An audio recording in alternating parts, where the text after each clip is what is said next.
morning, ladies and gentlemen, and welcome to the City Council meeting for Tuesday, September 22nd, 2009.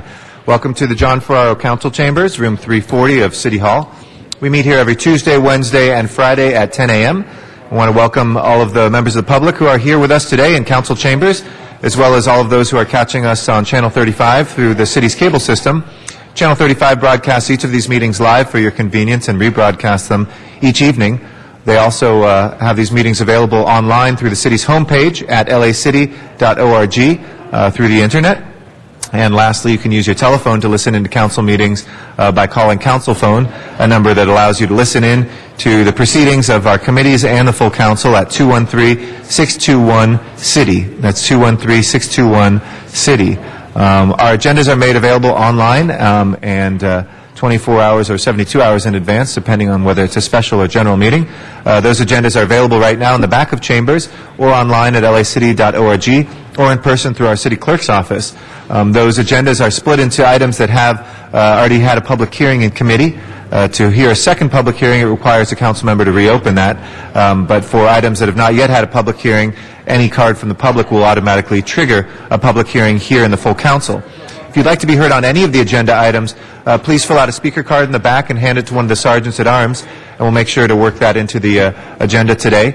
Finally, we have a section called General Public Comment for items that are not on the agenda but nevertheless under the city's jurisdiction. That's 2 minutes per speaker, and we get to that as well in the meeting. So just fill out a speaker card and put public comment in the upper right, and we'll be sure to get to that.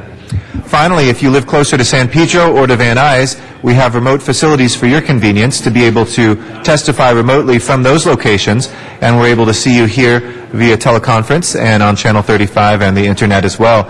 So if that is more convenient, we also take the council meetings each first Friday of the month when we can to Van Nuys City Hall for residents of the San Fernando Valley to have us out there in the valley as well. I want to thank the council members who are here pursuant to council rules on time. Those are council members Hahn, Huizar, Parks, Rosendahl, Smith, Wesson, and Zine. All other members we are still awaiting. That's council members Alarcon, Cardenas, Koretz, Labange, Perry, and Reyes, who are now late. They will join us as soon as possible.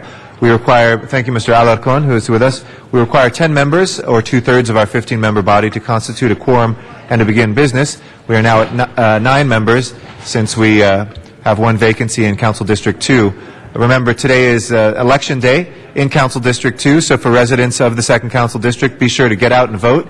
Polls will be open till 8 o'clock tonight, and that is to elect a new council member from the 2nd Council District. So in the meantime, council members Cardenas, Koretz, Labange, Perry, and Reyes.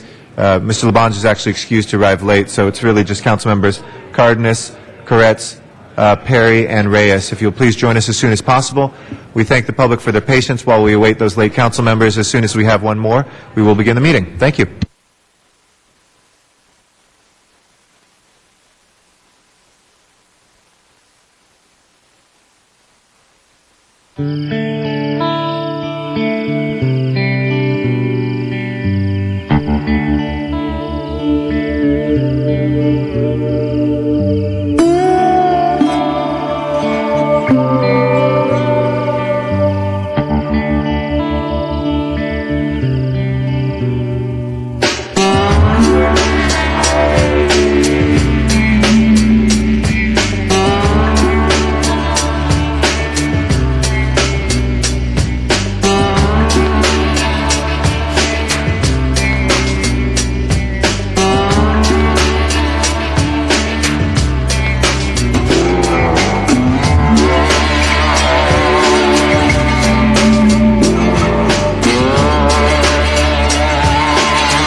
call for council members Koretz, Labange, Perry, and Reyes. Final quorum call.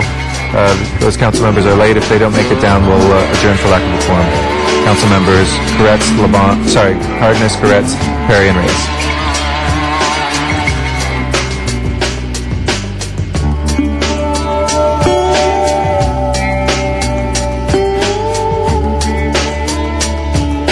Mr. Clerk, we have 10 members with Mr. Koretz's appearance and Mr. Reyes. With that, will you please call the roll? Hallicon, Cardenas, Hahn, Weezer, Koretz, Labange, Parks, Perry, Reyes, Rosendahl, Smith, Westenstein, Garcetti. 11 members present. Quorum, Mr. President. First order of business, please. Approval of the minutes. All right, Mr. Koretz moves, Mr. Weezer seconds without objection. Those will be approved. Next order of business. Commendatory resolutions for approval. Mr. Smith moves and Mr. Reyes seconds without objection. Those will be approved as well. Mr. President, this is Tuesday, and there's a flag salute. Okay, if I can ask everybody in council chambers to please rise for our Pledge of Allegiance. And Mr. Koretz, will you be kind enough to lead us in the Pledge of Allegiance? Please put your right hand over your heart. I pledge allegiance to the flag of the United States of America and to the republic for which it stands, one nation, under God, indivisible, with liberty and justice for all. Thank you very much. If we can run through the agenda, please. On the agenda, items 1 and 2 are street lighting districts notice for public hearing. Council should continue the hearings and present the ordinances on October 13th. Okay, without objection, we'll go ahead and continue those to the 13th. Next items. Items 3 through 5 are street lighting district ordinances notice for public hearing. Council should have 12 members today. Do you wish to hold those on the desk? Yes, please. Let's hold those till Mr. Cardenas or Ms. Perry are back. Next items, please. Items 6 through 40 are items for which public hearings have been held. Items 6 and 7 are commission appointments. Do you wish to hold those on the desk? Yes, please. Let's go ahead and hold the commissioner appointments on the desk. And, Mr. President, on item 11, there is a request to continue that to October 2nd. Okay, let's go ahead. Which one? I'm sorry, 11 you said? On item 11. Okay, if there's any objection to that continuation, seeing none. And on item 32, there is a request to continue that matter to October 27th. Okay, any objection to continuing that till the 27th? If not, we'll go ahead and do that. And one last thing in that section, and item 36, there is a substitute resolution on file. A motion is required for that. Okay, we'll go ahead and move that substitute on item 36. Specials, Ms. Hahn. Thank you. I'd like to call 10 and 18 special. All right, 10 and 18 for Ms. Hahn. Mr. Weezer? Item number 36, and if we could keep that on the desk till about noon, if possible. Okay, Thanks. we'll keep that on the desk. Mr. Weezer, Mr. Parks? 17 if we continue to Friday. Okay, that would be till the 25th. If there's no objection, we'll continue item 17 And till if the we can have 25th. 8 and 24th with after the vote. 8 and which one? 8 and 20. 20, okay. All right. Mr. Zine, did you have one? We got it, okay. We'll go ahead with the balance then. I'm sorry, this is for public hearings have been held, so we do not have any move to reopen those public hearings. Let's go ahead then on the balance. Please open the roll, close the roll, and tabulate the vote. 12 ayes. Those are approved if we can send 8 and 19 and 20 forthwith to the mayor without objection. Next items, please. Mr. President, would you like to take items 3 through 5, the ordinances that are being held? Yes, please. Let's go ahead and take up 3 through 5. If we can go ahead, do we have any cards on those? Seeing none, we'll close the public hearings. Let's go ahead and prepare the roll and tabulate the vote. 12 ayes. Those are approved. Next items, please. Items 41 through 65 are items for which public hearings have not been held. 10 votes are required for consideration. Item 41 is also a commission appointment. Do you wish to hold that? Yes, please. Let's hold that. And on item 53, there's a request to continue that one day to September 23rd. Okay, if there's no objection, we'll continue 53 for a day. Mr. Reyes? Number 48, please. 48. Okay, for Mr. Reyes. Mr. Zine? Mr. President, number 50 special and number 41, if we can call that. We have that called Since special. that commissioner needs to go to another. As is usual practice, we'll take the commissioners just before public comment. Thank you. Very Okay. good. Other specials?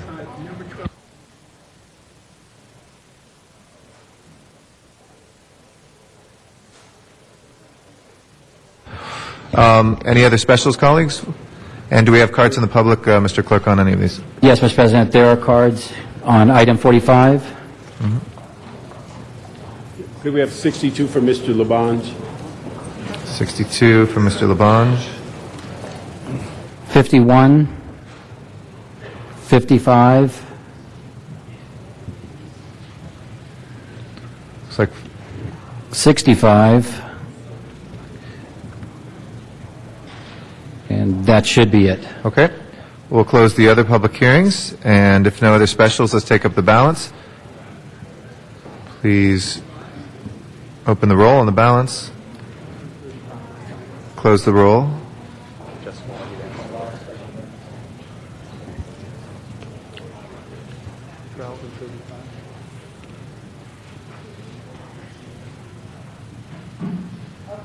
And tabulate the vote. 12 eyes. Thank you. Those are approved, and we'll send, if there's no objection, number 63 forthwith. Mr. Rosendahl would like to move to reconsider number 12, if we can please open the roll on reconsideration. Close the roll and tabulate the vote. 12 eyes. And we'll call that special. 35 as well? And 35, too, if we could reconsider, please, for Mr. Rosendahl. Please open the roll on 35. Close the roll and tabulate the vote. 12 eyes. Okay, those are both reconsidered, Mr. Rosendahl. Let's go ahead and take up the commissioners. If there's no objection, Mr. Zine asked number 41 to go first.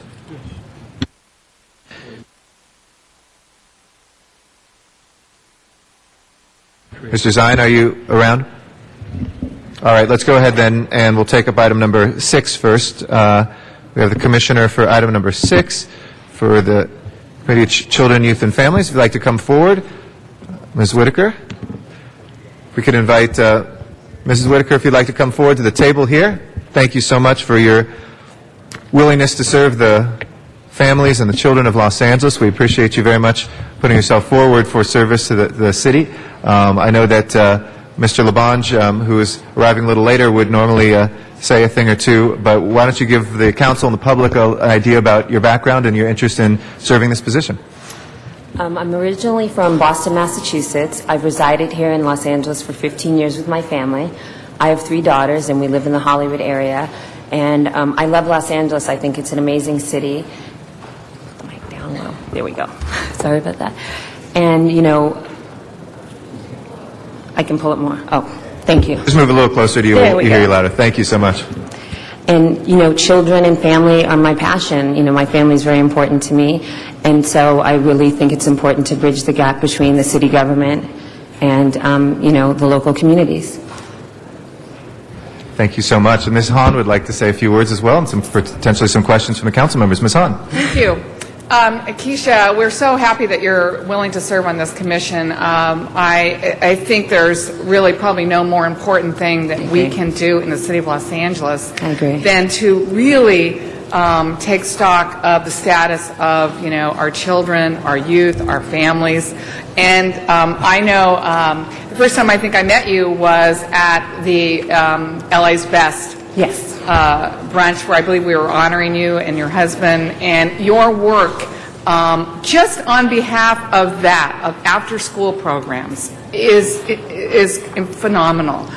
We know that if a kid is in an after-school program, they stay in school, they do better in school. We know crime around that school goes down, and we know they're less likely to join gangs. And I know that is a focus that you will have, and for me, I know we can never solve this gang problem until we prevent kids from joining gangs in the first place. That is the answer, and I hope that the Commission will continue to focus with the limited resources that we in Los Angeles are devoting to that. But the fact that you're willing to serve on this, I really am grateful for that, and I'd love to hear your thoughts just on that idea of what we can do better for our kids, our families, to steer these kids away from gangs. It is such an oppression. It is such a pressure on some of these kids in certain parts of Los Angeles. They can't even walk to school without getting pressure to join a gang. So I'd love to hear what you have to say on that. Well, you know, I was really honored to be honored by LA's Best along with my husband and my children. I'm a product of public school in Massachusetts, and I did attend after-school programs. And I think that it's really important that we keep those programs in the school, because I 100% agree with you that these children are at-risk youth. They're in neighborhoods where they're absolutely subject to gang violence. And so I think that it's really important to continue to build on those programs, to make those programs even better, and just to make sure that, that the community gets involved, and that, the city stays involved with the public schools to make sure that these programs still exist and, they just grow stronger. Thank you, and I am fully in support of your commission status. I'll vote for you today, but please use me in any way you want to further this idea of keeping our kids out of gangs. Thank you so much. Congratulations. Thanks. Thank you. Our next council member is Councilmember Herb Wesson. Thank you, Mr. President and members. Councilman Labange, who's the chair of the committee, wanted me to say a few words. He's detained and may not get here by the time we need to vote on your appointment. But Mr. Reyes and I are also on the committee, and we had the opportunity to get to meet Ms. Whitaker today. And it was a very tough meeting. I was very concerned, and I see that your husband is here. We were very concerned. I didn't know if she was going to be able to get the votes, but she showed just how political she was and how quick she was on her feet, because she said she was from Boston, and I said, are you a baseball fan? And she said, Red Sox Dodgers.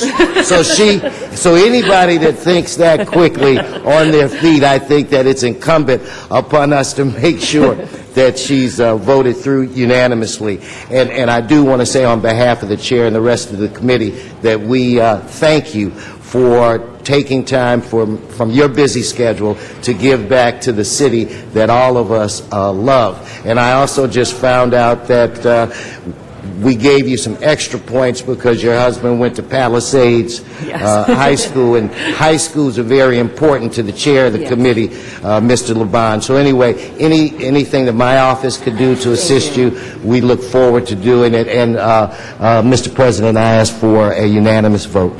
Thank you very much. Thank you, and you knew no doubt with the Red Sox that we share a common enemy called the New York Yankees, so my enemy's enemy is definitely my friend. We have two other speakers on the queue, but if you'll permit me, I just want to make a quick introduction of a guest we have in chambers who needs to leave, but we're very honored to have our state majority leader from the State Assembly with us today, Alberto Torrico. I want to welcome him, give him a round of applause, and thank him for being here today. And thank you for your good work on behalf of the citizens of Los Angeles. Our next speaker on the queue for the nomination is Mr. Reyes, to be followed by Mr. Huizar. Mr. Reyes. Thank you, Council President. I just wanted to rise and thank you for your time and your commitment to the city. As I was sharing with you in committee, these are very trying times. Many nonprofit groups at this point are wondering how they're going to make their rent. Many services are being targeted for cutbacks. And so this role is going to be a very significant one. In years past, when we had these cutback environments, this room was filled with child care providers, senior citizens, folks who do not have the wherewithal economically to push the political buttons and tend to be the first who get slashed. We have a real tough challenge with this budget deficit, and with it are going to be many hard decisions. So I thank you for your tenacity and your bravery. I look forward to working with you in the future, but these will be trying times, and I'm hoping that we can reach a place where, through your role, we can look at insights, maybe policy recommendations that can help us respond to this challenge. So thank you very much. Thank you. Thank you. Our next speaker is Mr. Huizar, and then Mr. Zine.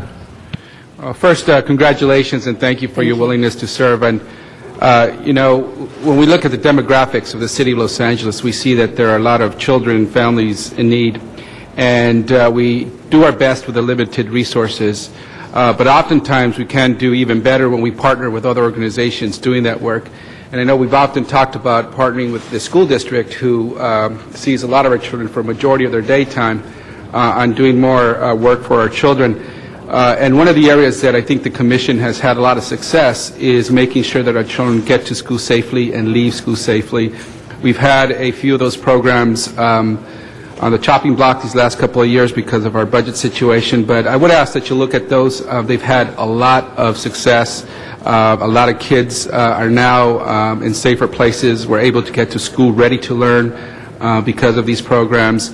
And my wife actually worked for the Commission for 10 years, and she has told me that some of these programs were actually models for the country in terms of what cities can do to help our children. So I would just ask that you look at those more. I know we have some difficult decisions to make on our side with budgetary issues, but they have a strong record. And I know with your work, with Ms. Hahn was saying with after-school programs, you understand those needs, understand those issues. So congratulations. And I know you may be pulled in a lot of different directions to help and assist, and we really appreciate you choosing the Commission to give us some of your time to help our children in the city of Los Angeles. Thank you so much. Thank you very much.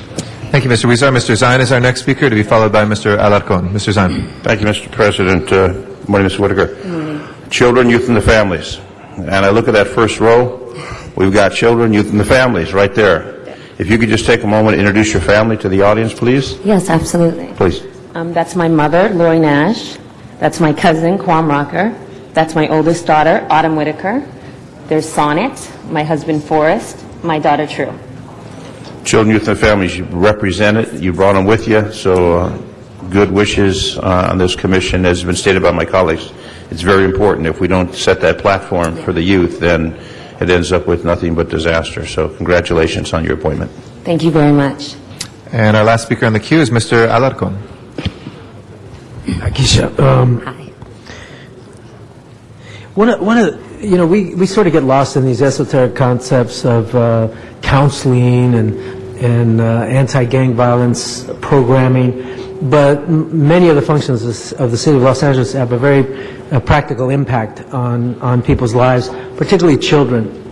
One of the things, when I came back to the City Council a couple years ago, I wanted to focus on child safety. And so we recognize people on a monthly basis. We've tried to expand the speed hump program around parks and schools.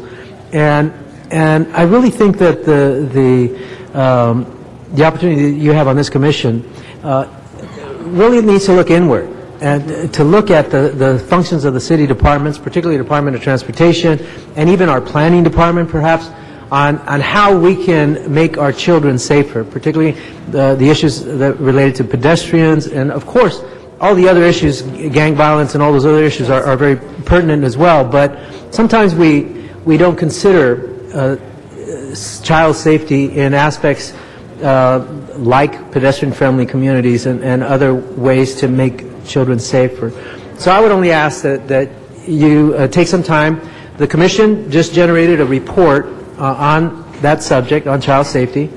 I would like to see it expanded, modified, and more action-oriented, and so I've asked that we continue. The matter is actually on the agenda for today. But I would only hope that you would be a partner in working with us to do everything we can to focus on children, because our city, quite frankly, has become younger and younger and younger. In my district, I think the average age is 25, so that means the vast majority of people in my district are children. And so I think we have to work harder to make them safer. So I would only hope that you would be a partner in that, and that you would review that report and hopefully come up with ideas on your own, and know that if you have ideas, we certainly want to partner with you to get those implemented as quickly as possible. You have my vote. It's great to see your family here. I don't know why the kids are out of school, but I'm sure there's a good reason. So They're going in late. They're going in late. Thank you.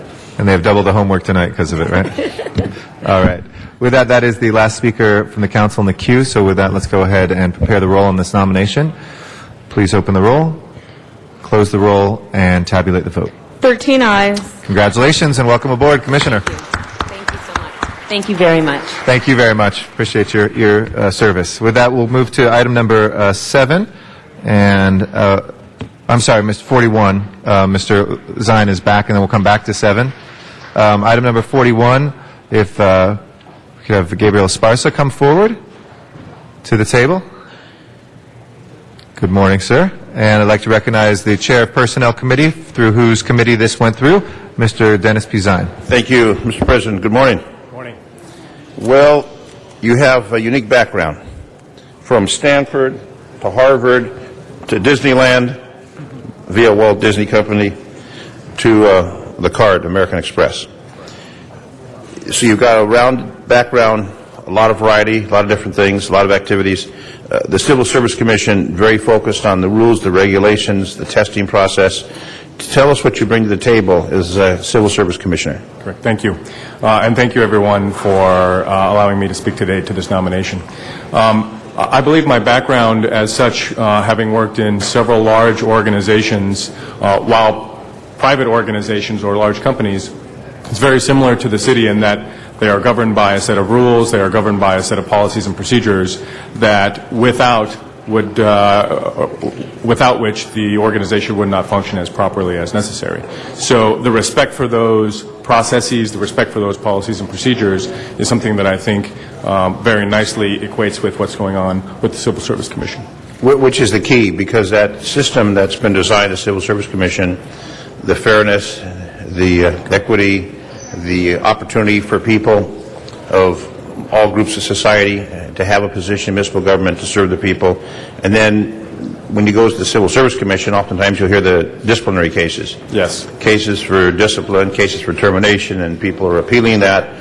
So it's very important for the Commission to make sure that the decisions reflect the attitude of hard, dedicated civil servants, at the same time protecting the taxpayers of the City of Los Angeles.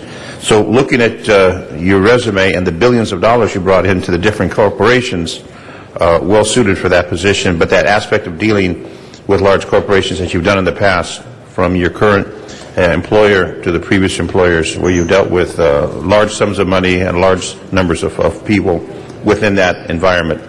Yeah, and if I may say so, sir, my background in management is one that, having understood the elements that are necessary to manage large organizations and the very real cases that come up with respect to employee discipline and performance, are something that I think also equate very nicely to this case. Yeah, I think it's a perfect fit for this, and commend you. You'll be working with wonderful other commissioners in the Personnel Department, Maggie Whalen, who's the leader of that ship, with 40-some thousand city employees, so it's a daunting task, and it falls under that Civil Service Commission. So recommend my colleagues support you in this, and wish you good luck as a member of the L.A. Civil Service Commission. Congratulations. Thank you. Thank you, Mr. President. Madam President. Madam Chair. Thank you very much, Mr. Zine. There's no further speakers in the queue. There's one card. All right, so we'll go to Van Nuys for Mr. Zumadog. Yes, thank you on this most triumphant day, voting day, election day. What a perfect day to talk about these shady commissioner appointments that continue to bamboozle the public and deny them of quality and productivity. I'd like to say that, by the way, I do think Gabriel Esperanza, he looks like a sharp guy. He looks very qualified and smart, if he isn't shady. Now, here's my concern. These are Mayor Antonio Villaraigosa appointments, and Gabriel is replacing Mr. John Perez. That's the mayor's cousin.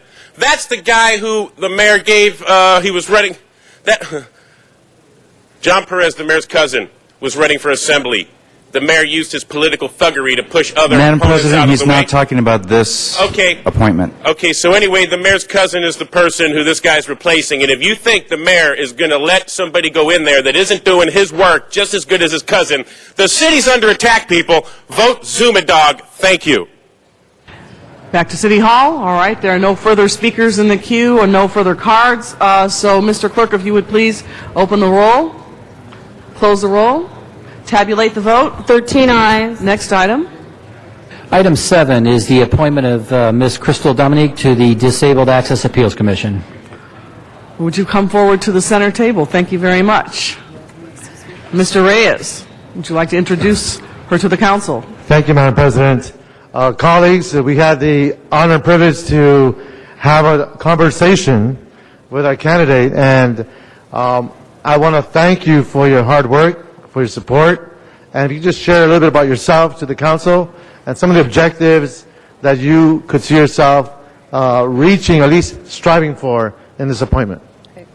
Well, my name is Crystal Dominique. I was born in Glendale. I raised in Eagle Rock. I still reside in Eagle Rock, District 14.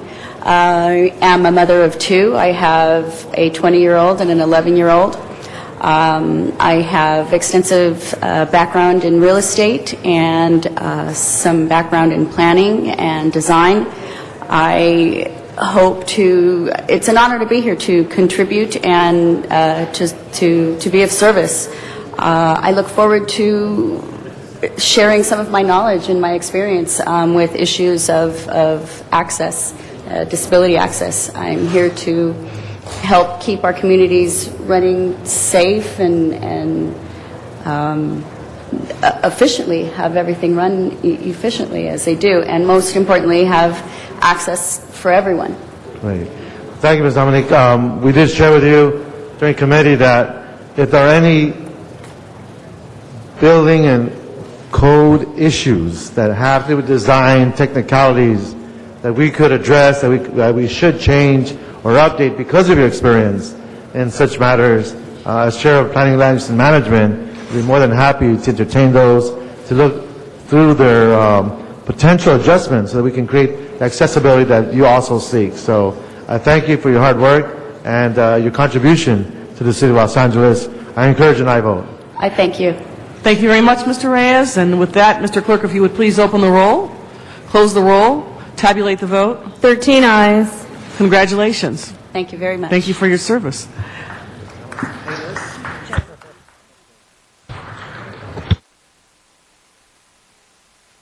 We will go to public comment now.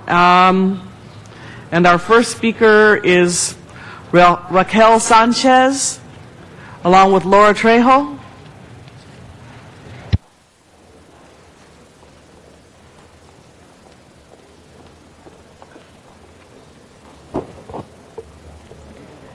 Good morning, City Council members. My name is Raquel Sanchez, and I'm from the Hispanic Scholarship Fund. HSF, along with 9 other agencies, are part of the 2009 Give to LA Combined Charitable Campaign. My colleagues from the Asian Pacific Community Fund, Brotherhood Crusade, City of Hope Community Health Charities of California, bear with me, Earthshare California, LAFA, Meals on Wheels, United Latino Fund, UNCF, and United Way of Greater LA. We all want to thank city employees for the continued support of our efforts to raise funds. Last year, they raised over $600,000, which benefited thousands of families in need. Each year, Mayor Villaraigosa and you, the City Council, encourage city employees to support the 10 charitable organizations that represent and support over 400 charities that serve various causes, including health, environment, education, poverty, among others. Our slogan this year is Give to LA, more than ever. We all know the need is great this year, and we hope that city employees continue to support our efforts. As a token of our appreciation, we are here in the Rotunda from 11 to 2. We'll be handing out ice cream and also informational materials to employees. We want to thank you again for your continued support. You all received a bag with our new brochure. Here it is. Please support us. Please continue to spread the word. Last year we had 2 or 3 invitations from City Council people to talk to your staff. I hope that we hear from all of you this year. Thank you. Thank you so much. And Give to LA. Thank you. Thank you. Laura Trejo. Good morning, Laura Trejo, General Manager, Department of Aging. I had the privilege this year to be the lead department working with the Combined Charitable Campaign. I want to ask my fellow city employees to give generously.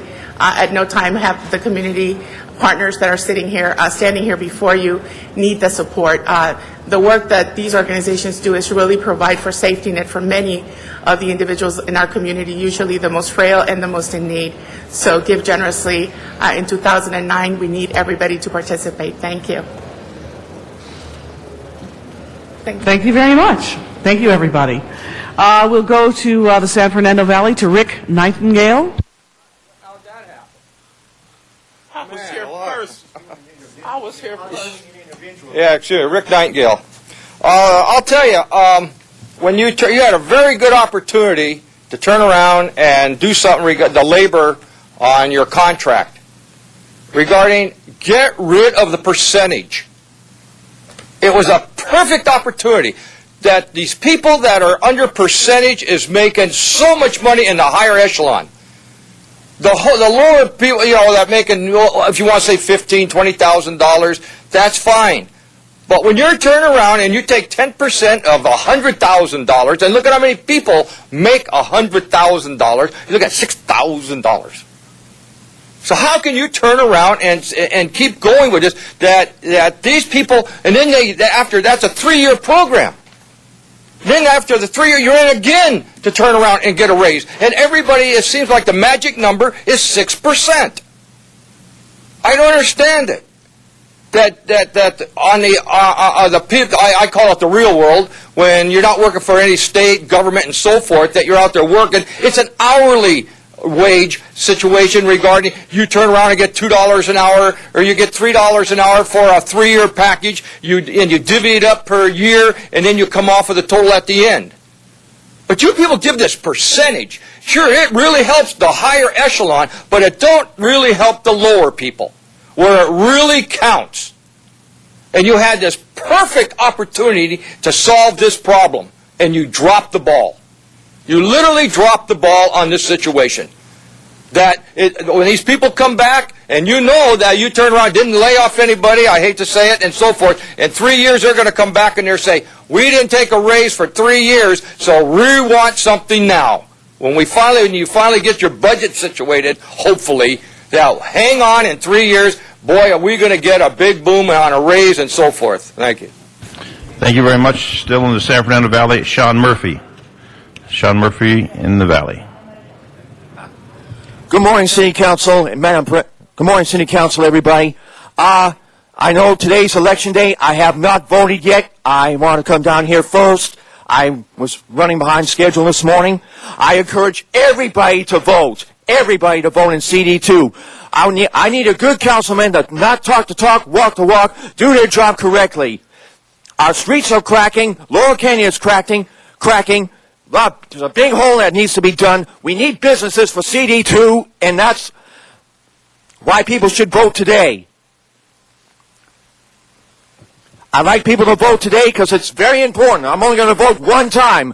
I hope whoever wins tonight does a better job. Thank you. Donna Pearman in Van Nuys.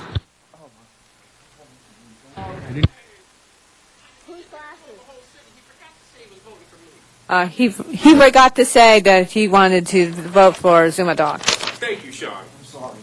Anyway, okay. Anyway, this is Donna Perriman. Our mayor said he wants us to fill in, the city employees to fill in the pocketbook. I know he's vindictive, mean-spirited. The mayor and the city council, except I love Eric Garcetti, they're corrupt. They should have, the unions are cowards and they never should have gone back to the table. The mayor wants to hurt city employees and their livelihood, their families. He doesn't want to work with the city. He wants to make them, pay. That's what he said. I'm not going to do it unless they pay. First, I'd like to thank Michael Hunt for his stand for city employees. And think beyond yourself. Channel 35 viewers, what you see is deceptive. It is a furlough. It's a furlough. It's talking about holiday pay and an equivalent of 11 hours a week. 11 days. 11 furlough days. Let me get this straight. 11 furlough days during the year. The hours equivalent to that. I still see layoffs of people just starting out. They need a handout instead of being a productive citizen. You want city employees not to get paid for holidays. That's not right. I might be asked to defer it and pay it later, but no, you want it outright. The state, federal, county employees get paid for holidays. Other cities get these holiday pays, so pony up.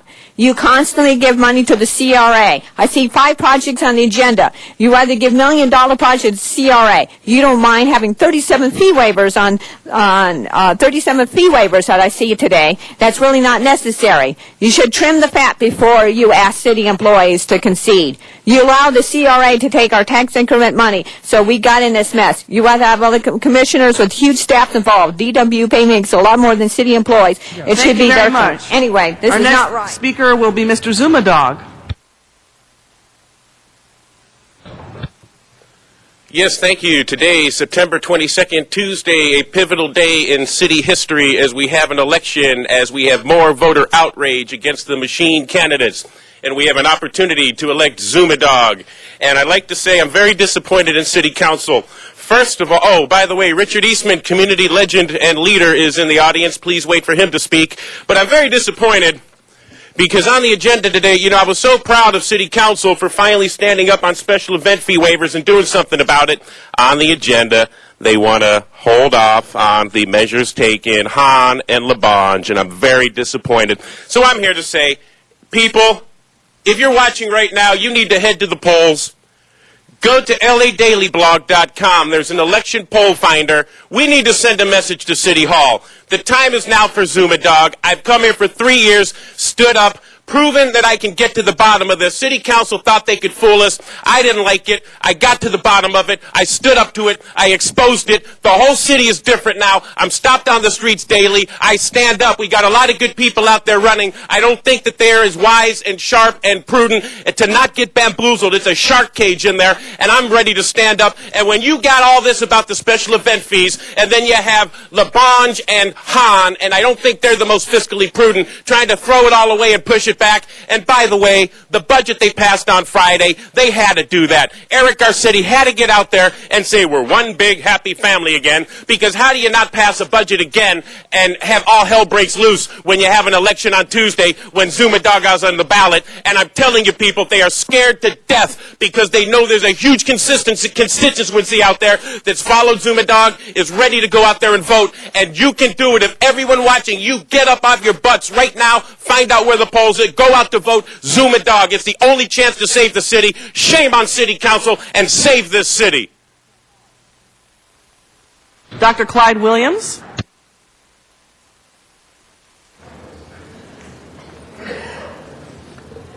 Dr. Clyde Williams, 4115 Barrett Road, El Sereno. We have been hammered again.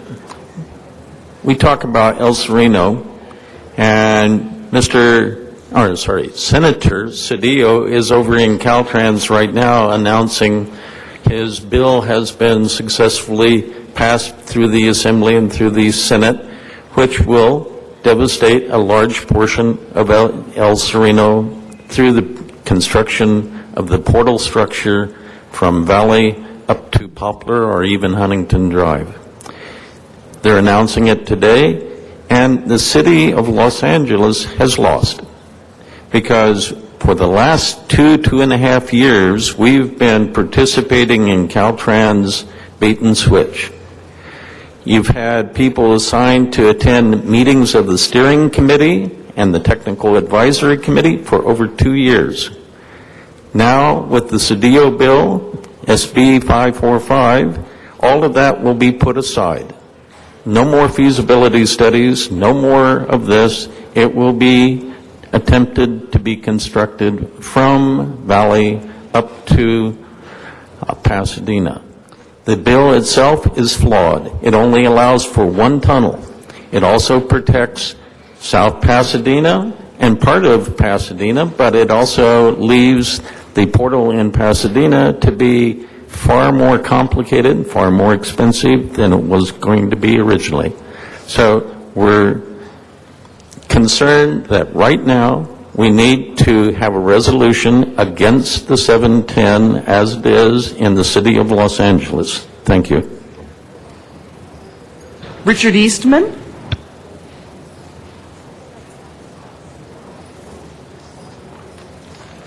City Council of Los Angeles, Richard Eastman, City of Residence, Hollywood. Person living with HIV and AIDS since 1994, and I see in the House as the former governor of the state of California, Jerry Brown, and I want to formally announce today that Richard Eastman is supporting Jerry Brown for governor because I met his father when I was a little kid, and I remember when he was the governor, and I think he'll be a great governor. But I came here today to speak about medical marijuana again. And I believe Jerry Brown supported medical marijuana as an Attorney General, and he supported it in the past. And Eric Garcetti and the City Council supported medical marijuana, and I'm about to go to the White House again. On October 10th, on the eve of the Gay and Lesbian March on Washington, produced by Cleve Jones, the man who did the AIDS quilt, and on October 11th, we're having 500,000 gays and lesbians march in Washington for gay rights, marriage, equality, civil rights, health care. And on the day before, we're going to rally at the White House in Lafayette Park. From 12 noon to 4:20, we're going to have distinguished speakers. I've invited Bill Rosenthal today to come to Washington and to speak at the White House. I'm inviting all of you to come, and I want to say we had 1,000 people in West Hollywood on Saturday for the 4th Annual Medical Marijuana Expo. I want to congratulate Paul Koretz, my friend as the city councilman. I want to thank the city of Los Angeles and the city council for helping to implement the law that Paul Koretz wrote, SB 420. And then 2 weeks after Washington, D.C., I'm speaking at the 40th anniversary of Woodstock in San Francisco with Dennis Perone before 100,000 people. So God bless America. Vote for Jerry Brown for governor in 2010. And thank you, City Council, for supporting people with AIDS. Thank you. And Mr. Garcetti. Thank you. Mr. Garcetti, I think you have an introduction you'd like to make. Thank you very much, Madam President, and I know we're in the middle of public comment. We'll continue that. I just did want to, and I know our last speaker pointed out, but welcome the Attorney General of our state who is here, and our former Governor, Jerry Brown. I welcome him to the council chambers as well. It's an honor to have you here. You want to take one? I just want to tell you, help is on the way. All right. Thank you, Madam President. Best speech of the day. All right. Richard Kearns.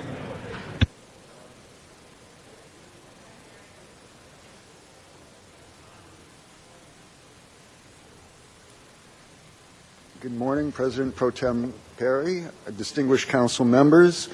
I've given clerk copies of my prepared remarks. My name is Richard Kearns. I'm a 58-year-old gay man living with AIDS for more than 20 years, a long-term survivor and an AIDS activist, a poet and journalist. I came to City Hall this morning to thank the City Council, and in particular Council members Rosendahl and Koretz, for passing a resolution observing National HIV, AIDS, and Aging Awareness Day, September 18th, which was Friday, and also to announce the launch, with the support of the LA City AIDS Coordinator's Office, of a new cultural activist website, the HIV/AIDS Volunteer Virtual Assisted Care Community, HAVOC. This is from the text of your proclamation. The U.S. Centers for Disease Control and Prevention report persons aged 50 and older are expected to double in prevalence in the national HIV population to a remarkable 60% over the next 5 years. I'm a person with AIDS over 50. I live in an assisted care institution. I used to live up in Council District 5 until that facility declared a bed bug infestation last March and evicted with less than 24 hours notice the estimated 130 residents living there, apparently not ever intending to let us back in again. I think the term gentrification is applicable here. I now live in the 10th District. I'm a cultural activist. I came here to tell you my story, in which you will see reflected the need for system-wide reform. Similarly, what is unusual about HAVOC is we will be collecting lots of stories to create an anecdotal body of knowledge to help HIVers and PWAs negotiate the system. Thank you for passing the resolution. I look forward to working with you on the new chapter of my advocacy. Thank you very much. Sarah Armstrong. Sarah Armstrong?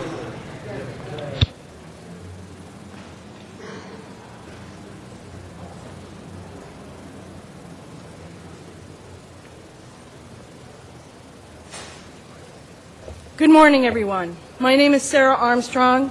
3 years ago, I founded the Land to Prison Outreach Program to help medical marijuana cultivators as they navigated their way through the federal prison system. I was appalled to see in the proposed ordinance on item N under 4664 your intention to force medical marijuana cultivators to register in advance with the police. You have 14 cross-sworn officers who uphold federal law because they are cross-sworn, and these people do not like medical marijuana very much. In San Francisco in 2002, Stephanie Landa and Thomas Kikuchi found out firsthand just how hard it can be when the city invites you to grow, but cross-sworn federal officers within the city government on the San Francisco Police Department walk your case over to the federal government when they are unsuccessful in getting the city to prosecute. Please don't let this happen here. Craft an ordinance that protects our cultivators, but is opaque enough that if somebody is abusing the law, they can be brought to justice. This is not the case here. You are merely asking cultivators to come forward and register. They may not even bring in a crop that meets medical marijuana standards.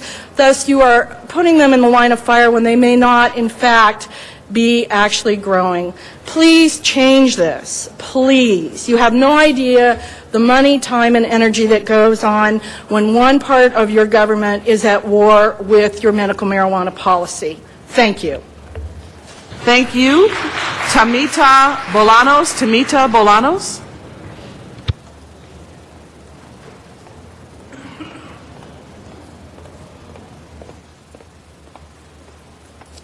Hello, my name is Yamilet Bolaños, and I am a resident of Los Angeles, and I'm a patient operator of Pure Life Alternative Wellness Center in the city of Los Angeles. I've been coming here for 3 years and asking you all to please give us an ordinance. I'm also part of GLACA, which has started self-regulating because the city has not deemed possible to give us one as quickly as we needed one, so we put it in our own protocols and ordinance. My message is very simple today. About 3 years ago, when we started all this fight, I asked Janice Hahn why she was helping us. And she told me because it was the right thing to do. Well, today I'm asking you all to do the right thing as well and give us a good ordinance that we can work with. Thank you so much. Bobby Kramer. Barry Kramer.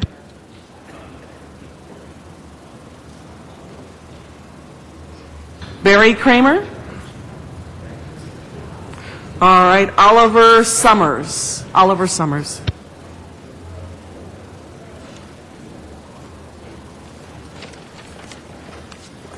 Good morning.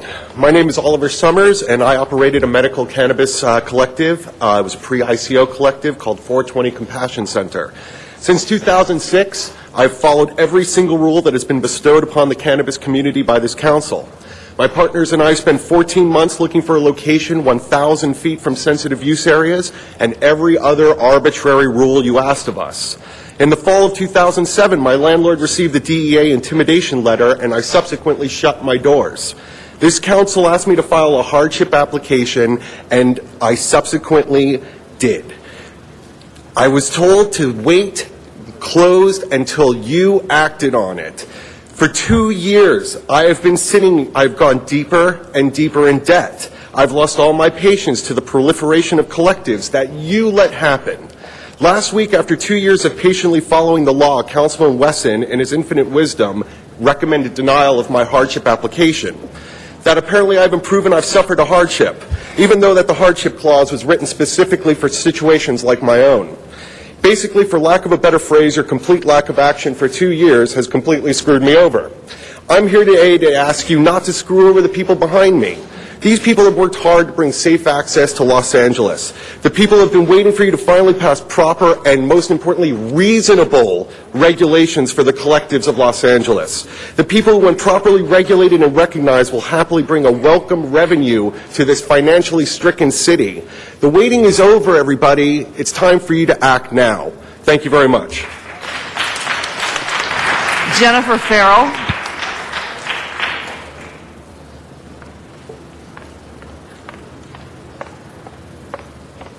Good morning, council members. My name is Jennifer Farrell. I am part of the Greater Los Angeles Collectives Alliance, a group of owners and operators of medical marijuana dispensaries who have self-regulated since 2005. The Planning and Land Use Management Committee is considering or will be discussing another draft ordinance today that will regulate the medical marijuana collectives here in the city of Los Angeles. While this draft is better than other drafts that have been presented to the committee, it is still not finished. Yesterday, GLACA sent a letter to several of the council members on the committee addressing some of the concerns that we have and suggesting necessary adjustments. Once those adjustments have been made and it is brought forth before the full council, we ask that you swiftly adopt the permanent regulations and give us some guidelines in which to operate by. Your lack of action thus far has caused a land of confusion for some and extreme frustration for others. My neighborhoods, both the one I work in and the ones I live in, have been inundated by post-ICO collectives. One on almost every block. The time is long past for you as a city council to enact permanent regulations and start regulating the facilities that are there in place at this time. I've stood before the council many times as a medical marijuana advocate. I would also like to remind the council that not only am I an advocate, I am a voting citizen of Los Angeles, and so are countless of other medical marijuana patients here in the city. We have already proven that we have enough voters within our own community to change the face of this council, as well as to assist in the change of our city attorney's office. We will do that again if our regulations are not brought forth and adopted swiftly. We urge you to take your time, look at the regulations coming ahead, and get them in. Thank you very much. Don Duncan. Mr. Don Duncan.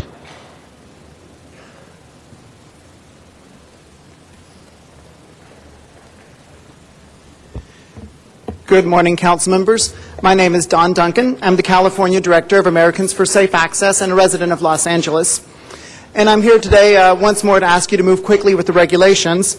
And I also want to point out that while we'll discuss the details of the ordinance in great detail at the Plum Committee this afternoon, it's very important that the full council stay on target and keep their eye on the goal here, and that is to adopt sensible regulations in the city of Los Angeles as quickly as is possible. We know from our experience and our research that regulations reduce crime and reduce complaints. And nothing will do more to resolve the controversy that you're hearing from neighborhood groups and from other citizens in Los Angeles than adopting these regulations quickly and then diligently enforcing them. The medical cannabis community in Los Angeles is committed to the regulatory process.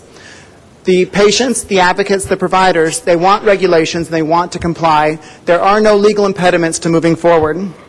Some members of the city family are still committed to the position that medical cannabis collectives and the storefronts they maintain are illegal. We know from the guidelines issued by Attorney General Jerry Brown that in fact these facilities are legal and that providing medicine within the context of a patient's collective or cooperative is legal. We need to move forward quickly to adopt the regulations so that we can address the concerns of the community and protect access in our community. So I want to urge you once more to do so and to support the work of the Plum Committee and move quickly to adopt the improved ordinance that they'll be sending to you soon. Thank you very much. Next speaker is Ali Rossi.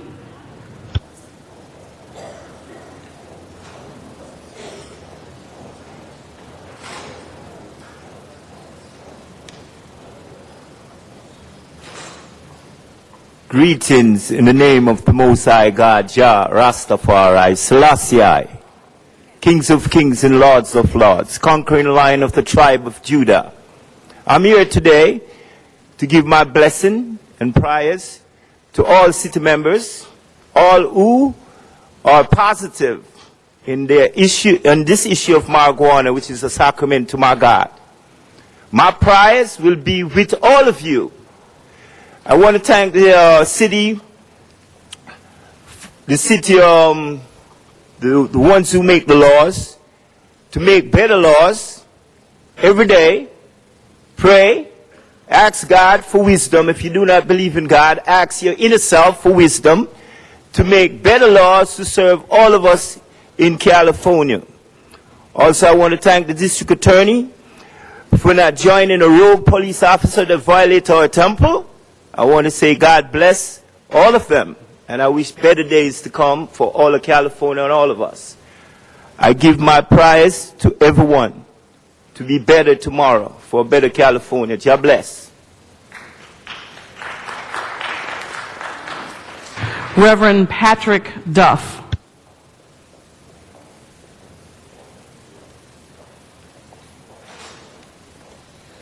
Greetings, City Council, City Attorney, City Clerk.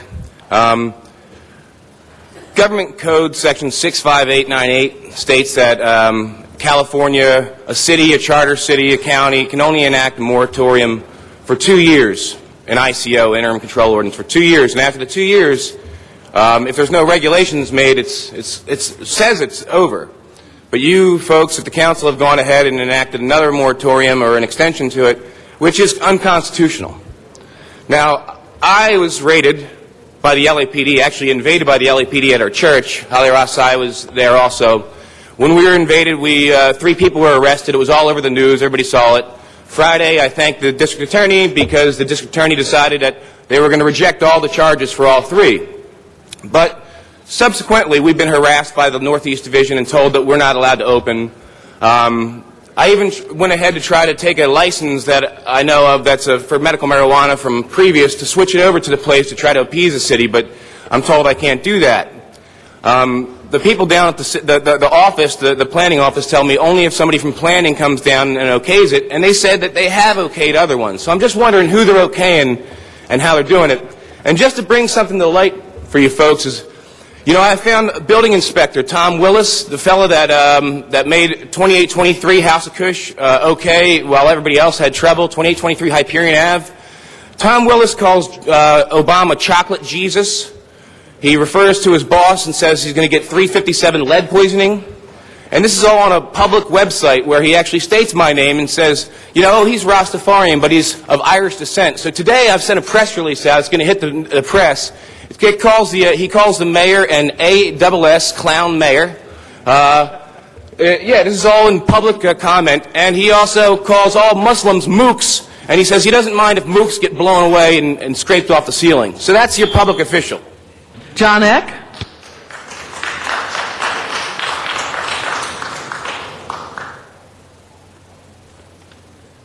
Madam President, members of the council, due to the unfortunate incident this weekend where the University of California narrowly defeated the University of Minnesota, we can turn his mic off now. I'm forced to come here today and say, Mr. Huizar, go Bears. David Lizama. David Lizama.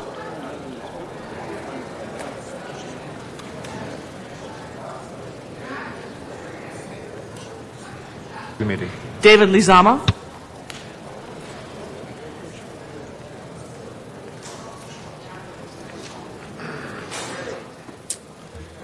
Thank you, City Council. As much as I appreciate you guys dealing with this ICO issue today, later on this afternoon, I really have to say that it seems still very, pretty a draconian approach to an ordinance.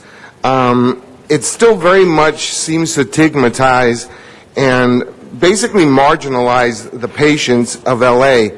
Some of the language that was used in the last Plum hearing, I hope is not going to be used again later on this afternoon. It very much speaks of a rhetoric that makes patients like second-class citizens, makes us feel like we're criminals, like we're breaking the law, a law that was passed in 1996 and later amended, as I'm sure all of you know. And, I think all educated people by now agree that any crime associated with marijuana is a result of 72 years of prohibition. Everyone has basically figured that out by now. And so when the City Council perpetuates this perception, it really is pretty much doing an injustice to a whole class of its citizenry. In a sense, it's like we're being pushed into the grow closet. This kind of rhetoric and language that was used 100 years ago to exclude members of a particular race, of national origin, religion, sexual persuasion, it's being used again today to marginalize and stigmatize patients. And you know what? We're here, we're Irie, and we're here to stay. And none of this rhetoric is going to last very long. Thank you. Thank you. James Shaw, Mr. James Shaw.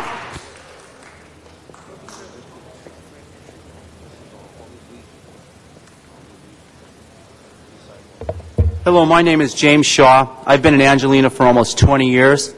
10 of those years I spent teaching in inner-city schools around downtown Los Angeles. Before that, I was a frogman in the Navy for 7 years, and for the last 5 years, I've been advancing the rights of patients who use cannabis for medicinal purposes. I come to you first and foremost as a public servant. I founded the Union of Medical Marijuana Patients, which represents about 10,000 patients throughout California, and we want to applaud the city for its effort to finally get the ball rolling on regulation. Our members want strict regulations, and they want the respect of city officials as well as law enforcement. If you give us a regulation we can follow, we will follow it. A thoughtful and compassionate city council makes regulations that are a win-win, where mutual respect between law enforcement, patients, and city officials can be achieved. For instance, striving for self-regulation that can gain respect, union member organizations label their medicine jars with patient information to avoid diversion and test medicine for mold and harmful chemicals. We have created a product called AgSite Secure to verify that only the amount of medicine authorized by law is being cultivated by patients. Your chief legislative analysis has seemingly concluded that medical marijuana ordinance not decide the number of dispensaries be limited, which should be a good thing for patients, and is forward-thinking for the city because there is a potentially huge windfall in revenue streams for the city, state, and federal government from patient associations. But the money only comes to governments from the patient organizations you can keep above ground in commercial space because you have established regulations that everyone can live by.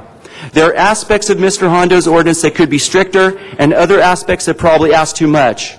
I implore our city leaders to take a reasoned approach to solving our city's challenge with regard to this ordinance and carefully consider the insight and awareness offered by activist organizations like the Union.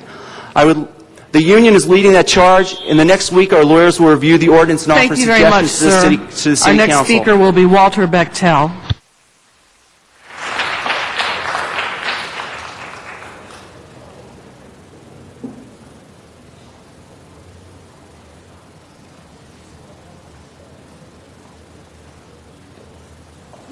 Thank you. Thank you. Can you hear me?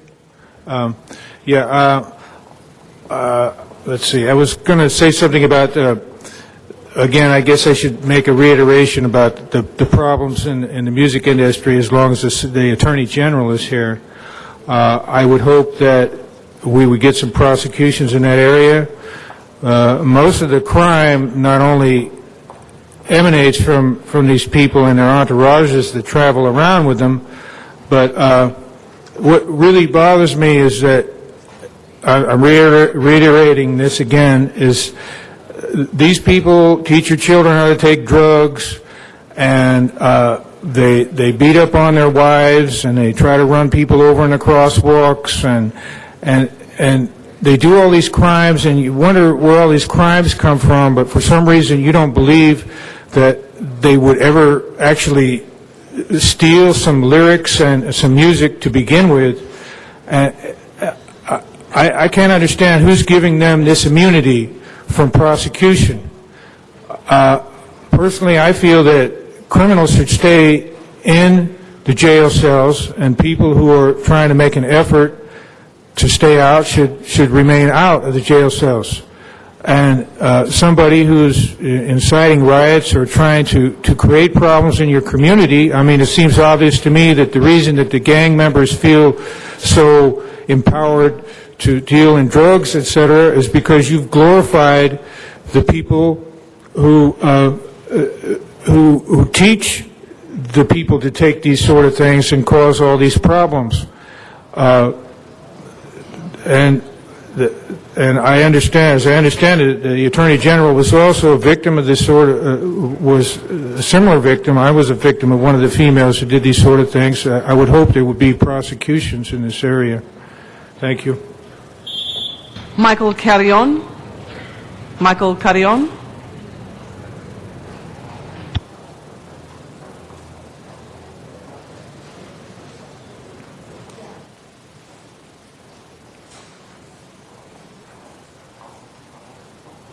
Yes, my name is Michael Carrion. Once again, I have a few questions that basically have never been able to answer. Why, excuse me, can you guys take it to the back? Can you tell them to take it to the back, please? Please or do we have proceed, double Mr. standards Carrion. here? Your They're time not is even running. council members sitting there talking. Your time is running, Mr. Carrion. I guess if you're a city employee, you can interrupt everybody. I ask you how you guys can put property into REAP. And nobody says you have the authority, yet you take property over. You got 6-foot weeds in here. You got palm trees that are fire hazard. You got fenced off stuff with junk cars in there, oil all over the floor. It is city property. You own it, but you do nothing about it. I have called Mr. Reyes' office. Finally, they come up and want to talk about it. Okay? Mr. Reyes' office has known about this for months and failed to do something about it. Someone has to come down here and sit here and threaten to get on this podium to expose this before we get some service. And that's a shame. You should be able to call your councilman and tell him, I have an issue here, can you please resolve it? The constituents of Mr. Reyes' office have been calling his office for months. There's a young lady by the name of Sonia Jimenez who works there, who's taking these complaints, who I've called. I've left message last week. She still has not called me back. So when the residents tell me that they've called and she doesn't return their calls, and when they do go in to the office, they say, we know about it, we'll take care about it. We'll take care of it. I find that disgusting. I find the fact that Mr. Reyes walks off when he knows I'm going to speak on this so you don't have to deal with it, a shame. I know you're short on budget, but this is way too much when you ignore your constituents. When it comes time for voting, we will be voting, and we'll be voting for the people who are listening to us. Thank you. Our next speaker is Yvonne Michelle Autry. Yvonne Michelle Autry. Following Ms. Autry will be Kyle Cowanduck.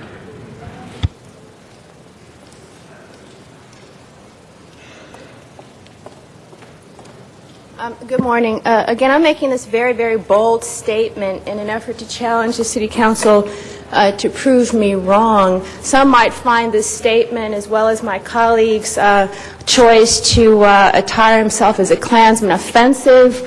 Well, quite frankly, we find still the institutionalized discrimination, whether it is racial or whether it's class discrimination, offensive. I'd like to draw attention to the fact that the institutionalized practice of racism usually seeks to disable or to disempower the victim economically. Michael Hunt is a victim of this discrimination. He cannot buy or he cannot sell his wares for which he's licensed. And as a result of this injunction against him, again, he filed a federal suit. He has won per court order judgment in his favor, and thank God, a sizable amount, so he can continue to provide and protect his family.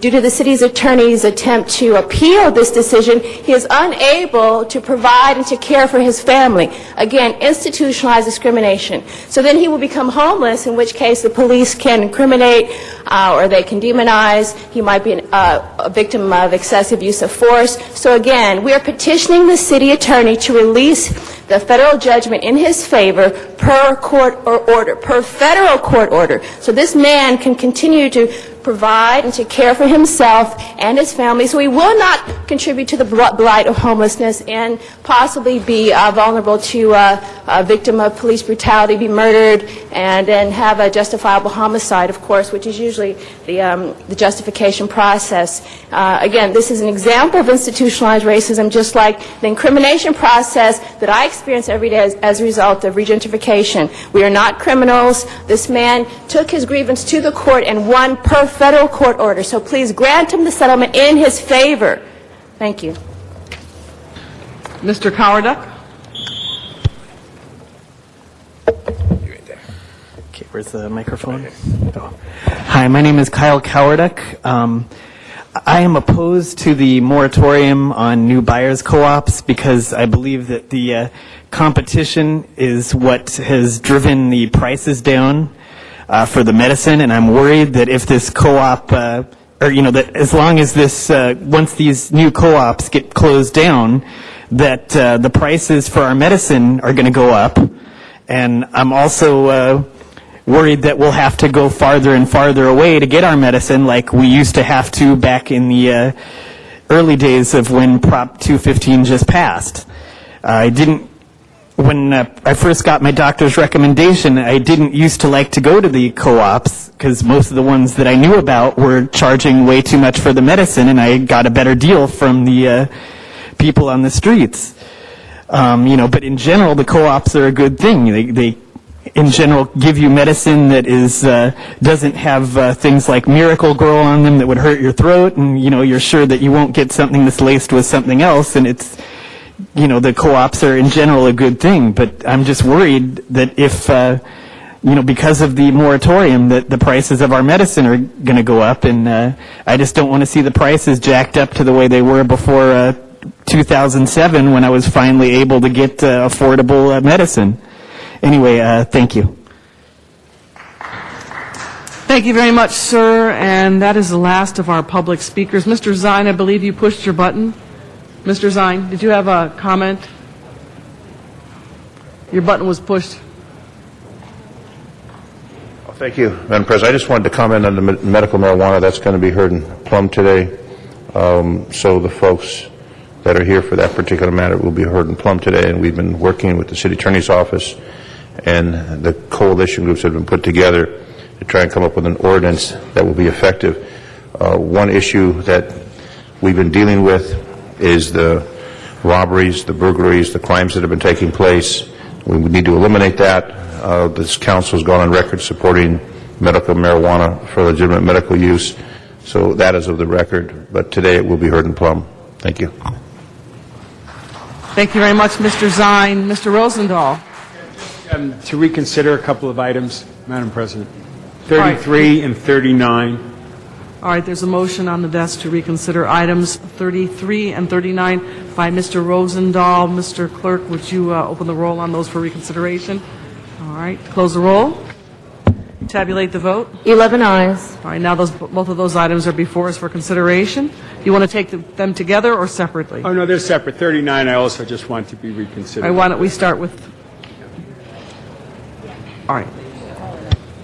We'll go in order, and then we'll cycle back to yours then. Next item, Mr. Clerk. Item 10, call special by Councilmember Hahn. Ms. Hahn. We were holding this on. Oh, can we hold this for a while without objection? We're waiting for someone to get here.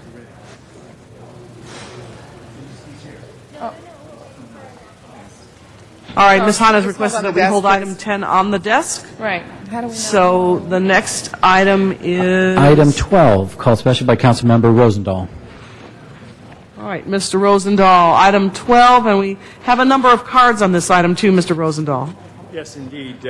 What I'd like to do is hear from the folks who are here, who have filled out cards, and then we're going to continue the item after they have a chance to speak.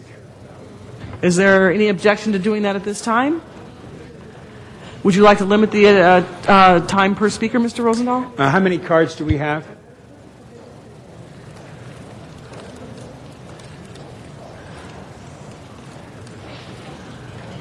Approximately 9 cards. Yeah, what I'd like to do, if it's okay, is a minute apiece, and we could do that. They came down here. I've been asked to continue the item by the City Attorney's Office after we have the public comments, so that's what I would appreciate. Thank you. All right, Mr. Clerk, if you would set the clock at 1 minute each per speaker, and I'll call 3 at a time so people can line up.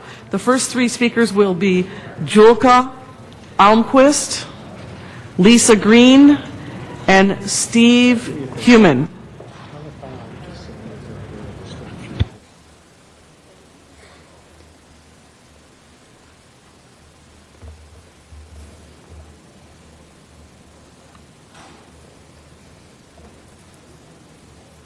Please proceed, ma'am. Sorry, I was prepared for 2 minutes. I'm a PhD student at the University of California, Irvine, and I've been doing a 2-year ethnography in Venice Beach. I spent the summer working there as a vendor as part of my project, just to understand the experience of the vendors.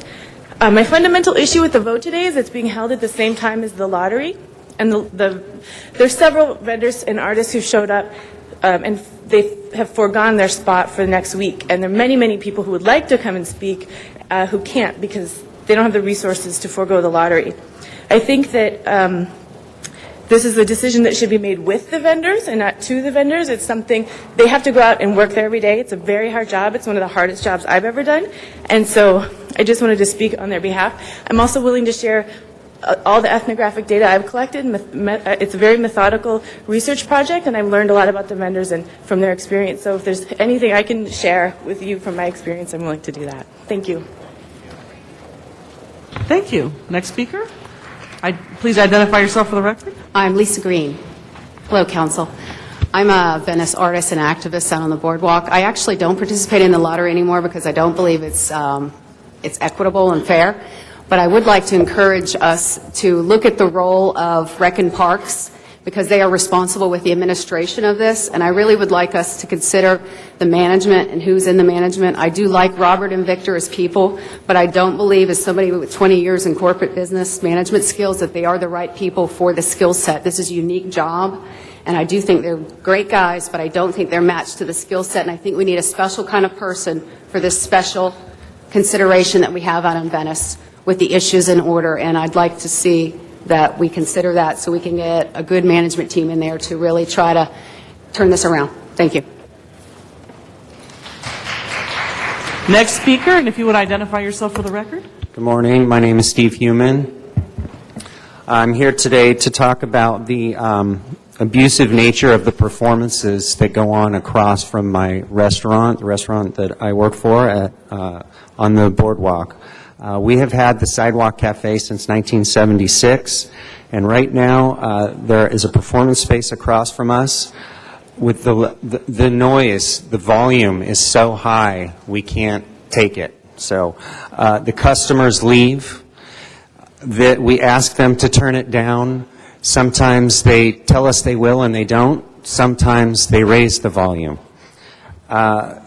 The customers are not the only ones affected. Our staff are affected as well. I've handed out a police report to you in which 15 of our staff members have discussed the headaches they get, the anxiety they suffer, trouble sleeping. They are suffering loss of tip income. They can't hear their customers. We need something done about the situation on the boardwalk with the noise. We need the performers, I'm sorry, give me just one more second. We need the performers to rotate from space to space, not just within a space. Thank you very much. We need the amplification removed on the boardwalk. Thank you. Michael Turner, Teresa Deaton, and Audrey McNamara. Michael Turner? Is Teresa here? And Audrey McNamara.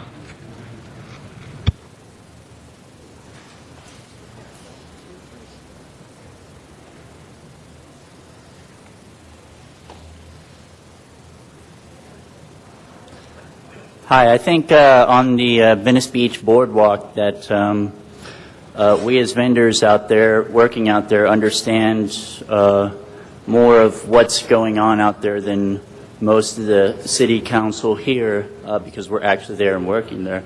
I think most of our problems have come from the influx of commercial vending rather than the actual artists who are vending there. And I believe that the artists should have more of a fair share on the Venice Beach boardwalk because we are the true spirit of the boardwalk and what is bringing the money and tourists in. Thank you. Next speaker, if you could identify yourself. Therese Dealan.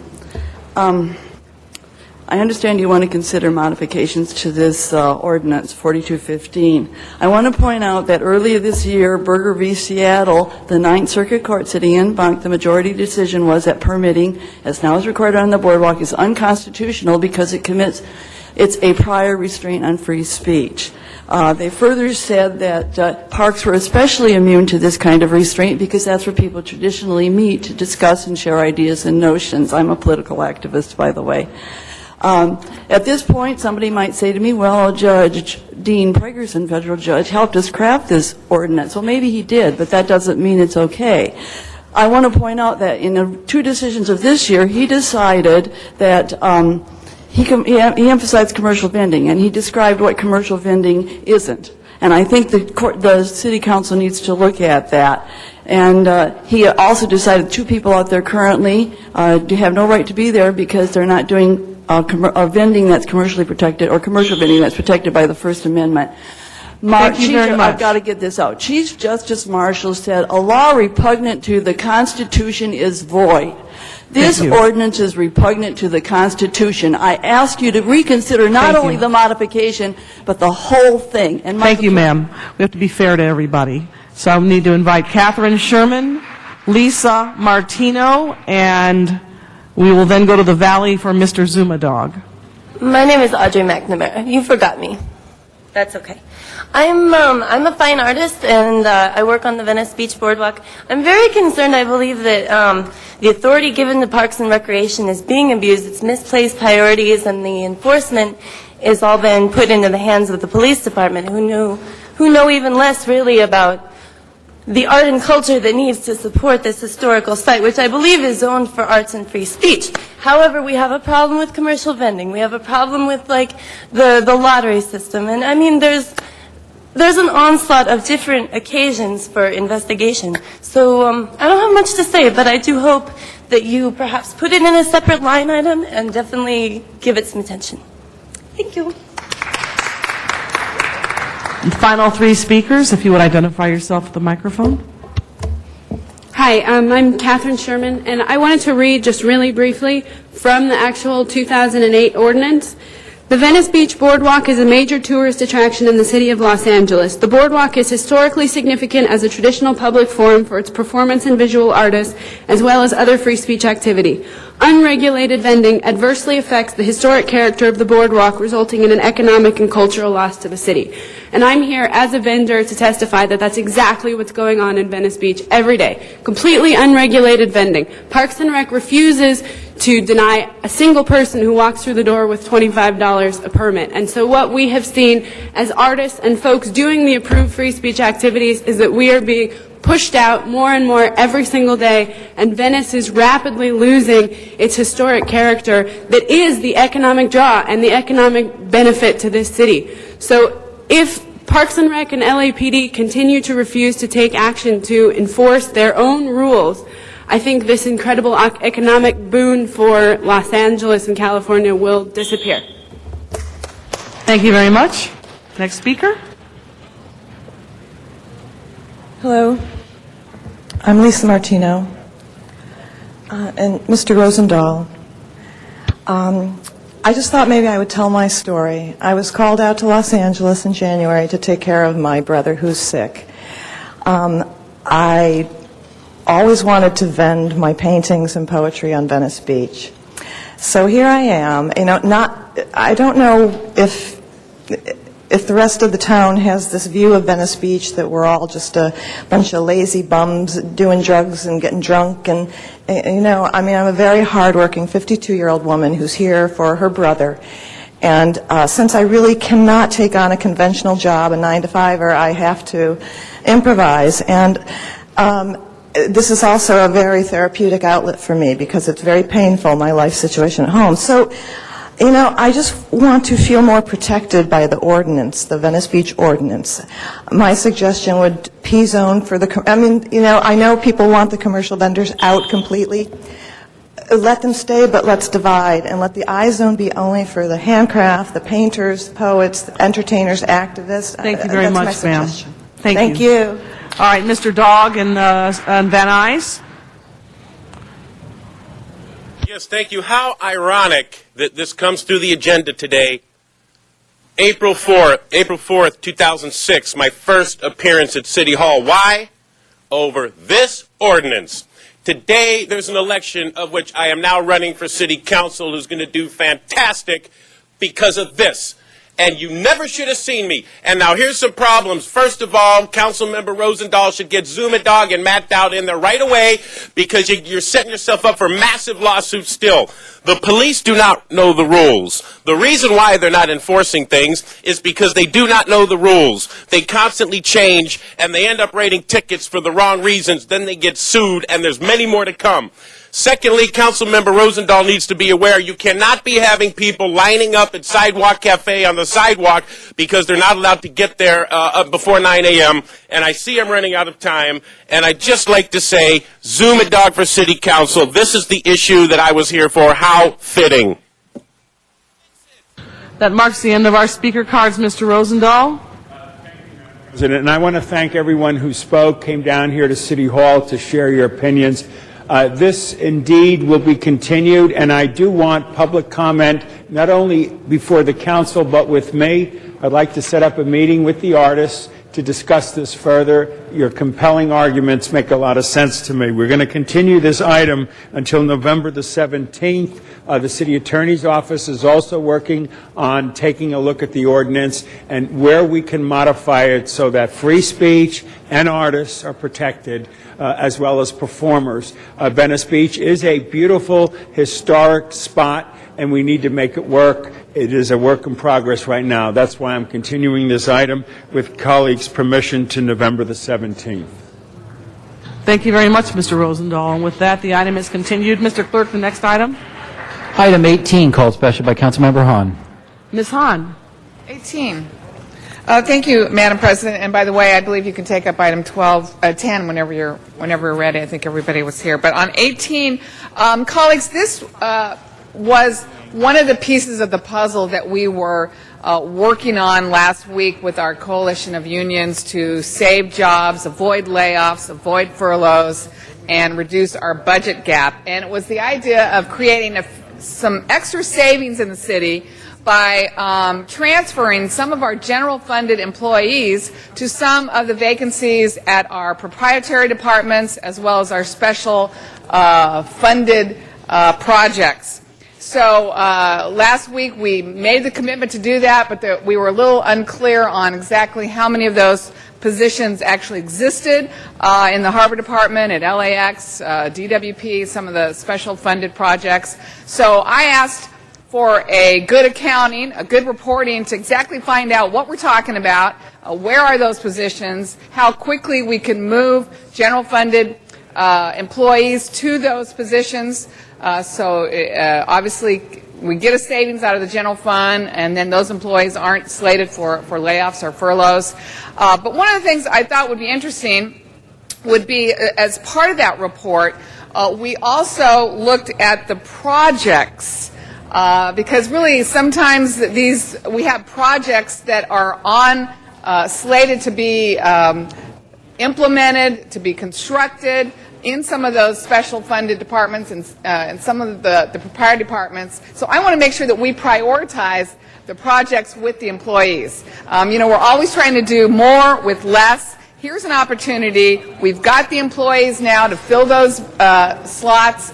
We've got the resources, but let's be strategic in how we do this and not just slot them over in some of these vacancies and then some of the projects don't get implemented that people are depending on. So I have asked that the CLA and the CAO work with council offices to provide a list of potential projects for review that may be able to still get done this year by being creative and by using our workforce more efficiently and getting things done. This is what everyone is going to expect of us. Yes, it's hard times. It's going to be tough next year as well.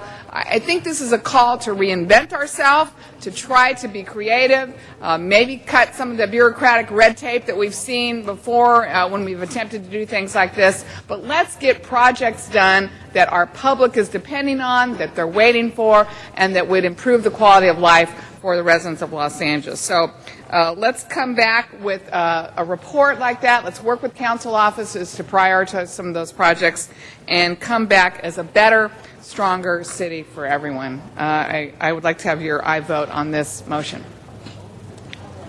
Thank you very much, Ms. Hahn. There are no cards on this item. There are no further speakers in the queue. So if you would please open the roll, Mr. Clerk. Close the roll. Tabulate the vote. 12 ayes. Thank you very much. And before we go to item 10, we have an introduction from Mr. Cardenas.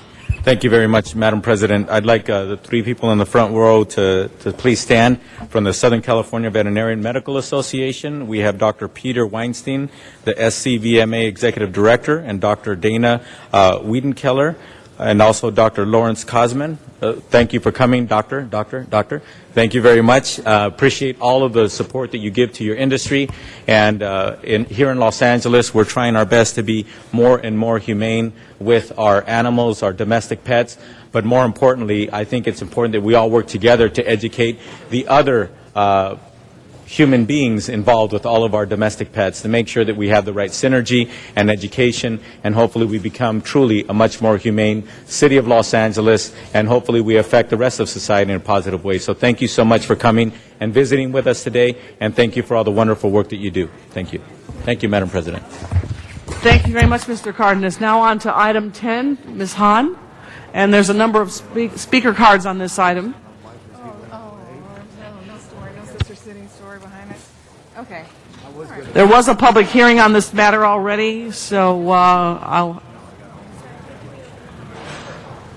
Ms. Hahn? Thank you. Item 10 is up. Thank There was you. a public hearing on this item already, and there are a few cards. Okay, without objection, colleagues, I'd like to reopen the public comment. How many cards do we have?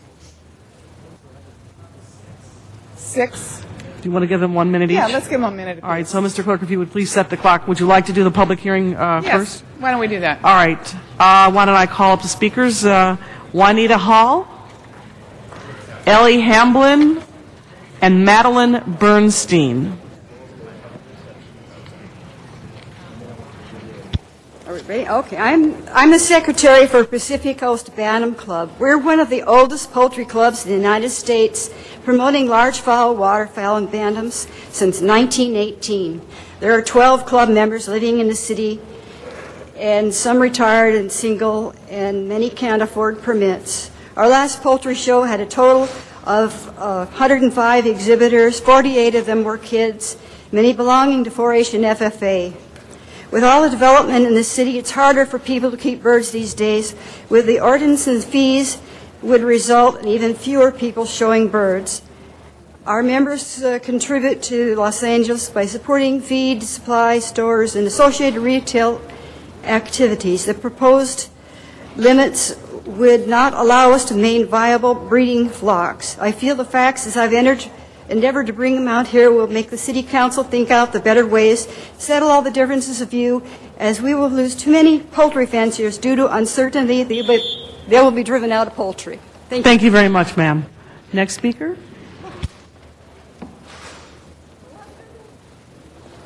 Is it L? Oh, yes. No.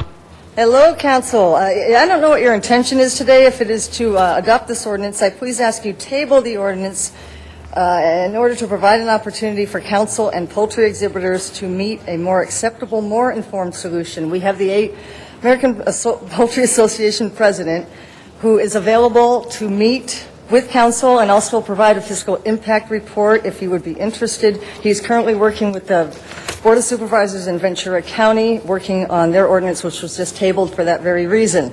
Also, District Number 2 is vacant. It's been vacant. Most of these rural communities are in District 2. I am, she is, many people are. We want to be represented. We don't want this ordinance to be rushed through with no one in Council 2. The election is today. We would appreciate that. I'm leaving you with a quote from the president of the Sacramento County Board of Supervisors, stated when confronted with a similar ordinance earlier this year. She quotes, "Cockfighting is already on the books as an illegal act in California, and stopping people from Thank you very raising much, ma'am. chickens is neither." Our next two speakers, Phyllis Dougherty and, one more, Madeline, Bernstein. Madeline Bernstein. Following Madeline Bernstein will be Phyllis Dougherty and Michael McKeel, and those will be our final speakers. Thank you. I'm Madeline Bernstein. I'm president of SPCA LA, one of the oldest corporations in California, here since 1877. We support this ban for health, nuisance, and public safety reasons, but also from a law enforcement reason. Forcing the roosters to be limited to one per property will not allow cockfighters to house large numbers of roosters in one place. It will convert excess numbers of roosters to contraband, making it easier for law enforcement to identify roosters as contraband and not try to determine whether they're showbirds or fighting birds. And it will also be able to highlight to the neighborhood whether there are more than one rooster at the property. There are sufficient exceptions in this bill to make it reasonable, but from a law enforcement perspective, the spread of disease, the nuisance component, and cockfighting, which is a felony in this state, we urge that you enact this ban with its exceptions, which should be able to appeal to all people involved in the housing or who want roosters as a pet. Thank you. Thank you very much. And our final two speakers, Phyllis Dougherty. Thank you, Phyllis Dougherty of the Animal Issues Movement. This is actually a protection ordinance, and we urge you to pass it. It protects the residents for their property values, noise, enjoyment of life. It also is very, very important for the protection of people for health reasons. There is more zoonotic disease passed from fowl, including West Nile virus, avian flu, now swine flu, and for those that are immune suppressed, HIV, AIDS patients, cryptococcal meningitis is a danger from the waste from fowl. We must keep it limited and be sure that those that are keeping animals, that are keeping roosters and chickens, are doing it for legitimate purposes with concern for the community. There are adequate exceptions for children's exhibitions, for agricultural, for scientific purposes, but it's also strong enough to be sure that we're protecting people and animals in the city. Thank you very much. And our final speaker, if you would identify yourself for the record, sir. Good morning. Good morning. My name is Michael McKeel. I represent a community of 28 single-family dwellings and a daycare center in Panorama City, and we're having a terrible problem with about a half dozen roosters next door that are keeping a lot of the residents up at night. Pardon me? This has been characterized as a conflict between new development and the rights of owners to maintain roosters, but I discovered that the zoning code allows chickens and roosters in any residential property in the city of Los Angeles, including R2, R3, and R4. So this is not a local problem. This is a citywide problem and needs to be addressed. I'm particularly concerned about one issue. The original motion, the language of the original motion was to restrict roosters to one rooster per property, but the ordinance now says one rooster per person, which not only would not solve my problem, but I think is unenforceable. How do you determine how many roosters are allowed on a property? So I urge you to pass this ordinance, and I urge you to amend it to language that states one rooster per property. Thank you very much, sir. Thank you. All right, that completes our public speakers. Ms. Hahn. Following Ms. Hahn will be Mr. Smith. Thank you, council members. I'm holding this rooster that Tom Lavange actually gave to me. I actually am very fond of roosters because some of you may know my last name, Hahn, actually means rooster in German. So everyone I know, when they go on a trip, they bring me back a statue of a rooster. But I never thought I would really get involved in an ordinance that talked about roosters. But I will tell you, this ordinance, folks, and by the way, it hasn't been rushed through. We've been working on this probably over 2 years. And it began for me in my office from complaints I got, particularly from the Harbor Gateway area of Los Angeles, because of an overabundance of roosters and the noise they make, particularly early in the morning. And it was kind of a quality of life issue. And then I began to hear from my residents in Watts who also were calling to complain. And was there anything that Animal Services could do to control the noise of roosters early in the morning? We found that there was nothing on our books that actually had anything to do with telling people how many roosters they could keep on their property. Then, when I began to explore this issue, a couple of other things came up. The anti-cruelty to our animals, the activists in this city care very much about stopping cruelty to any animal in the city. And they began to tell me stories of horrible examples of how roosters are used in cockfighting, and how young kids would see the terrible brutality that was inflicted on roosters in this type of activity. Then I began hearing from law enforcement, who also said many times cockfighting had a link to gang violence. So there began to be issues that I felt were enough that we needed in Los Angeles to have some kind of an ordinance that regulated owning roosters in Los Angeles. So what this ordinance does, and I'd like to have City Attorney Dove, if you want to come up, and Linda Barth, if you would also come up.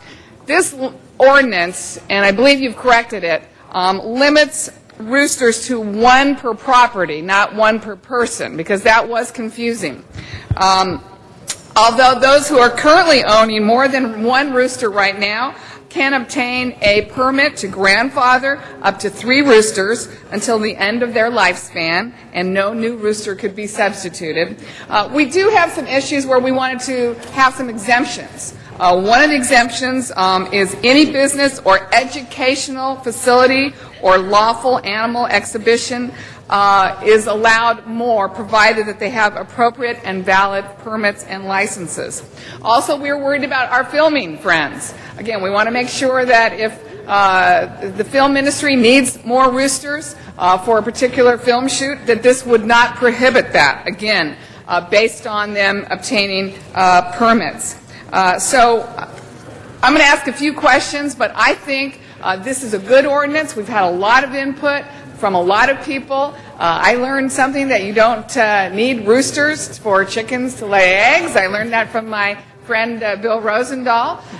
So roosters have their place in the city, but we think having more than one per property causes problems, and now this ordinance will give us a tool to enforce this and to at least address some of the complaints that we've heard throughout the city.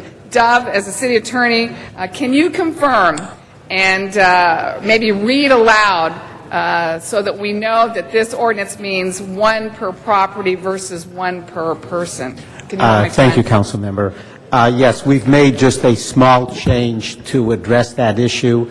It now says no person or persons shall own, possess, maintain, or have custody of more than one rooster on any lot, building, property, premise, etc. within the city. And so we think that the additional language will make it clear that there can only be one rooster per property unless they fall into one of the exceptions that are listed. Can you also talk about the feet restriction, how many feet it needs to be? There are, at present, I believe there's a 35 feet setback from the property line, from each property line to another dwelling. Many properties can meet that, even if they're single family, which is, I believe, why the department and your office wanted this to cover all types of properties. Actually, I think it's 35 feet from your dwelling if the rooster is on your property, and I think then it has to be 100 feet. I think 100. I stand corrected. Right. Yes, I to just the want to make sure surrounding those properties. still. And those do, as a matter of fact, we put in the subsection E. Will make sure that nothing in this ordinance changes any of the existing distance requirements or any other zoning requirements in the city. Thank you. Linda, talk to us about cockfighting in the city of Los Angeles. In your opinion, how prevalent is that, and will this ordinance help address that? Linda Barth, Assistant General Manager of Animal Services. I can't speak as the expert. We have an animal cruelty task force, which is the police and animal services working together with city attorney. But I'll say just sort of anecdotally that that there are a number of instances of cockfighting that our officers have encountered. They are often in areas where there's large parcels of property and a number of birds, sometimes hundreds, 200, 250, 300 birds are being raised for this activity. It is probably one of the primary crimes that our Animal Cruelty Task Force works on when they get tips either through the animal control officers or people calling in the hotline and so forth. That, dog fighting, and then general cruelty, I think, are the top crimes that our Animal Cruelty Task Force is trying to tackle.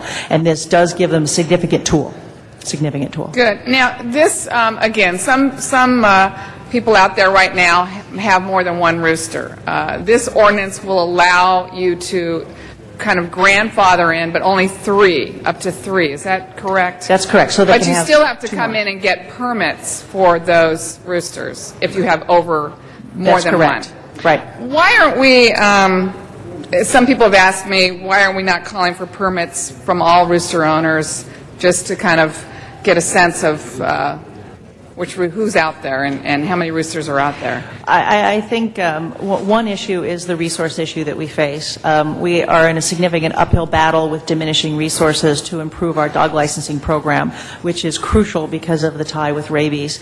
We really don't have the resources or the ability at this juncture to try to tackle a licensing program or a registration program for fowl. I think it doesn't resolve the law enforcement issue either, which is that the restriction, as Madeline Bernstein spoke, it really does give law enforcement a good tool to plain old limit. That way we're not trying to judge, well, gee, what are you doing with your 50 roosters? But it would be a huge resource drain for us at this point. Well, that's good. And I know this is supported by Animal Services, Los Angeles Anti-Cruelty Task Force. It's supported by the Humane Society of the United States. I think this is a good, balanced ordinance. Certainly in these tough economic times, we're not going to have the resources to kind of have a rooster patrol out there and going around and, finding people who have more roosters. But, in fact, it will give us a tool. If your constituents call in and complain about someone having more than one rooster, we're at least able to have a little bit of teeth behind this so that we can enforce it and remove those ordinances. The fines, I guess, will be first time $50, second time $100, third time $250. But again, it's just a tool, and we think this will make for a safer, more livable city for all of us, and hopefully will prevent some of these roosters from being involved in some very, very cruel, ugly criminal activity. So thank you for working with me. It's really taken a long time to get this rooster ordinance, but I think it's right. So I ask for your support on this, colleagues. Thank you very much. Mr. Smith, you are our next speaker. Thank you very much, Madam President, and Ms. Rooster, thank you very much for the motion. As Chairman of the Public Safety Committee, I wanted to report to you that we did hear this in committee the other day. It came out with a support from the committee. Two things did come up. First of all, on the fine issue, it's not mandatory that we fine people the first time we go out. It's going to be at the discretion of the officer that goes out. If they find there's a good reason why people didn't know about it or were unaware of the rules, that they can notice them to do it, fix it. That's correct.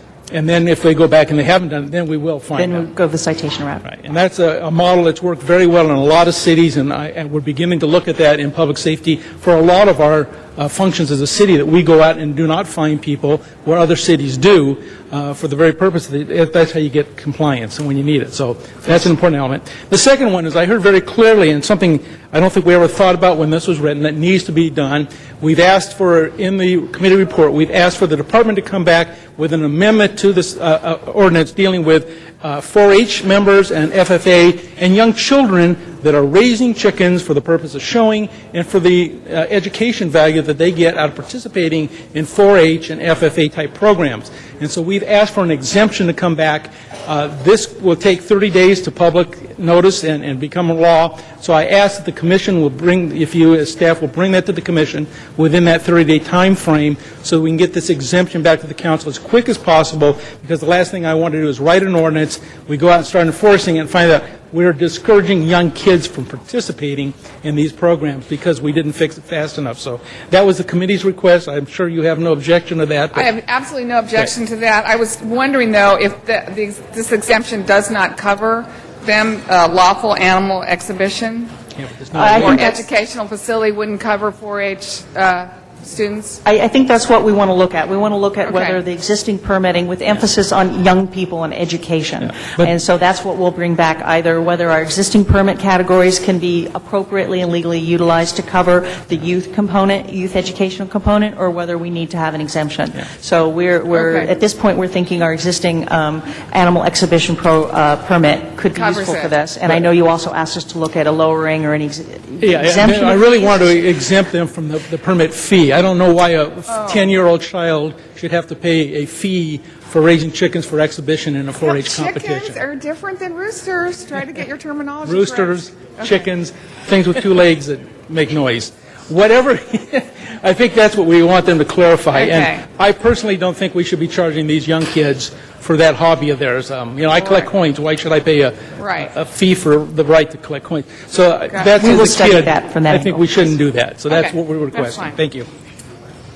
Mr. Rosendahl. Thank you, Madam President. Of course, everybody knows I take my hens seriously. These are lovely eggs from the great ladies that eat organic foods, greens, and corn on the cob and melons that I get from a supermarket. As they start spoiling, we bring home the greens, and these eggs are in fact, the best eggs in the world, I would say. But I must say, you really can't have a rooster in an urban environment. There is not enough space. If I had my ultimate dream, I'd have a 20-acre spread somewhere so I could have the roosters running around. I actually like the sound of roosters. It's part of nature's connection for me. But it isn't everybody else's connection, unfortunately. And the reality is, and my colleagues didn't know this until I told them, you don't need a rooster to have the eggs. And so I have no rooster. I'll be honest about it. And it is directly related to the sound. And it's an incredibly beautiful sound. It's music to my ears, but not to everybody else's. So in the common goal and the common good, we do need a restriction. And frankly, I think you might come back and realize even having one rooster in an urban environment is a problem because the sound just travels. So I know Ms. Hahn's name is Rooster over there, and I know she loves the eggs, as does everybody in the council, but I totally endorse and support this going forward that, golly, the roosters are lucky. They're one around, but I don't think we're going to even stay with that over time. Thank you. Mr. Labange. Thank you very much, and I thank all who have been involved with this. I also want to note that the variety of organizations, including the Humane Society of the United States, supports this. I think it's important. But Linda, you said something, Linda Barth, that you can't. What can't you do? You said you can't. You have a staffing problem, or what can't you do? What was to try to do a registration program for all persons that have roosters in the city, as a mechanism for trying to have some control over the rooster population or understand where the problems are, so forth. The council also asked the department to look into having a hearing program similar to the barking dog hearing program. That's another non-resourced program that we run. Can you do that? Well, we're about 6 months behind in hearing barking dogs. So our feeling was that by restricting the roosters to one property, that we might find that a lot of the nuisance issues are abated, just because sometimes people might have 3 or 4 and they're just not taking care. And that right now our resources, the hearing program is completely unfunded. And we're trying to continue forward with it because it's a due process issue. But to add another component to it or another component to our licensing program at this time just is something that our resources can't really stretch. Well, everybody's got to be challenged at this time. What about the Department of Neighborhood Councils? Have you talked to Dunn at all? On issues related to people and community nuisance. Why don't you visit with them sometime? Just see if there's some preliminary that, hey, people could know, they could deal with it. It's all about relationships in municipal government to try to make it happen. Yes, and we do speak to them to help us disseminate information about all kinds of issues. And we did talk about doing some mailings to 4-H groups and things like that, and maybe through neighborhood councils about the rooster ordinance to help get the information out there to those groups that are most concerned. Thank you. And Ms. Barnes, I want the camera to go on Ms. Hahn again, please. I just want to set the record straight right there. If you could get the camera on Ms. Hahn right there, seat number 2. Get that on there? Will you get that, Kenny? Have it come there. There it is. That's a gift from my wife, Bridget. and me. She wanted me to give it to you with great affection. Thank you. Thank you. Mr. Cardenas. For the record. Thank you very much. To some people, this might seem like something not worth spending the time on, but the fact of the matter is these are the kinds of issues that local government has to deal with when it comes to people complaining about certain issues, but also at the same time, one of the reasons why it took so long for this to get here is because the author of the legislation, Ms. Hahn, didn't want to just rush it through. She wanted to try her best to make sure that we had a very responsible ordinance. So thank you for your patience, Ms. Hahn, and I was more than happy to second the motion and assist in any way that I could. But it's that kind of responsible legislation that, unfortunately, when it's done, isn't going to make everybody happy. But when it goes through the process, like in the Public Safety Committee, when the chairman, Councilmember Smith, brought up the issue of, wait a minute, how about the children who are doing 4-H and things of that nature? Is there any way that we can assist them so that instead of deterring them from raising roosters and showing them, we can actually find a way to partner with them and make sure that we don't hinder that wonderful activity? Well, the idea here is not to kill the opportunity for people to have roosters, but at the same time to find the balance of how we have a humane process and a responsible process in a big city like Los Angeles, that we have an ordinance that hopefully will fit well for this city. Again, not perfectly, but fit well.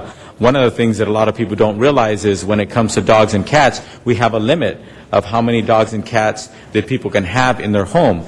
And believe me, when you talk about dogs and cats, anything about dogs and cats, this place fills up to the hilt with people screaming on both sides. So the fact of the matter is, regardless of how many people show up, or regardless of how many families or households are affected, we always try our best to make sure that we have a respectful process, a process that we have a product, an emotion, and things that we put into our ordinances that actually have a certain amount of effectiveness. And unfortunately, it's not perfect. So I just want to thank all the staff for all the hard work that you've done. And your work isn't done, because between now and the end of the year, we're asking you to report back, and maybe we're going to actually add some things to this, on top of this, to make it less onerous, especially to the 4-H children is a big example, and also to make sure that the departments can actually implement this properly.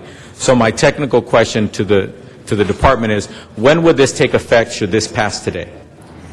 I think if there's the appropriate number, the city attorney can Right. comment. but- It would go into effect as soon as the ordinance does, and so this would be going to the mayor's office, et cetera. Then the enforcement would start taking place probably close to the end of this year, just based on the timing. So technically speaking, and everybody got, if everybody from the city understood this or what have you, it looks more like the turn of the year is when when enforcement would actually start to take place. Probably around Thanksgiving. Yes. November. Different kind of bird. So also, just to let you know that we're always reasonable around here. When I just found out that Ms. Hahn's name means rooster, I'm not about to amend this to say that we can only have one rooster on the council at any given time. Everything's working out with a good balance here, so we work very well with Ms. Hahn, and we wouldn't want to limit the number of Hahns that we have on the council. Thank you. That's fine. Thank you very much, Mr. Cardenas, and there are no speakers in the queue. So, Mr. Clerk, if you would, did you want to speak, Mr. Smith? For the vote, because I'd like to see Rosendahl do the chicken dance. Okay. That's okay. All right, thank you. Mr. Clerk, if you would please open the roll. Close the roll and then tabulate the vote. 12 ayes. Next item. Madam President, I do believe Mr. Rosendahl wanted to clarify on item 12, the continuation. Yes, to the 18th, which is a Wednesday of November, not the 17th, which was a Tuesday. All right, that'll be without objection. Continuation on that item. Next item, Mr. Clerk. Item 33, called special by Councilmember Rosendahl. Mr. Rosendahl. Thank you, Madam President. Item 33 is an incredible opportunity for the West Side to have affordable housing. This is an affordable senior project that is 100% affordable. It is very difficult to find housing on the West Side that is affordable. You know, the ocean and the breeze, and it becomes the home of the rich. But what about everybody else? As a result, we were able to find a for-profit developer willing to go forward with the project. In fact, they talked about 178 units of affordable senior housing, and that's a big deal. However, the community, especially those who live on the other side of the alley, brought a lot of issues to attention, especially the potential of having shadow where they now have sun and impacting their quality of life. And the most difficult decision for me was how do we go forward and make everybody happy. But it's rare that we get a chance to build affordable housing on the west side. So Tom Safran Associates, they have been talking about reducing it to 155 units, and what this will do, frankly, is bring the unit down, and it will help with the neighborhood, and this will allow us to deal with that shadow issue. This reduction in unit count will reduce the massing, so there will be less height in the back and less balconies facing the R1 zone. We don't want to violate people's privacy in the R1 zone. I've also heard there is enough affordable housing in the area of the Mar Vista Gardens. Affordable projects are nearby. However, this is a new project which is specifically for seniors, and we don't have enough for seniors. I'd like to ask staff to come on up, the planning department, on this. And frankly, colleagues, I'm going to make a verbal motion that I'd like your support to make a verbal motion to change the number of units from 178 to 155. The elevation on the south facing the alley will be substantially in conformance with the elevation submitted in the file today. If I could get a second on that motion, I would like to reduce the size of Mr. Cardenas is the second. Mr. Cardenas has seconded that. Well, thank you very much, and we could save the vote until obviously after we get the report and, most importantly, the public comment that I want to hear as well. Please. Shauna Bonson, City Planning Department. So, as you mentioned before you today, 178-unit residential, 100% very low-income senior units. Proposed 5-story structure fronts on Culver Boulevard at the intersection of Inglewood and the Palms neighborhood. The properties that immediately abut the subject site vary as to zoning and size, including 4-story residential across Culver and then 1-story single-family across an alley to the south of the project. The site spans 10 lots and 2 zones, R3 and C2. The project involved a number of off-menu density bonus requests, which were approved by the City Planning Commission, and these density bonus requests are not further appealable, not before us today, but the site plan review request is under appeal and before us today. To be clear, the project is consistent with the city's density bonus ordinance. It's consistent with state law, including recent amendments, given that the requests were off-menu. The bulk of the 74 points of appeal are environmental concerns.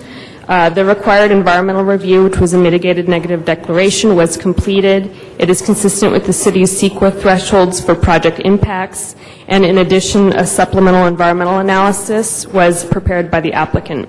The issues raised by the appellants are either under the threshold of significance or concerns not protected by existing laws. The number of issues were addressed at the City Planning Commission and Council's Plum hearing, including the size and the physical impact of the structure in relationship to surrounding properties, particularly the R1 lots. Site plan review conditions address balconies and facade improvements to improve the building's appearance, and certainly a reduction to 155 units would help in terms of the scale fitting in with the neighborhood. Overall, these considerations, as well as the ultimate public benefit offered by the project to support low-income seniors, led to votes in support of the project by the CPC and Plum. Palms Neighborhood Council and Mayor's Office also support the project. So, the Delray Neighborhood Council as well had supported it. Now, here's the parking questions. I have 2 questions on that. I've heard that parking is 106 spaces. Can you explain to me how they come up with that? The parking requirement based on state law and our density bonus ordinance permits 0.5 parking space for low-income senior developments. So it meets that need? Yes. And then the next question, that sunlight from the adjacent neighbors is a concern. Can you explain to me how this has been addressed? By reducing the height? Did you say sunlight? Yeah. A shade shadow study was conducted, although not required, and although the R1 properties are to the south, the shadow doesn't seem to be significant in the hours in which it's analyzed, but certainly the reduction in the number of units would reduce the bulk that fronts onto the R1 properties. Okay, did you want to comment? I was just going to add Your on name for the record? Charlie Roush, Planning Department staff. I was just going to add the project is overparked from the 0.5 up to a 0.6 spaces per unit, so it's in excess of what the code requires. And also, the project, by reducing it down to 155 units, basically results in a reduction in the number of units on the overlooking the single family from 53 units to 22 units, and that would include 22 balconies instead of 55 as previous, which also helps in privacy issues, which are always major in these kinds of cases. Thank you. And Mr. President, this was heard in Plum, but I do want to open up the public hearing and have the community a chance to speak, as well as the developer to respond or to make any other comments as well. So if we could have some cards, Mr. Rosendahl, so we will call those folks now. Thomas Kilty, followed by Claire Sassoon, and Wendy Abril. Go ahead. And actually, before he starts, the council should be reminded that this is a fair hearing matter requiring the council's heightened attention to the speaker or to your monitor. And we will give each speaker 1 minute on the matter. Go ahead, sir. Thank you. Tom Keelty. I live right behind this proposed building. The process, sir, was very flawed. We are homeowners. We were never given notice. We were never contacted by our councilman, Mr. Rosendahl. We were never brought to the table. We never got any proper notice from the city. Delray Council is a sham. Nobody participates. They don't do any outreach. At the Plum hearing, they said over and over again, including the city that's supposed to be neutral, that the alley is 26 feet wide. In fact, it's 20 feet wide. We had a traffic engineer that we paid for out of our pocket who came in and said this is a significant environmental impact.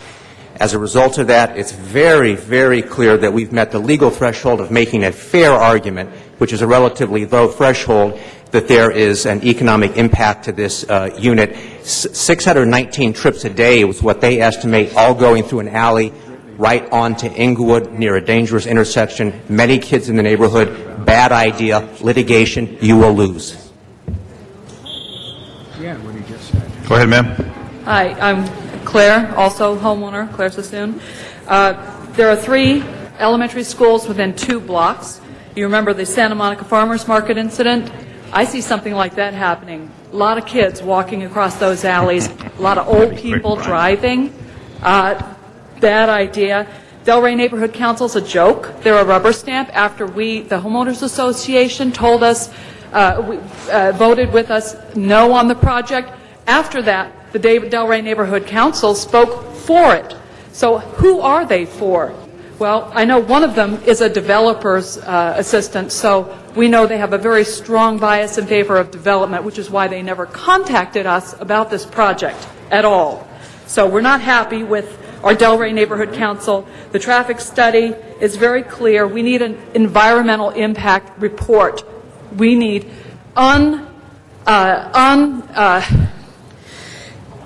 we need eyes on this project that are not going to financially benefit from it. Thank you, ma'am. Go ahead, ma'am. Yeah, hi, I'm Wendy Abril. I live on Wagner Street, the impacted street. I am not rich, contrary to what people might think. I'm a retired elementary teacher of 38 years. Additionally, I did a measure on my home. Thank you. I did a measure at my home, and it is 20 feet from my living room window to the back wall, another 20 feet. I measured that alley yesterday. It is 20 feet. It is not 26 feet. We are requesting that you reduce the height limit that Saffron has from 54 feet to 45 feet. That there be a transitional height limit going from south to north, and there being specifics on that. As to parking, I walked on Wagner Street today. There was not one parking space on Wagner Street behind where this is going to be. I don't know what you're talking about when you say there's plenty of parking. Seniors have lots of people who come and go in and out of the houses to care for them. None of us is opposed to Saffron and the quality of this building. None of us is opposed to senior income. You cannot vote to set a precedent in such an important issue. This building is going to be the behemoth and overwhelm our Thank neighborhood. you, ma'am. Thank you. I hope you vote against this. Ava Stone, James Drummond, followed by Alfred Matsuno, and then Mr. Fred Gaines. Go ahead, ma'am. Hi, my name is Ava Stone. We are residents for over 55 years. We live on the First Street south of a proposed housing project, so we are directly impacted. I want to help you gain some perspective on why we feel such anger and frustration. Suppose somebody came knocking on your door and told you that 20 feet from your wonderful backyard and your single-story family home, they were going to build a 5-story building. When you asked them why, they told you it was because they wanted to bring low-income housing to the west side. Within 2 blocks of this proposed development is an 800-plus unit low-income housing project called Mar Vista Gardens, which has been providing low-income housing for over 40 years. It isn't not in my backyard, it's enough in my backyard.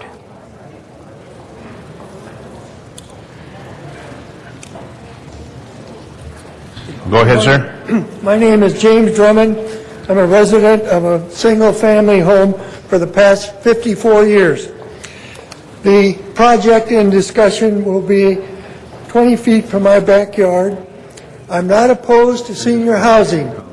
Many of my friends are seniors. In fact, all my friends are seniors. But I'm opposed to the height of the building. It will prevent, again, as Councilman Rosendahl mentioned, it will prevent the sun from reaching our property, the afternoon breezes, and our privacy. All I ask each of you on the council, that as you vote, if you answer this question to yourself, if it was your property, a 5-story building would affect your property, how would you vote? Thank you. Thank you, sir. Go ahead. And then Mr. Gaines is the final speaker. Yes, good evening, Council. My name is Alfred Matsuno. I'm a 39-year resident and homeowner directly behind the proposed project. I'd like to say that 2 months ago, in a City Planning Commission hearing over this issue, Commissioner Montañez stated, after casting her no vote to go forward with this project, with the current facts as stated, that this issue deserved a public hearing.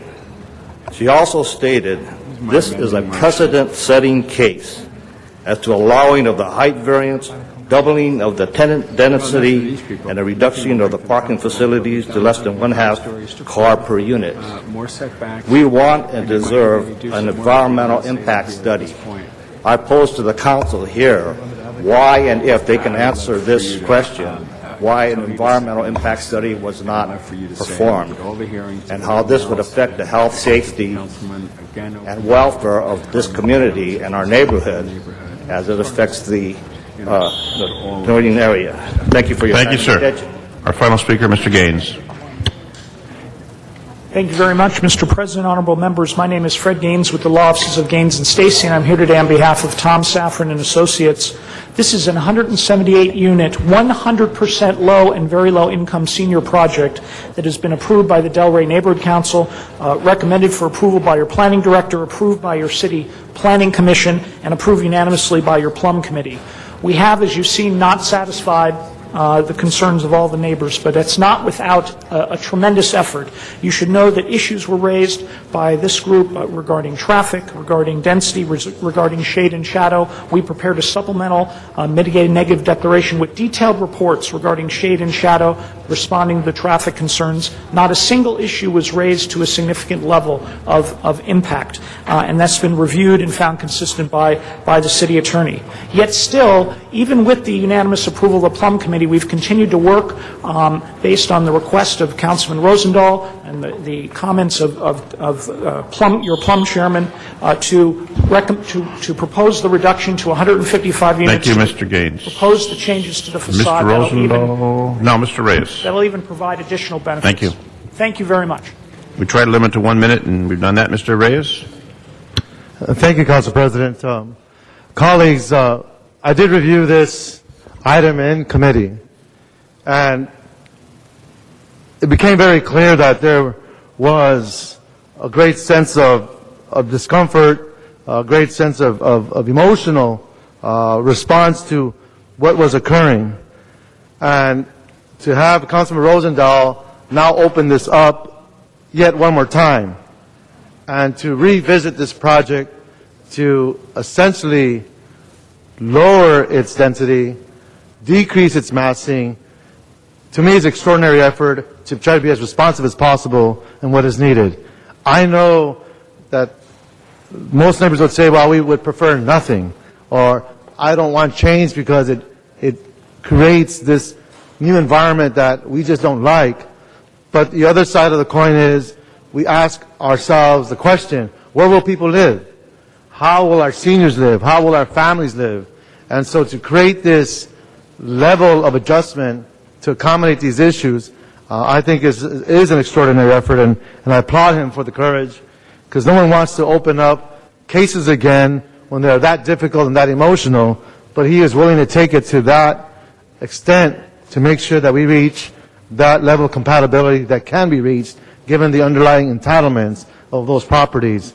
So I encourage support for Councilman Rosendahl and his amendment, and would hope that we can continue working together even to the 11th hour to figure out the best solution.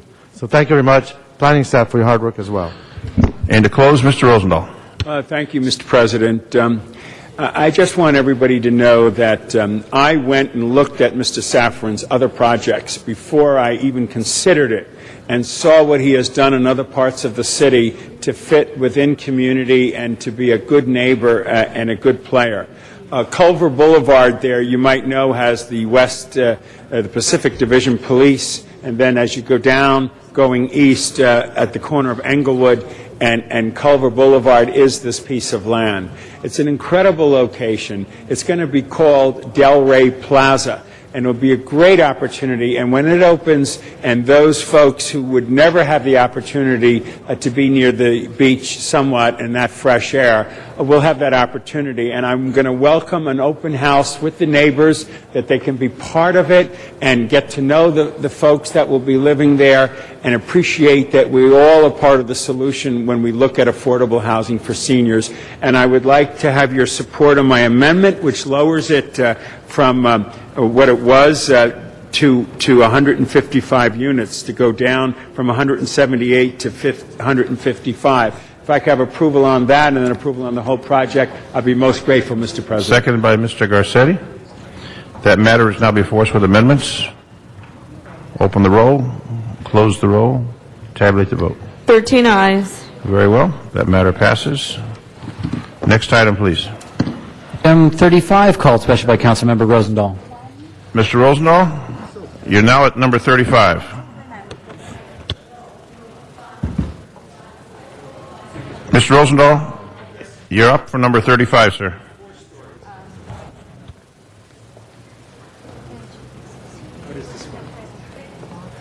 Okay. Thank you, Mr. President.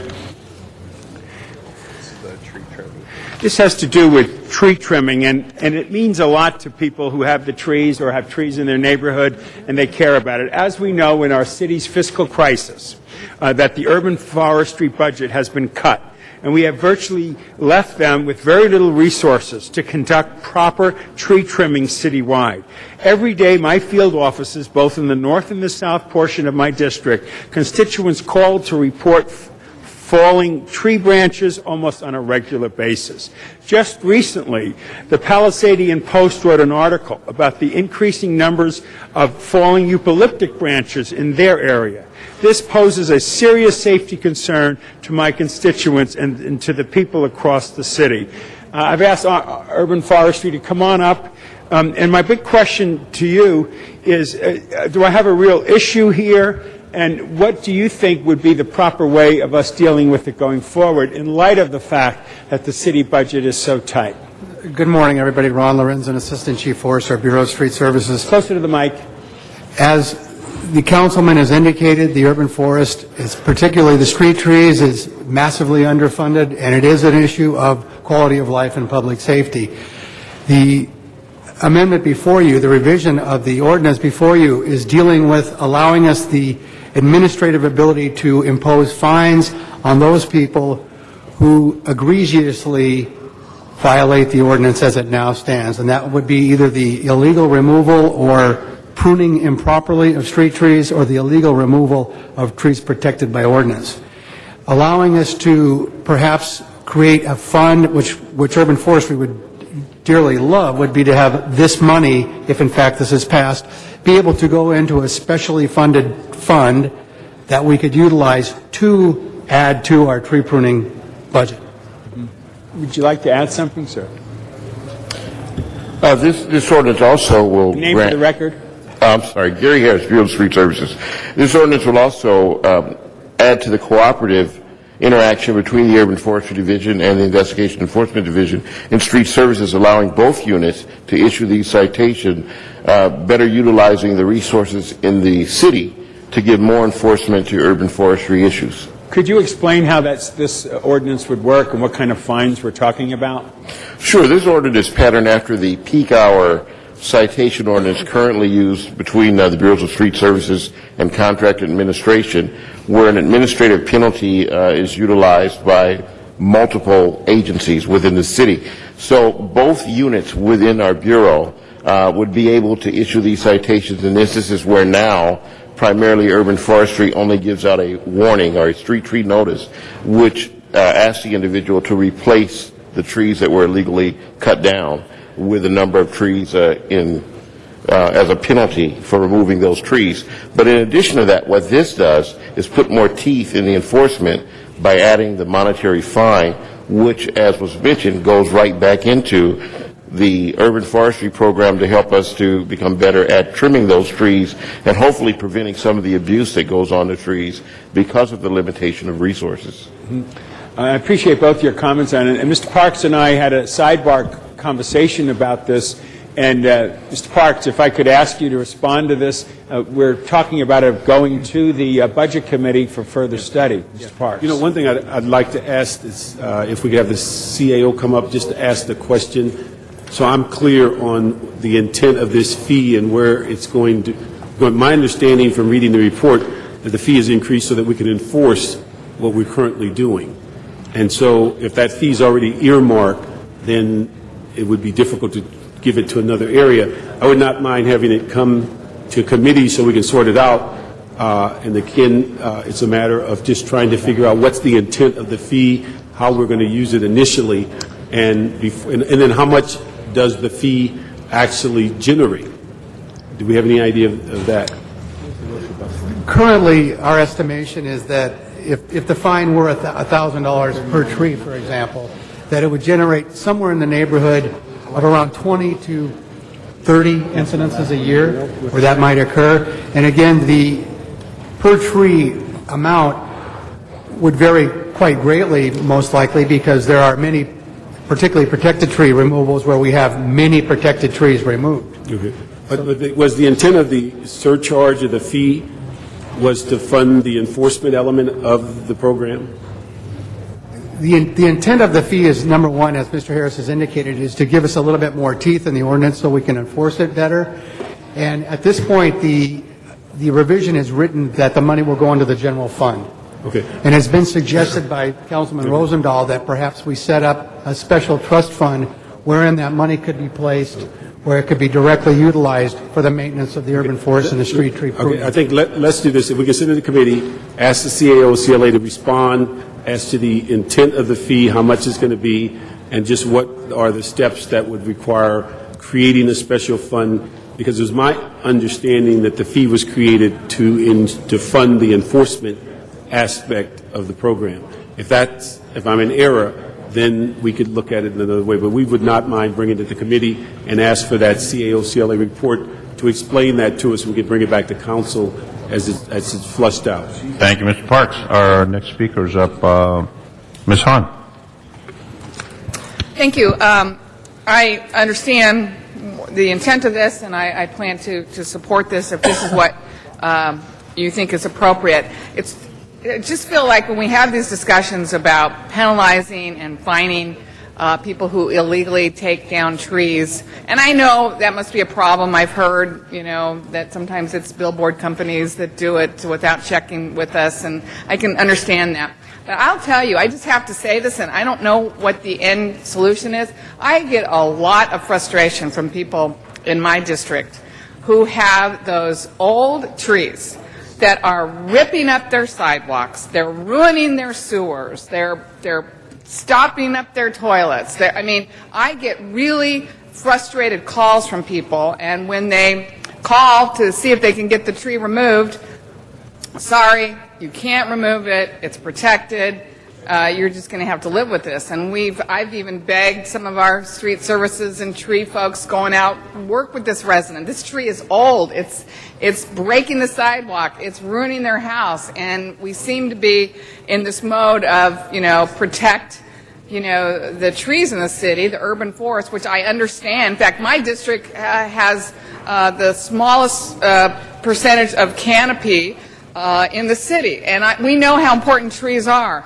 But it seems to me there's got to be, at some point, and I would love for us to figure this out, colleagues, some balance between protecting this urban forest, keeping this canopy, because we know what that means to our air, to the shade ability for our residents. But there's a lot of frustrated people out there in the city who feel like these trees were planted a long time ago, they were the wrong kind of tree to be built, and now they're wreaking havoc on their sidewalks. But more important, their sidewalks. I mean, these roots are growing into people's sewer lines, and they're causing a big problem. So I'm happy to support this if this is what you think you need, but I hope we can look at a policy that figures out a way on a case-by-case basis to really work with our homeowners on if they really feel, and we have a panel of people that agree with them, that they can remove their tree, that we'll be able to do it. Because what I'm fearing is we've been so rigid and so legalistic that you do have people probably going out in the night and removing the trees just to protect the value of their home. So, again, I'll support you if you need this, but, gee, I really feel like it's a time in the city to take another look at how we balance protecting trees with protecting the value of people's homes and the quality of their life in their front yard, on their front sidewalk. Thank you, Ms. Hong. Mr. Parks, did you have any other comments on this matter? Thank you very much. Mr. LeBones? So, Ron, let's go to 4th and Rimpaw. Okay, there's a tree there. Explain what this ordinance does. If we pick a particular tree, and again, and I'll address Councilperson Hahn's remarks as well, the division is not arbitrary. In other words, we are not after those, and this has been utilized, I think Councilperson Rosendahl brought this up one time before when stricter enforcement came before this body, that he is worried about the little old ladies in his district. Wait, so the senior, or don't say little Exactly. old lady there, be respectful. And this is about, and to address specifically Councilperson Hahn's remarks, is about egregious violations of the ordinances, and particularly when that comes to protected trees, which are the 4 native protected species and genus in the city, and not necessarily street trees. With the street tree, if it can be demonstrated, again, what we're trying to do is get the resource back. So if people are amenable to a solution other than being fined, then that's what we do now. This would be used when people are obstinate and knew about it before and still took action they knew were not supposed to take. Good. Let's say like on, I think there were some trees on Western Avenue, like around Clinton. There were ficuses, and they were whacked down to where there was no, almost to the scrub of the trunk. That would be egregious.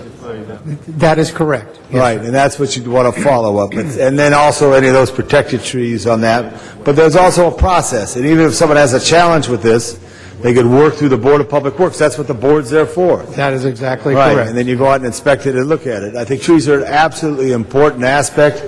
As much as I like planting trees, sometimes I wish, like, for a couple of months we just gave a little love to trees. Several tree wells have overgrowth. Some on a tree system that you planted on Hyperion, but the body of the tree now is almost a bush. It provides a visibility barrier for those going right at Tracy and Hyperion on the way to John Marshall High School. Safety factor. Same is true at Lyric and other places. But that's something of a topic to look at.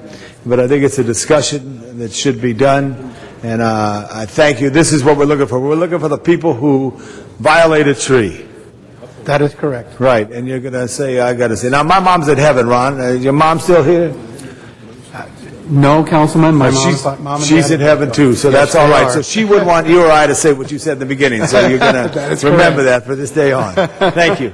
Mr. Labange, I'll remind you, there was that song by the Beach Boys regarding that lady in Pasadena. No, I think it wasn't the Beach Boys, it was Jan and Dean, if you got it right. And so you're a mistake, so. That was a good test, and you passed once again. Too bad you didn't make it with the fire department. Mr. Rosendahl. Yeah, just some final comments. First of all, I appreciate you guys coming up. I want you to work with Mr. Parks about how we could make this fun happen. But Ms. Hahn's point, which I totally agree with, we have a lot of people who have these old ficuses that are tearing up sidewalks, and they are going into their sewer system. It is going into that.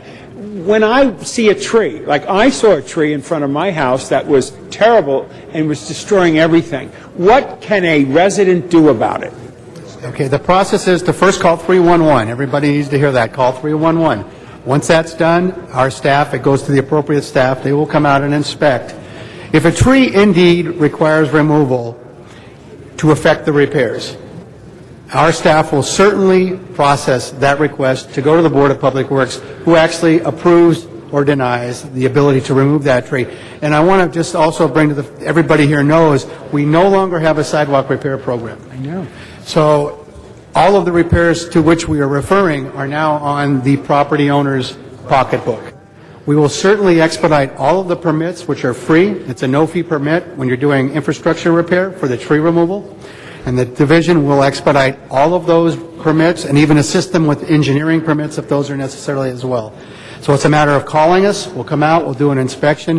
If indeed the infrastructure repair is going to be taken upon by the property owner, and it does require the tree removal, we certainly will go to the board and request that they approve that. Because I took down a big tree over there in Westchester that was absolutely a frightening moment for the community because it had grown to such a humongous size. It was a ficus. They're the ones we never should have planted, but we did, and all of our sidewalks are torn up by that. So That's true. Dial 311, and then Dial somebody 311. will come out and figure it out for you and work with you. And just one more statement about, I hate to vilify the ficus. It's not the ficus, it's large trees and too Beautiful small of tree. an outer. And it's particularly the one to which you referred, you know how much of an uproar that created by people who did not want the tree to be removed. I know. So hence the conundrum that the council and the division And are in. safety is the number one concern I That have is about correct. an old tree. Okay. Well, thank you very much, Mr. President. Thank you, Mr. Rosendahl. This matter has already been heard in committee. There is one card if we want to open it up for the public speaker. I need a motion from the floor to do that. Mr. Rosendahl makes that motion. Dr. Williams, on this matter? I can support this one. In fact, I would highly recommend that you put in an extra penalty for cutting down, especially of the protected trees, which in Northeast LA, we went through one, a 28-inch bay tree. That is the same size of this column, plus the height of the room and almost the diameter. Now, what happened? People noticed that the guy was trimming it. But by the time that the city could take action, it was already cut down, 28-inch. He could have just simply followed the procedure and replaced it with 4 trees. We're trying to get more than 4 trees, but he was a rental owner, and he had just bought it, and he wanted to get rid of the tree because it was costing him too much, he said. So a simple 4 replacements for it would have satisfied the legal requirements, but he chose the profit. Thank you. Thank you, Dr. Williams. And if people see this taking place, they can take a photograph and turn that into the enforcement section. So there are ways that we can use the technology of today if people are going to violate that particular rule on taking action on those trees. This matter is now before us. Open the roll. Mr. Rosendahl, you have another comment? Yeah, just for clarity, folks, you're voting for this fining process, which is a good thing, but it's also then going to be reviewed in terms of a special fund to do this in the Budget Committee. So you vote yes on it, the fine is put in place. And then it's going to be sent to Budget and Finance. Correct. Very well. Open the roll. Close the roll. Tabulate the vote. 14 ayes. That matter passes. Thank you very much. And next item, please. Item 36, called special by Councilmember Weezer. Mr. Weezer, number 36. Mr. Weezer? next one. We're going to hold 30 seconds on the table for Mr. Weezar's return. Mr. Clerk, next item, please. Item 39, call special by Councilmember Rosendahl. Mr. Rosendahl. Thank you, Mr. President. This is an exciting new day. Mr. Koretz joined the Transportation Committee, and we discussed this. This is the Wilshire bus only lane. This is an opportunity when we approve the motion today to spend another $210,000 in getting a full-blown EIR for the project. And we have some cards from the community that would like to speak in the subject. If we could give them 1 minute apiece. Very well, 1 minute apiece. Mr. Joe Linton. Mr. Linton here. How about Ms. Yang? Those are our two speakers on this number 39. Ms. Yang, please come forward. Good afternoon, Council. My name is Sun Young Yang, representing the Bus Riders Union and the Clean Air, Clean Lungs, Clean Buses campaign. We've been involved with the Wilshire Bus Only Lane project since 2005 and have been observing it since 10 years ago when this matter was open. We are in full support of the motion to move forward an EIR for the Wilshire Bus Only Lane. This is highly exciting, especially because the federal government has approved also the full funding, $23.3 million. The Senate just approved the budget last week. That included the second installment, $13.5 million for the Wilshire Bus Only Lane project. So this is a fully federally funded project, as well as state has supported it, as well as this the important leadership of this body to move forward today and to continue supporting this project will tremendously benefit and unlock a lot of the public health greenhouse gas issue that's related to transportation. So we'd like to recognize the leadership and continue to encourage your support for this project. Thank you, Ms. Yang. That's our final speaker on this matter. Mr. Rosendahl? Yes, I'd like quickly DOT to come up. The good news that you just heard from one of the speakers is there's more money appropriated out of Washington. There's $23 million sitting there for us to pull on if we approve the EIR. The EIR will be completed by 2010, by June of 2010. Could you give us a quick update of where we are and how it's moving along and how you feel, which was the most important issue for me, that it might save 20 minutes to 25 minutes in going on that corridor downtown? As we know, Wilshire Boulevard is one of the busiest corridors in the city. That's why the mayor keeps talking about the subway to the sea. That won't be in my lifetime. I'm 64. Maybe it will be, but this certainly could be in my lifetime. Please, quickly explain. Yeah, Kang Hu, Senior Transportation Engineer in Department of Transportation. We have worked with MTA to conduct the environmental assessment. We have found a number of intersections will have significant impact on traffic flow.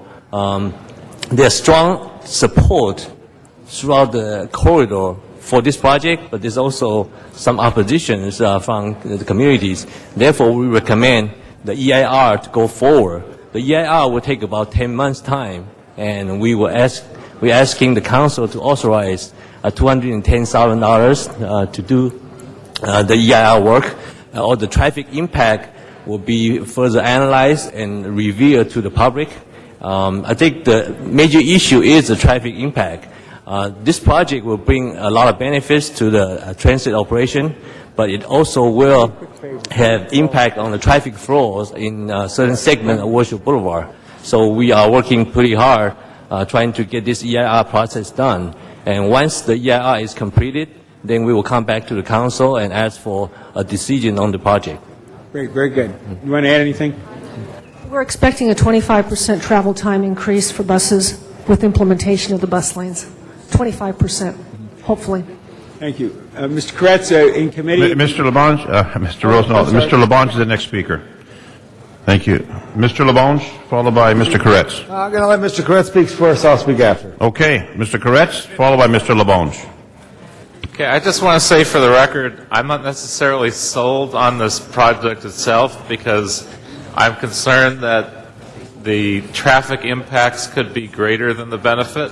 I think it's more likely that it'll be a good project, but the only way to really get a good handle on that is to do this EIR. So even as a somewhat skeptical voice on the project, I think the EIR is absolutely critical because if we can make this work, it'll be the quickest way to get real rapid transit in Wilshire. If it looks like we won't get the benefits and we'll get more of a traffic tie-up, then we shouldn't move forward with it. But the only way to get the answer to that is to do this EIR. So I'm a strong supporter of this part of the process. Mr. Labange. I'm a supporter of the project, and Mr. Kretz, I think we could work out these errors. That's why you said I strongly support you in a full EIR. You got to look at this. Wilshire Boulevard has 4,000 buses a day. Maria, why don't you sit at the table here? You're our transit person there. You're at the MTA. I'd like to give you a little credit for that. Worked hard on this. Maria Sosa Roundtree. I think it's real important that we look at this corridor because that's where the buses are. The three important streets for high-density buses are Wilshire Boulevard, and then on a north-south street Vermont and north-south street Western. The 725, 754, and I'm not sure, 720? 720. So it's real key. The one thing I did ask for, because in the future, and it will be the future, Mr. Rosendahl, and I'm sure those who sat here before us didn't think everything was going to be completed in their term or in their lifetime, but we got to move it forward, as you know, is to look at possibly going west on Santa Monica, which we've really enhanced with that development to serve Century City right at its door, and then going into Westwood where the UCLA and the 68,000 people a day make their home, which may avoid that area of the 5th that you have a concern with, and then have shuttle service, or what would be a local line like a comparable to the 217 up off of Sunset in the Hollywood area that would serve back into that area. Take people, get them out west and get them back west, get them wherever they want to go and connect the city through transit. But look at this area. One day there will be a subway system that will be complemented by a bus system in a spoke. Maria, you have anything you want to report on this? No, I think DOT covered the aspects of the report. I covered it, passed the test. Thank you, Mr. Labange. Thank you, Mr. Thank Zion. you. Matters now before us. Open the roll, close the roll, tabulate the vote. 14 ayes. Very well. Forthwith on that to the mayor. Thank you. And there's been a request for number 36. Mr. Clerk. Call special by Councilmember Weezer. Mr. Weezer, we have cards in this matter? Yes, if we could open the row and take the cards first, please, Mr. President. Very well. Speakers on number 36, Mary Lasher, followed by Sally Zhu, Michael Feinstein. Please come forward, those three folks. Mary Lasher first, Mary and Sally. Michael, is that you, Michael? Well, we're going to do by the cards, the way the cards were turned in. So let's go in that order. Thank you. Go ahead. 1 minute for each speaker, please. 1 minute. So we are here from Repair California. We are came down from San Francisco to meet with you today. I'm working on the staff of Repair California as a disillusioned mother of 4 young children who is pretty disgusted by what was going on in my own very good school district. So I came out of hibernation, and I am now supporting this call for a constitutional convention, which will be limited to issues of governance. It will not deal with any social issues. It's going to deal with electoral reform. It's going to deal with local and state government and the relationship between those two, which I know would be near and dear to probably all of your heart. It will deal with the initiative process. And I also want to say that the concern that this is going to be a Pandora's box is probably, I understand it, but we are going around the state and educating people that this Pandora's box is actually not so. It's going to be elected on after the delegates meet in November of 2011. Thank you. Thank you. Go ahead, ma'am. Hi, my name is Sally Zhu, and I'm here speaking on behalf of Gautam Jutta, the Deputy Director of New America Foundation's Political Reform Program. He wrote a letter saying, "Dear Los Angeles Council members and Mayor Villaraigosa, the New America Foundation strongly supports the proposed resolution to endorse the Bay Area Council's call for a state constitutional convention. With the budget crisis only getting worse and Californians losing their faith in elected officials, most people believe that our state is headed in the wrong direction. Our current constitution, the third longest in the world, is acceptable to special interests and policy gridlock. A constitutional convention will allow for an informed yet diverse group of Californians to enact fundamental reforms that will put our state back on the right track. We support any and all efforts to return California to the vibrant and bustling democracy it once was. A constitutional convention offers a great promise to do just that, and therefore we urge the City of Los Angeles to support the much-needed call for our constitutional convention. Thank you very much. Perfect timing. Michael Feinstein, John Grubb, Stephen Ochoa, and Zumadog in the Valley. That order. Go ahead, sir. Hello, good morning. Good to see you all again. As a former elected official in Santa Monica, the reason I've gotten involved with the Constitutional Convention is I've seen how the dysfunctional nature of our state government impacts us on a municipal level, and that the Constitutional Convention is the best opportunity to have a convention that fits, to have a constitution that fits the 21st century, because only a constitutional convention, according to California law, allows us to put several different moving pieces together at once and have an integrated, comprehensive change. Individual ballot measures dealing with only one aspect of our structural deficit in the state is not sufficient. The other thing that I want to add is that because this is going to be on TV and involving regular Californians, it has the best chance to reform how people see governance and politics in the state, because you're going to have regular people up there looking at our issues, and you're going to have feedback loops that we've never seen before. I hope you vote yes. Thank you. Thank you. John Grubb. Hi, thank you everybody for having me. Thank you Councilmember Huizar for bringing this forward, and also Councilmember Rosendahl. I'm here from the Bay Area Council. We're a business group from the San Francisco Bay Area, but we're working with a broad coalition in support of a constitutional convention. I would like to applaud you for this resolution. When Sacramento is falling down, the LA City Council is standing up, and I appreciate that you're standing up for your people. I am available to answer any questions if there are specific questions that come up, but I urge your support and thank you for your consideration. Thank you. Stephen Ochoa, and then we'll go to the Valley for Zumadog. Those will be our final speakers. Thank you, members of the council. My name is Stephen Ochoa from the William C. Velasquez Institute. We are a Latino public policy think tank organization, and we have been wholeheartedly behind this conversation that is taking place in California. No one believes that state government it works today.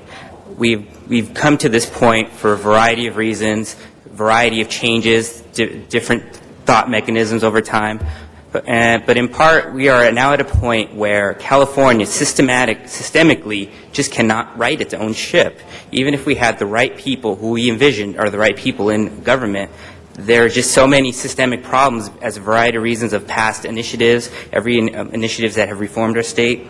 The Constitution hasn't been revised since 1879, and California, frankly, is a much different place now. We are now a 50% minority state, and the Constitution should start reflecting that. And we feel a constitutional convention would be the most holistic mechanism to get our state to that point. Thank you, sir. To the San Fernando Valley, Zumadog. Yes, by the way, my card was for 35, but I'll be glad to speak on this one, 36. We're talking about budget, finance structure. First of all, how funny. Mayor Antonio Villaraigosa, he says we should review the state's school finance system. Excuse me, pointing the finger, Mayor. I think you could start with some financial structure reform right here in City Hall. Shame on you. Let me just say something. If you want to save money, don't go take all the pension money, throw it in Wall Street. Don't take it all and give it to Ron Burkle, Darius Anderson. Don't give it all to Ari Swiller and these shield Mr. projects. President, he's and lose not it. addressing this issue. Okay. Well, I'm trying to address right here. It says, resolution for the process of reforming financial structure. And I think financial reform should include no pension packing, because the biggest problem the city has now is it's bankrupt because of phony shill real estate investments. People, go to the ballot right now. Zumadog for city council. Go to the polls. Open till 8. Thank you. Now we have on the speaker's queue Mr. Huizar, Mr. Garcetti, Mr. Cardenas, Ms. Hahn. Mr. Huizar. Thank you very much, Mr. President. And colleagues, as you recall, we had this item up for a vote a couple of weeks ago, but there was some concern from some of our council members. Some other questions included, who is behind this constitutional convention? Are they representative of the people who live in California? Are they going to be representative of the views that are expressed in California? We also heard concerns about whether or not the city of Los Angeles would be negatively impacted should this convention come up with things that are not in agreement with the city. Well, we have before us some members of Repair California with us today. I want to thank you for coming from San Francisco. We also have some other supporters of this effort here as well. I would urge my colleagues to ask them any questions you may have so that you may feel comfortable knowing that, at least from what I've seen, these are folks who are concerned about the direction of this state, and they've examined this, and they want to do it in the best possible way to come up with some solutions, and that is to look at our Constitution to see what we can do to begin from the bottom up. And the bottom up is also, I also use it figuratively in terms of having the people involved in shaping the Constitution that directs this state and its future. We talked quite a bit last time about what ails us, whether it's the supermajority needed to vote our budget, whether it's the referendum process that we're using that directs a lot of our financing, and a number of other issues. I would hope that we would focus today on supporting this if you feel comfortable that this group and the process that's going to be undertaken is fair and it's one that's going to stick to the principles that we can all believe in. We may not like what is the final product, but that is what democracy is all about. And I think we're taking this process in a very democratic fashion to ensure we come up with something. Not everyone's going to agree, but even when we do get that final product, we could always, as a council, be either supportive or against whatever that final project may be. And that's what democracy is all about. I urge you to support this. I do have some questions, but I would leave it open right now for my colleagues should they have any questions on this process itself. Again, thank you to the speakers who came, and I would urge you to your A vote on this item. Thank you very much. Thank you, Mr. Huizar. Mr. Garcetti, followed by Mr. Cardenas. Thank you very much. Mr. President, I confess there are several parts of this Constitution which I do not at present approve, but I'm not sure I shall never approve them. For having lived long, I have experienced many instances of being obliged by better information or fuller consideration to change opinions even on important subjects, which I once thought right but found to be otherwise. Therefore, that the older that I grow, the more apt I am to doubt my own judgment and to pay more respect to the judgment of others. There is a great saying by a French lady who so naturally said in a dispute with her own sister, "I don't know how it happens, sister, but I meet nobody but myself that's always in the right." I doubt, too, whether any other convention we can obtain may be able to make a better constitution, for when you assemble a number of men to have the advantage of their joint wisdom, you inevitably assemble with those men all their prejudices, their passions, their errors of opinion, their local interests, and their selfish views. From such an assembly, can so perfect a production be expected? It therefore astonishes me, Mr. President, to find the system approaching so near to perfection as it does, and I think it will astonish our enemies who are waiting with confidence to hear that our councils are confounded like those of the builders of Babel, and that our states are at the point of separation only to meet hereafter for the purpose of cutting one another's throats. Monday, September 17, 1787, Benjamin Franklin asked somebody to read this for him at the Constitutional Convention. He wasn't sure if he would vote for the Constitution. He didn't think it was perfect. He knew as he got older that maybe he was less and less right all the time. But he faced a moment of crisis. Here in California, we face schools that are failing, an infrastructure that is crumbling, budgets that are out of whack. We were once the envy of the country and a place seen as limitless possibility, and now we're a laughingstock and seen as a place of permanent paralysis. The question we should be asking ourselves, and I very strongly support this, and I want to thank Councilmember Huizar for his activism in working this forward. Mr. Rosendahl, who, like myself, has spoken at town halls calling for the Constitutional Convention. Don't worry, carry on. You're good. The question we have to ask ourselves is not what we want, but what we are willing to give up. Because for those who see this as just big business trying to push their agenda, or those who see the left trying to hoist a taxing agenda on the conservative minority of this state, we all have to show that no matter where we are on the political spectrum, we need this and we're willing to give something else up to put it on the table. I've heard many of the criticisms about this, and one of the things that people have to give up is control. With great respect to my friends who are state legislators, many of whom want to work this process through the state legislature, we are all Californians, and we all have a say. Just as Ms. Hahn and Mr. Zine were members of a charter Reform. Thank you. Reform Commission. Thank you. Reform Commission here as citizens. So too must we broaden this conversation beyond 120 people. We must call, as elected officials who are the closest in some ways to those common Californians, on them to join us as common Californians, equals in our pace, together, ready to sacrifice, but ready to sacrifice for a greater good. Is it on pensions that we sacrifice something from the left in order to get something on taxes from the right? Is it that we look at budgets and make sure that we're not one of 3 states in the country that needs 2/3 majority to pass a budget, but we also recognize there are other things that make people want to hang on to that 1/3 because they don't trust, with the rules the way they are, that we won't spend ourselves into deficit. This is the leadership it will require, and I call on this council to join the growing chorus of common Californians who are calling for this convention. Conventions are ugly by definition. Conventions are full of people walking away with things that they didn't get. But we don't walk in to get selfish and parochial things. We go in to get a common good and a greater good. And this is an important step for Los Angeles to be on the path towards too. Thank you. Mr. Cardenas, followed by Ms. Hahn. Thank you very much. It's unfortunate that the people trying to sell this constitutional convention is a formal organization out of the, I guess, the Bay Area or something like that. I'm sorry, I forget what they call themselves.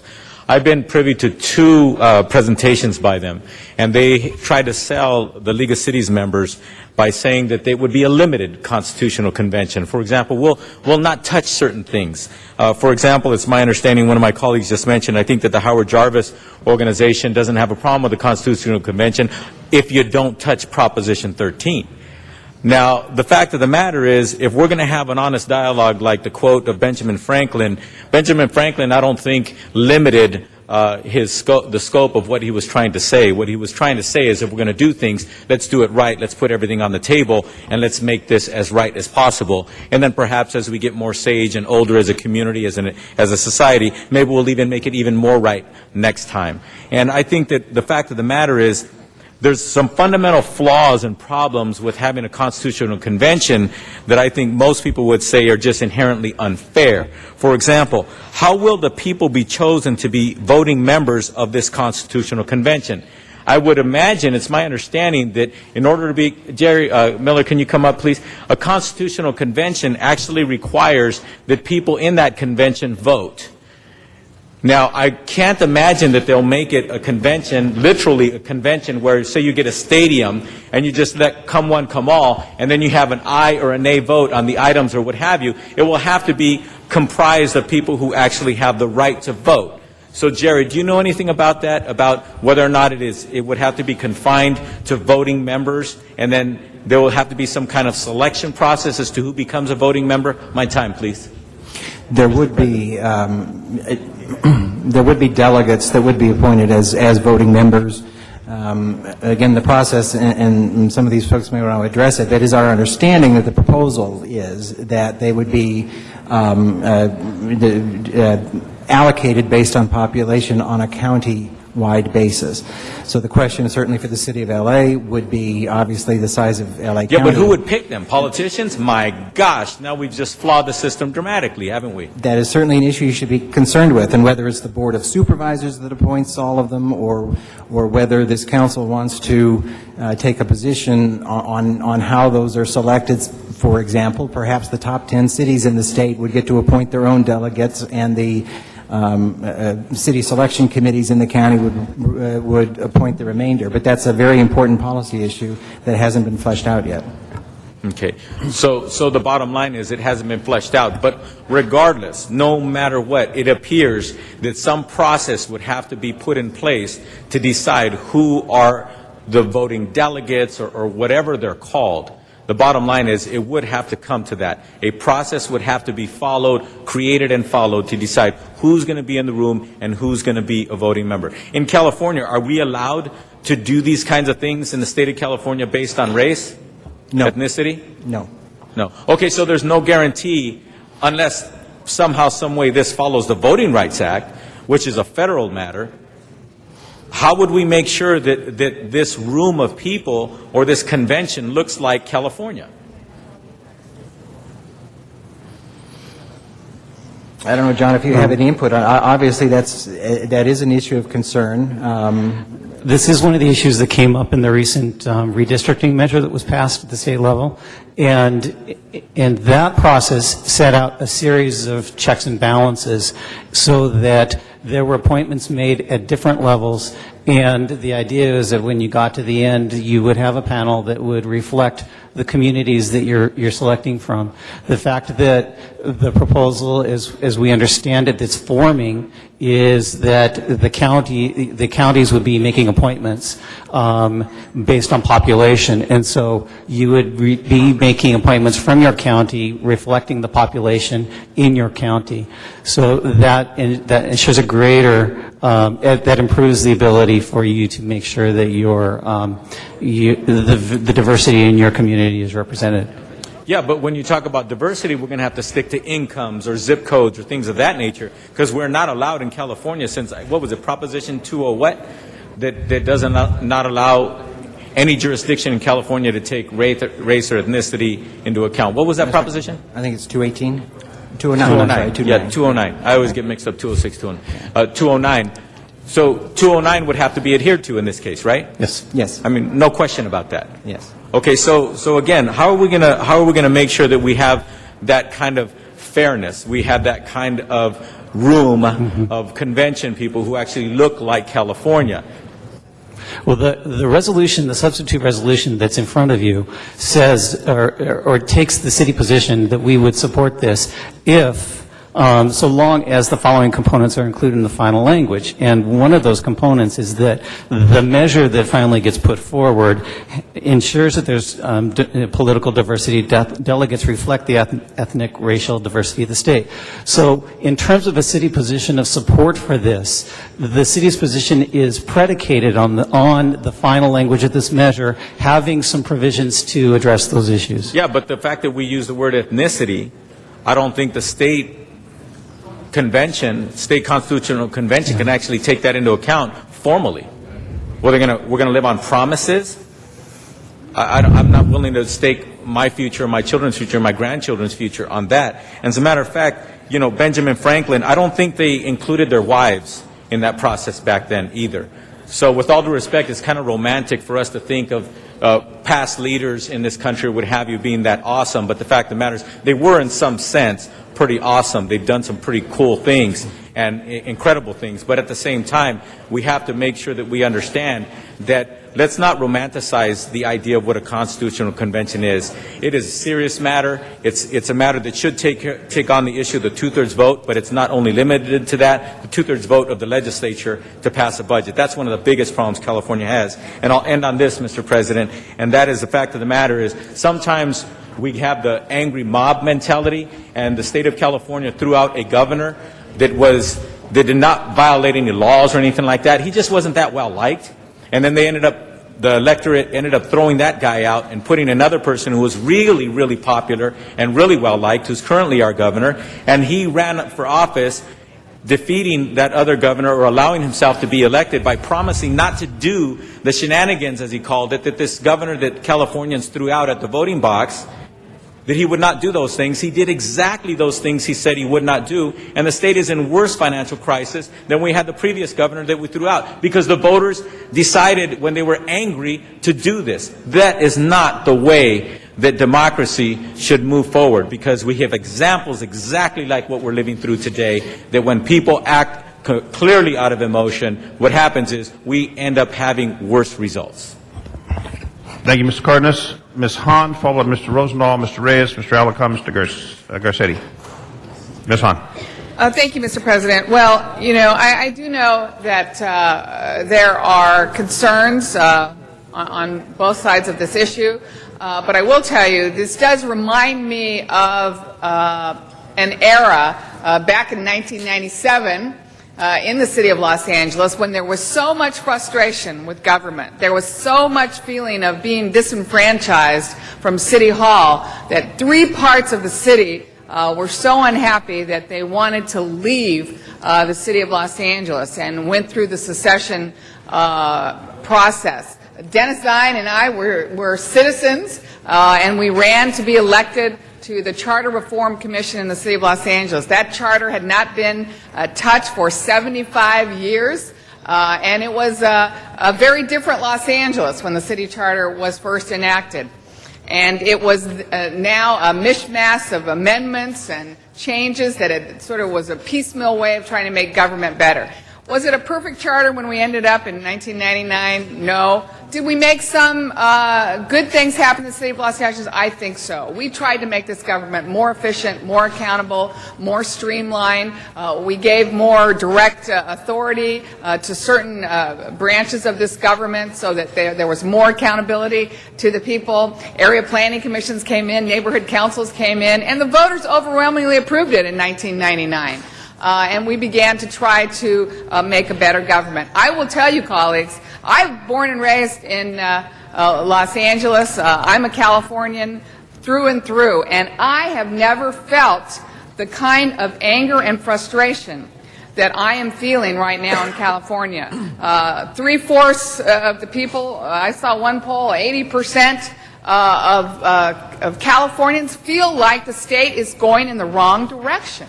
And they feel like there is no one up in Sacramento who seems to be feeling that in a way to make the kind of changes that we need to. Our educational system has been going in the wrong direction. And I'll tell you, I was up in San Jose with the League of Cities last week, and I will tell you, every mayor and every council member in the state of California is also feeling very frustrated, just like we were. When we balanced our budget and we worked hard to prevent layoffs and furloughs, and we're working hard to build our police department and keep our firefighters fighting. What happened?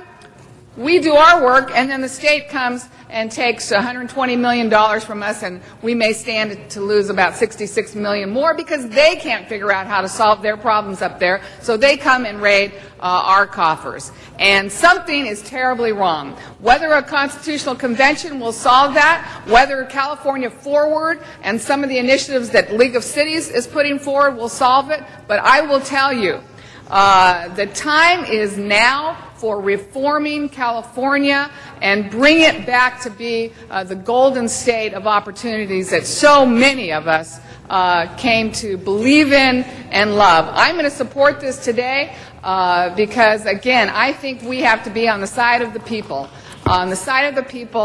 who want to make changes, and I hope we will all be the change that this state needs and deserves, and there's a lot of work ahead of us, but this state is certainly worth our attention and certainly worth saving and putting it back on the right track for the people of California. Thank you, Ms. Hahn. Mr. Rosendahl? And I tell you, Ms. Hahn, you I make a great promise to- lieutenant governor someday. We'll see how that works itself out. First of all, folks, this is for the people to decide. We want to put this on the ballot November of 2010 and let the people make that decision. But we need to get beyond the dysfunctional state capitol. I know Mr. Weston is listening. He's a former speaker. He knows more about it up there than I do. But I'm going to tell you this. It doesn't work the way it's presently structured. And we, the people, should take our government back, have a constitutional convention, and refine it and move it forward. We're in the 21st century. For instance, 2/3 vote to make decisions. Come on. There's only 3 states in the union that do it. The other 2 have supermajorities of whatever party's in power. But it's been a problematic issue here in California. You don't need 2/3. We are a democracy. A democracy means 50% plus 1. I'll go to 55, but for God's sake, it's the tyranny of the minority on that particular thing. Okay? The initiative process itself is flawed. That needs to be rediscussed. You know, who's backing it? Who's putting the money out? Who's making you sign those signatures that you don't know what you're doing? There needs to be more clarity on that. Term limits. Who thinks 6 years in the assembly? They just figure out where the restroom is, and then they're out of there. Why? Because the lobbyists and the bureaucrats run Sacramento, not the people through their elected official. The term limit issue needs to be discussed. And then, of course, on a very personal note, I, as a gay guy, don't have my basic civil rights, and those issues of civil rights and human rights need also to be protected. So it's a no-brainer for me to see that the people should get together and figure out where they want to take our great state going forward. We are the 6th largest economy in the nation, and we're treated like children out here. It's time the people took back their government. Let's put it on the ballot, then let's hold a constitutional convention, and let's reform our state constitution. Thank you, Mr. President. Thank you. Mr. Reyes, followed by Mr. Alarcon, Mr. Labange, Mr. Garcia, Mr. Cardenas, Mr. Reyes. You're up, Mr. Reyes. Thank you, Council President. I first want to be very emphatic that we do need change. That to me is very real. My concerns is, as the 2nd largest city in the state, can we introduce language? And I believe my colleagues who introduced this motion are working on something that gives us a better sense of how we look at this notion of accountability. Like, who's accountable for making sure we get the representation that should occur in an event this important and significant? And I was listening to who actually participates in these types of functions. And, for example, on the health discussion, I'm listening to doctors who are going to these national meetings with the Republicans and Democrats are having. And the people that are showing up are not the people who need it the most. The people who need health care, the ones who are stuck carrying 2 jobs, those who are taking care of their families, do not have the leisure time to be part of this process. And that's my biggest concern. How will we ensure or do our best that we provide language that allows those who are impacted by this the most, those who are suffering the most, and have the least leisure time to dedicate to these meetings? Are we going to use technology? Are we going to have extraordinary outreach? Are we going to look at creative approaches of tapping into these populations that don't vote because they can't, for all the reasons that we know?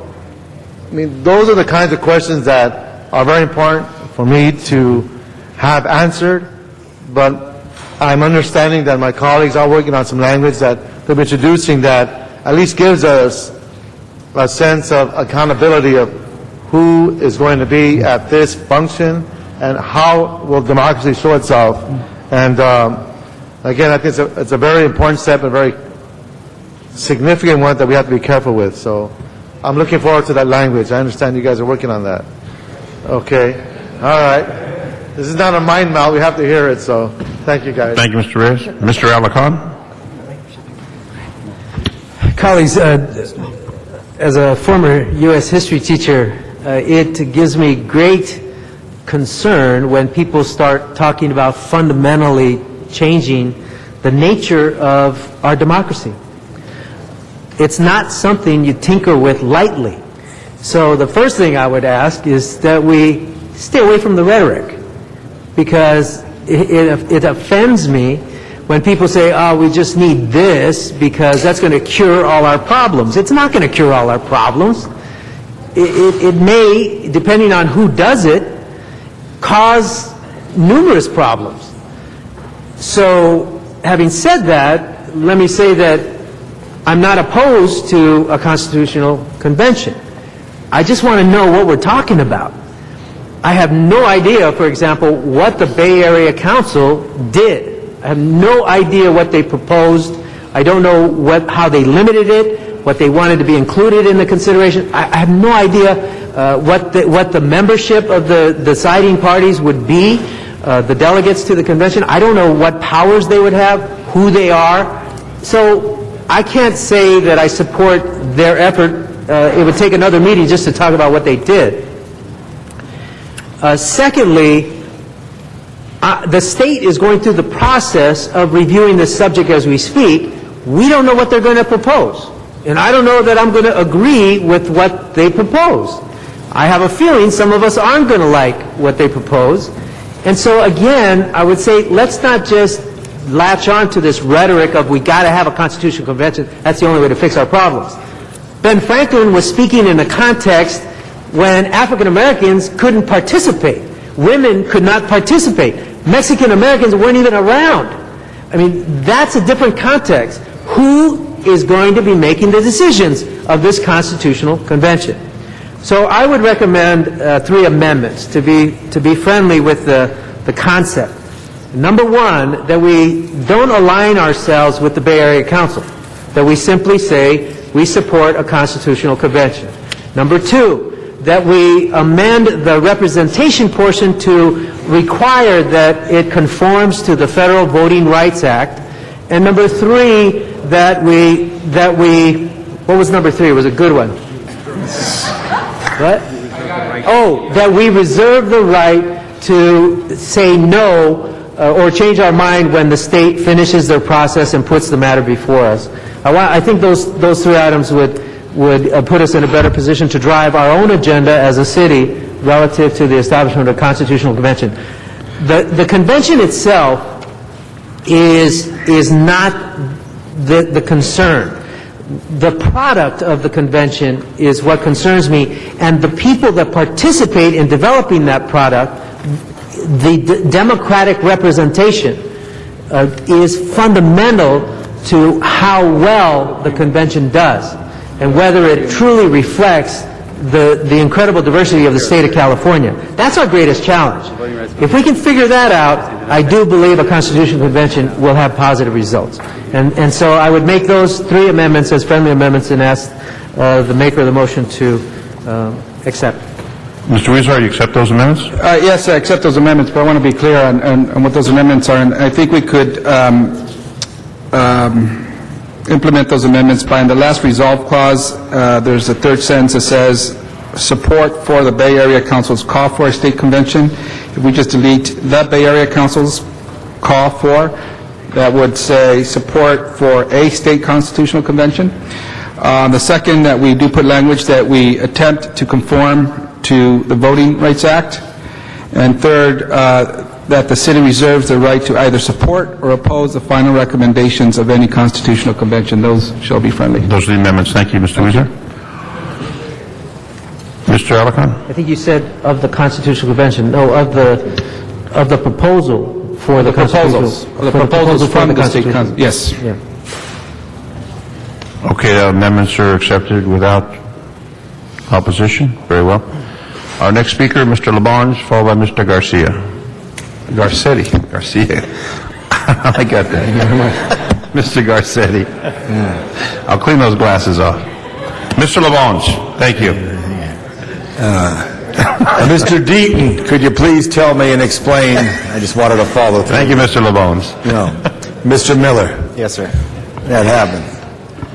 Tell me what your other contemporaries around the state, people in your business and positions as legislative analysts, what are they talking about? What do you hear? What do you know? Well, by and large, most jurisdictions are supporting a constitutional convention. Again, this is early in the process. The issues that have been brought up are important ones. You know, how are the delegates going to be selected? Are they going to represent, the population? But I would say I certainly recognize, as do all of my counterparts, that there are some major structural difficulties with the state governance. Mentioned the supermajority for a budget.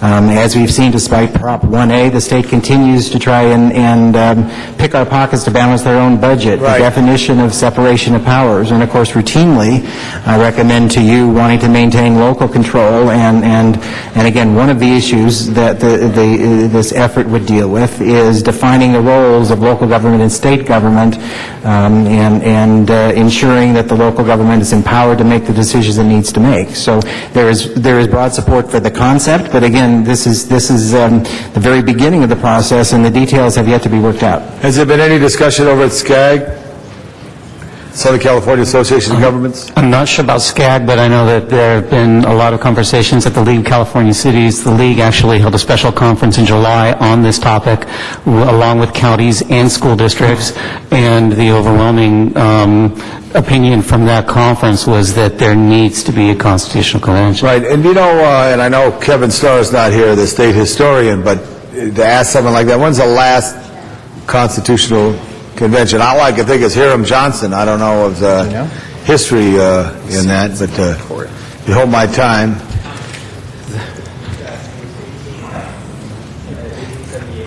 1878, so it was even after Hiram. Hiram Johnson was later on, before. So it's always good to review and look at this in some period of time. and the importance. The most important thing, though, for California is water, so we've got to make sure those interests are protected as well as all the people who are in the state. And as we work forward, I support this effort here. Thank you, Mr. LaBonge. Mr. Garcetti. Look up there. Thank you, President Zine.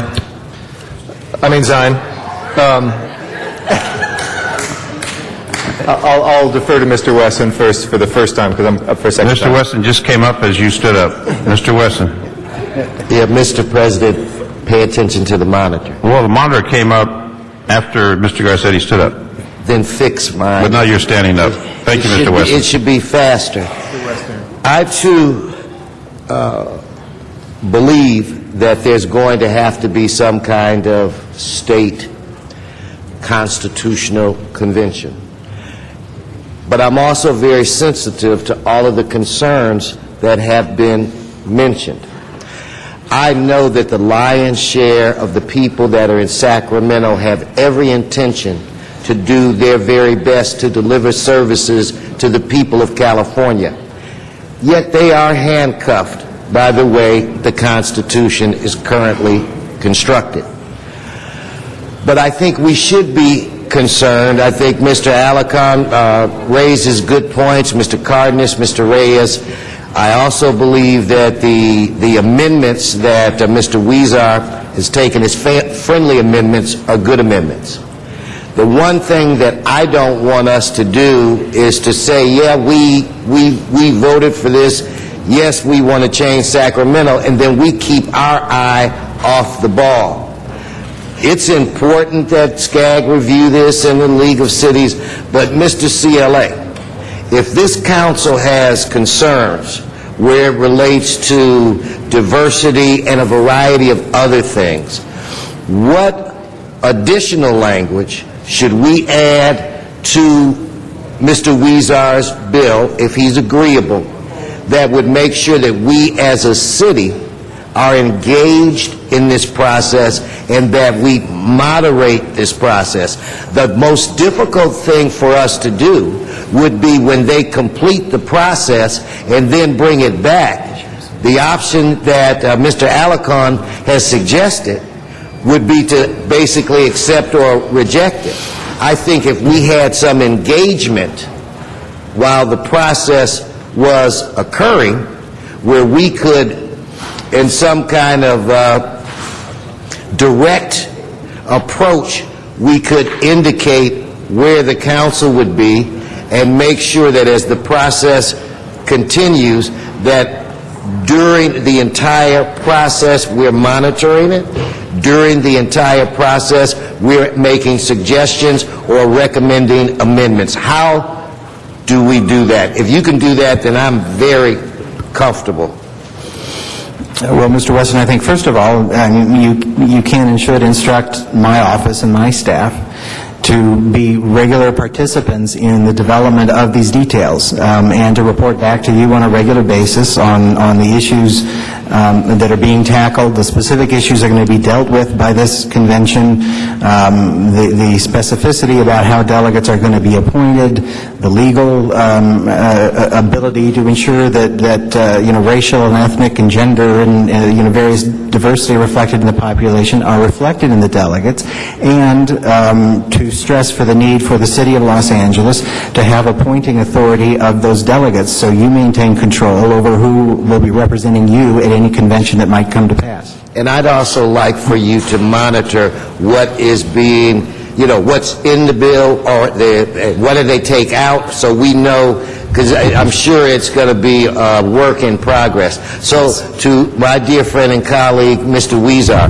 would you accept or can we add to the amendments the recommendations from the CLA? Yes, could do that. Thank you very much. So now we have the matter with amendments from Mr. Alarcon, Mr. Wesson. Mr. Garcetti is next, followed Mr. Cardenas, and then close with Mr. Huizar. Thank you, President Shine. It's Zine, Mr. Garcetti, Z-I-N-E, not S-H-I-N-E. I got mixed up. Only the head shines. With that head. I don't stand to defend a dead man today, but I do think that it's important. I know as a teacher of American government politics, no doubt Mr. Alarcon pointed out the many advantages of the Constitution. One that people like Thurgood Marshall and Martin Luther King Jr. and Cesar Chavez and others have stood up and said just as eloquent things about. Of course, if we were all around, and who it excluded was very important at the time. But what's important is it's the most elastic document of freedom that has ever existed in the world. Another quote from Franklin Delano Roosevelt. What we have is the capability to recognize the power that we have in this state today. A minority-majority state, a legislature that looks different. I mean, we could say we should pass nothing because there's 2 women on this council, only 2 women. And yet we work every single day. We have a minority-majority council for the first time in our history. These things are important to recognize and not to give that power away before we exercise it. It's part of the reason the Willie Velasquez Institute, which has done nothing but stand up for Latino voting rights, supports this. It's an organization that exists precisely for that. What I address, and I think the amendments are great, because these are conversations that I've had with folks who are putting this constitutional convention together. I know Mr. Huizar has too. It's not one side or the other. But do that homework. Look at what the effort has been. Look at that coalition. I have had those questions answered, and I feel good about who the people are going to be picking, the diversity of who those folks are going to be, because it's many people just like this chamber that we have worked on those campaigns and we've helped elected, and who would never allow this to be a lily-white, all-male constitutional convention, and it couldn't be in this day and age. But we have to remain vigilant, why those amendments are good ones. But to get back to the central issue of whether or not we trust giving up that power, and I'm not saying that anybody who spoke after me doesn't, it's a general comment for California. That is what we do whether we're elected officials or not. Californians are really good at saying no, and what we won't give up. We won't give up our one-third veto. We won't give up our inability to, or our ability to stop initiatives. We have a Constitution now that is as flawed as the U.S. Constitution has been grand. I think the U.S. Constitution has 4,500 words and it's been amended 17 times with amendments. We have a Constitution that's 75,000 words and it's been amended 500 plus times. Now, some of those amendments have been good things and have expanded people's rights. Some of them haven't. But if we get back to the core, which is what a Constitution is, it comes from the word for body, the Constitution of this state, nobody thinks the body of California is doing well right now. And that's why it's important for us to figure out, yes, put the amendments on, figure out, make sure the methodology works to make sure everybody's at the table. But those are more achievable today than they've ever been in California's history because of the work that we've all put in and other Californians have to make this a more representative and a more equal state. The bigger question is, philosophically, what are we going to give up to make sure that when people do get together, because I do think this will happen, long road to go, but I do think this will happen, that at that moment when it's put before the voters, that the things that we hold our nose at because we don't like them are not so much to stop us from getting the rest through. And for every Californian, that is the issue. So, again, thank you, Mr. Huizar, for being as elastic as the United States Constitution in those amendments. And I think that that will help put this forward in a united and unified way so that we can say Los Angeles, of all places, does stand for this. Whether it's, excuse the anti-Bay Area stuff, that's healthy. We get it when we go up there, too. But there's been, even though there's been one organization sometimes put in there, it has really not been a call from any one organization at all. And certainly if it was, I think all of us would be worried. But in Fresno, in Bakersfield, and in San Diego, in Los Angeles, in San Francisco, north of San Francisco, there's been town halls around calling for this. And whether people are affiliated with an organization or not, it's the common Californian, again, that calls for this, wants it, needs it. And so I urge your support. Thank you. Thank you, Mr. Garcetti. Mr. Cardenas, followed by Mr. Labange, and then close with Mr. Huizar. Thank you very much. There's something that I'd like to point out that right now, as upset as people are in and around the state of California, and we're not the only state that have an electorate or a body of people that live in their state who are not angry with their state legislature or their governors or their representatives or what have you. A lot of it has to do with the fact that the economy is what it is and people are upset, they're angry, and they have every reason to feel that way because their livelihood is very different and their ability to keep their standard of living today is very different. So in that climate, people tend to be uneasy, angry, and then they voice that or point it in a certain direction. For example, right now, if in the state of California, we put before the voters, would you like to reduce the state legislature to a part-time legislature? I think it would probably pass about 75% yes. about 75% of the people who show up to the polls will probably say, yeah, make it a part-time legislature. And I can guarantee you this, if we have a constitutional convention, that issue is going to be front and center in that constitutional convention, should we have a part-time legislature. But the funny thing about it is, just that statement alone is very flawed, because when you have a part-time legislature, and what happens is you have a governor who has a lot more authority, which is one person, albeit elected, but it's still one person, where you just created an unbalance of power with the other 120 people who are elected in California, who are charged with the same responsibility, which is to budget for the state of California, to pass legislation in the state of California, etc. So I point that out, because 75%, in my opinion, of the people in California today, if you ask them to vote on that issue, we would have a part-time legislature tomorrow. Now, what did that fix? That's the question I leave all of you with. In addition to that, I think the biggest loser with the potential biggest loser with the Constitutional Convention is workers in the state of California. We are not what you call a right-to-work state. A right-to-work state is actually the opposite, in my opinion, of what it sounds like. And in California, we actually have opportunities where jurisdictions can provide protections for workers, like the right to organize. In California, if you work in the state of California, you have the right to organize. You have the right to organize and be represented by a body of individuals with your colleagues. Project labor agreements. Those are things that help keep healthy the household incomes of working class people in the state of California. I believe that it stands a tremendous risk of being put on the table and perhaps affected in a negative way. Prevailing wage, the opportunity for us to have prevailing wages in the city of Los Angeles. Is there anything you'd like to add to that? You're looking at me kind of funny. Okay, all right. So I just wanted to point out that all of those matters, or let me ask some of the people that we pay to give us their opinion. Those matters, could those be in the Constitutional Convention? Could those be put on the table? All the things that I pointed out? Yes, they could. And when people are real angry, are those the kinds of things that people point to sometimes in a frustrated moment? They are, certainly. Okay.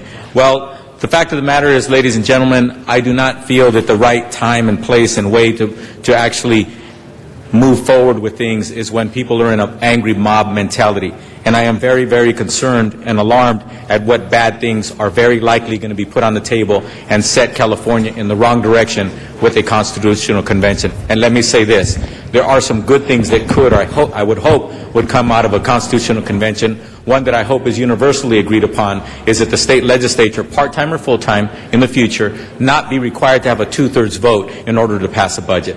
That is one of the biggest problems that has contributed to one of the stalemates and the biggest problems that we have here in the state of California, the 2/3 requirement of the state legislature to pass a budget. Thank you.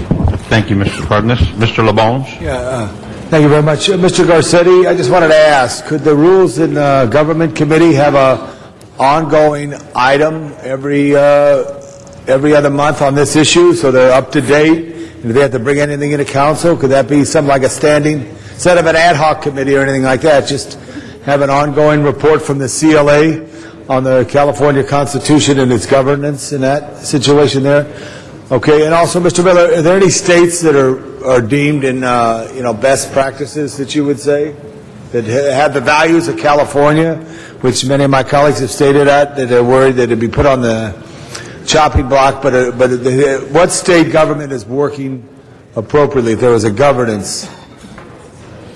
Everybody's challenged to the world economy. I mean, it's difficult to say. That's sort of in the eye of the beholder. I mean, there are, again, it has been mentioned, only 3 states require a supermajority.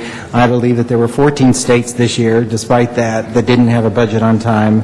I mean, that's sort of a judgment question in terms of best practices and whose state is managed the best. Obviously, each state has unique challenges that they need to face, and California, I think, is one of the most challenging. Right. What's the issue of redistricting that's going to take place? Because redistricting will take place with the census of 2010. Yes. Because that may play into a lot of issues because people are very concerned about that. Did the law change on that at all? Was there any? Yes, that initiative passed, and so there's a redistricting commission that will process the districts for the Assembly and the Senate, and I believe the Board of Equalization. You think the districts will look radically different? It will be an entirely different process. So I don't know that it will be radical. They still have to conform with the Voting Rights Act and all of those types of issues. Right. And you have to be concerned with communities of interest and that whole range of issues. Right. So I don't know that it would be radical. Right. I just think it's, as I said, it's the time to look at this. I do think the committee should have a standing item on this to keep us abreast of all changes. So thank you, Mr. Zine. Thank you, Mr. Weezer, for your leadership. Thank you, Mr. And thank Labange. you, Ms. Hahn, for your speech of California. Thank you all. And Mr. Weezer to close before the vote. Thank you very much, colleagues, and thank you all for your input on this motion. I think this is the type of discussion we're going to see at any convention in terms of finding the best way to move forward, and what you saw here is just that. Some of us may not agree with how we came up in this particular motion, but that is a democratic process. And what we've included in this motion is that the city is reserving its right to disagree with some of the items that come out of the convention. That is very clear, and that is something that some of my colleagues had a concern with. Secondly, we are concerned about the diversity, both in terms of political ideology and ethnicity, of participants of this convention. We made it very clear as a condition that the City of Los Angeles supports a state constitutional convention so long as it is reflective of those two items. And finally, I want to stress one point which my colleague Herb Wesson brought up, and that is we need to engage. What we have included in this motion is that we are making it a state legislative program for this city to monitor and engage with the state constitutional process.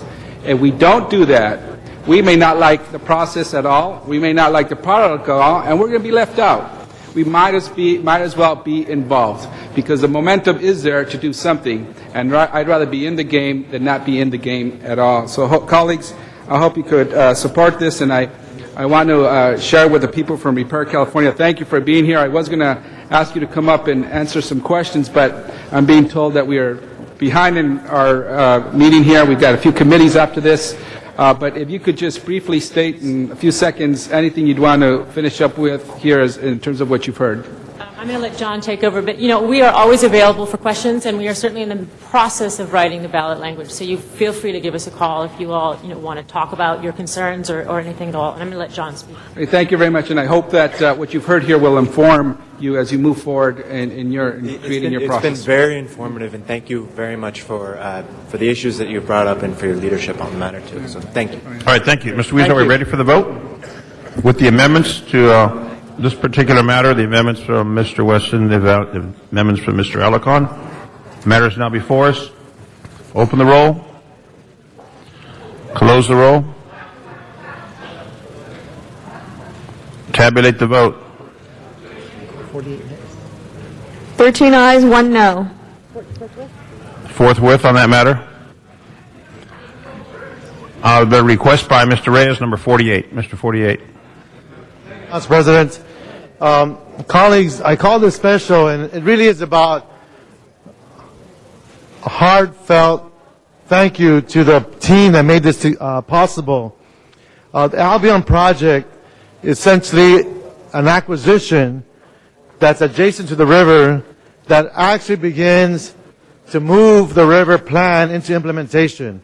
This is the first City of LA property acquired that will benefit Lincoln Heights by complementing the existing Downey Park, which is a very small park, a child care center, and gets us right to the edge of the river. It's complementing the state park, which is about close to 86 acres of land. 36 acres of land.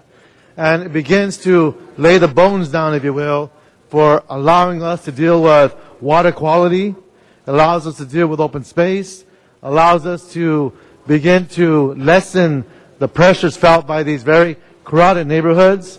And it is a significant accomplishment given the role of Proposition O, which deals with water treatment. So there's a great team of people that came together. The city family did a really good job on this one. And they're all sitting back there, but I want them to just stand because we have with us from the CRA, Carol Shota.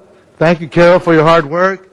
Our city attorney, Andrew Nokas, We have with us General Services David Roberts, Propo Manager Kendrick Okada, Propo Administrator Mark Tulai, BOE's Real Estate Environmental Services, and we had a strong leader in Chris Espinosa. He's handling a lot of different projects, but Chris shares with me that his mom grew up in Lincoln Heights, and now she can say that this is part of my son's work in making Lincoln Heights that much better. So I want to thank them all, and just a round of applause. Those of you that are here, give them a round of applause. I really thank you for your hard work. I want to thank Lupe Vela and Gis Soriel from my office. Again, it's the beginning of much other work that will be accomplished, and Taylor Yard is still going to be a high focus, a high priority, and we'll continue moving in all facets that needs to be done to implement this plan. Thank you very much. Thank you, Mr. Reyes. Mr. Labange on number 48. Mr. Labange. Now, I just wanted to say this is a great project, Mr. Reyes. You should get the applause because this is really a great part of the aspect that you envisioned on the river, Downey Park, and the work that's around there. So I just want to thank you for what you're doing. Thank you. Thank you, Tom. All right, that matter is now before us. Open the roll, close the roll, tabulate the vote. 14 ayes. The matter passes forthwith. Thank you, Mr. Reyes. Forthwith. A number of members have to go to committee assignments. We have a few items remaining. If we could expedite through that process, I think we'd all appreciate it. I know Mr. Reyes is going to go to Plum now. We have number 45 next, and I understand Zumadog has left Van Nuys. That's the public speaker card on number 45. No one's on the queue for 45. Open the roll. Close the roll, tabulate the vote. 14 ayes. Very well. We have on the next item number 50, Mr. Alarcon on number 50, and we have cards on number 50. Mr. Alarcon here? On number 50, Mr. Alarcon? You had a motion on number 50, I understand, and we have some cards.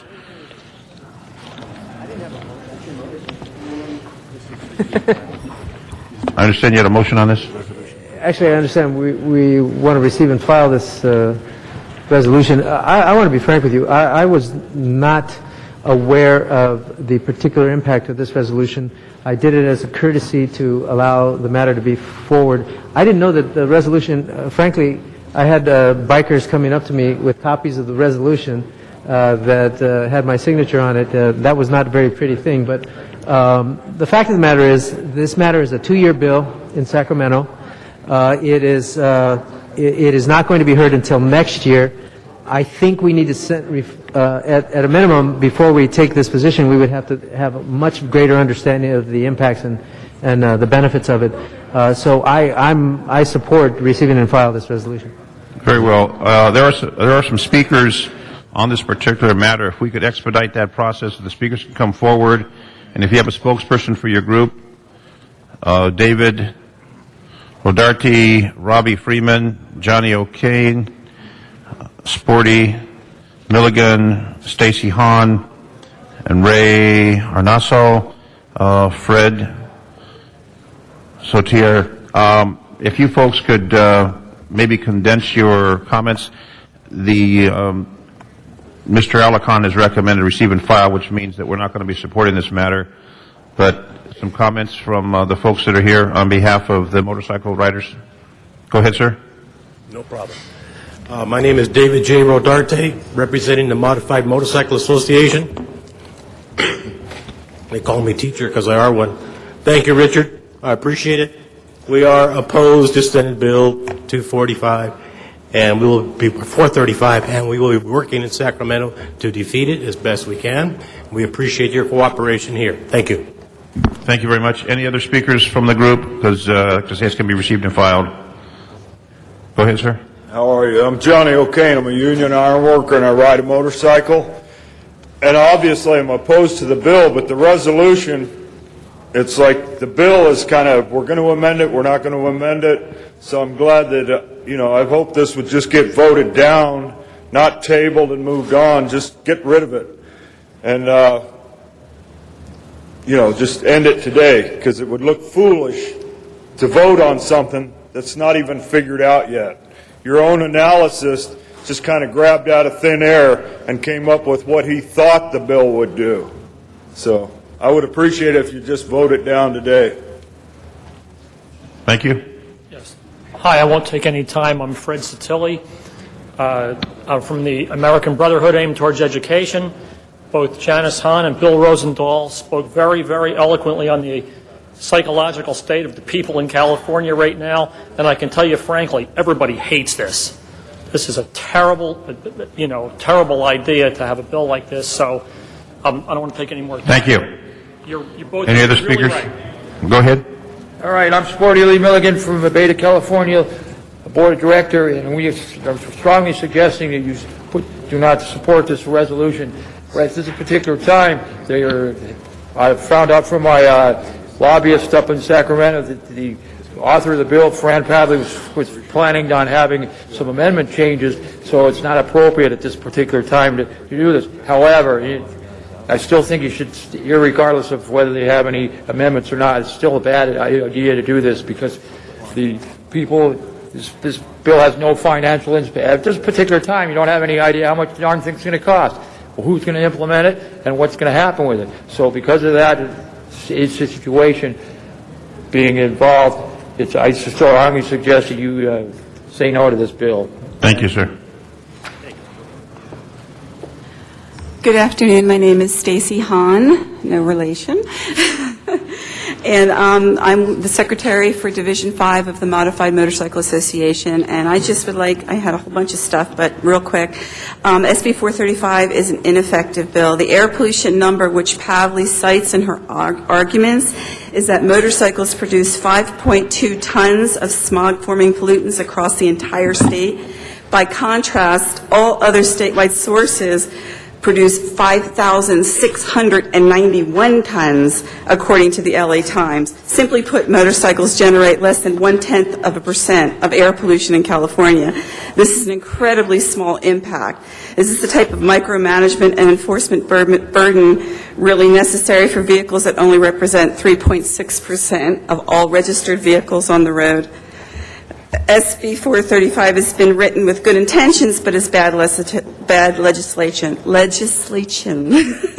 Modifying smog equipment to generate more pollution and noise is already illegal under federal and state law. We don't need an additional and duplicate legislation in this area. Smog equipment on motorcycles was not standardized in 2000 and isn't even completely standardized now in 2009. Trying to retroactively impose one standard to cover the wide variety of motorcycles going back to 2000 is nearly an impossible task, which will cost the state millions and produce no measurable benefit. This was the conclusion of officials in 2 counties in Arizona, which are currently dismantling their programs.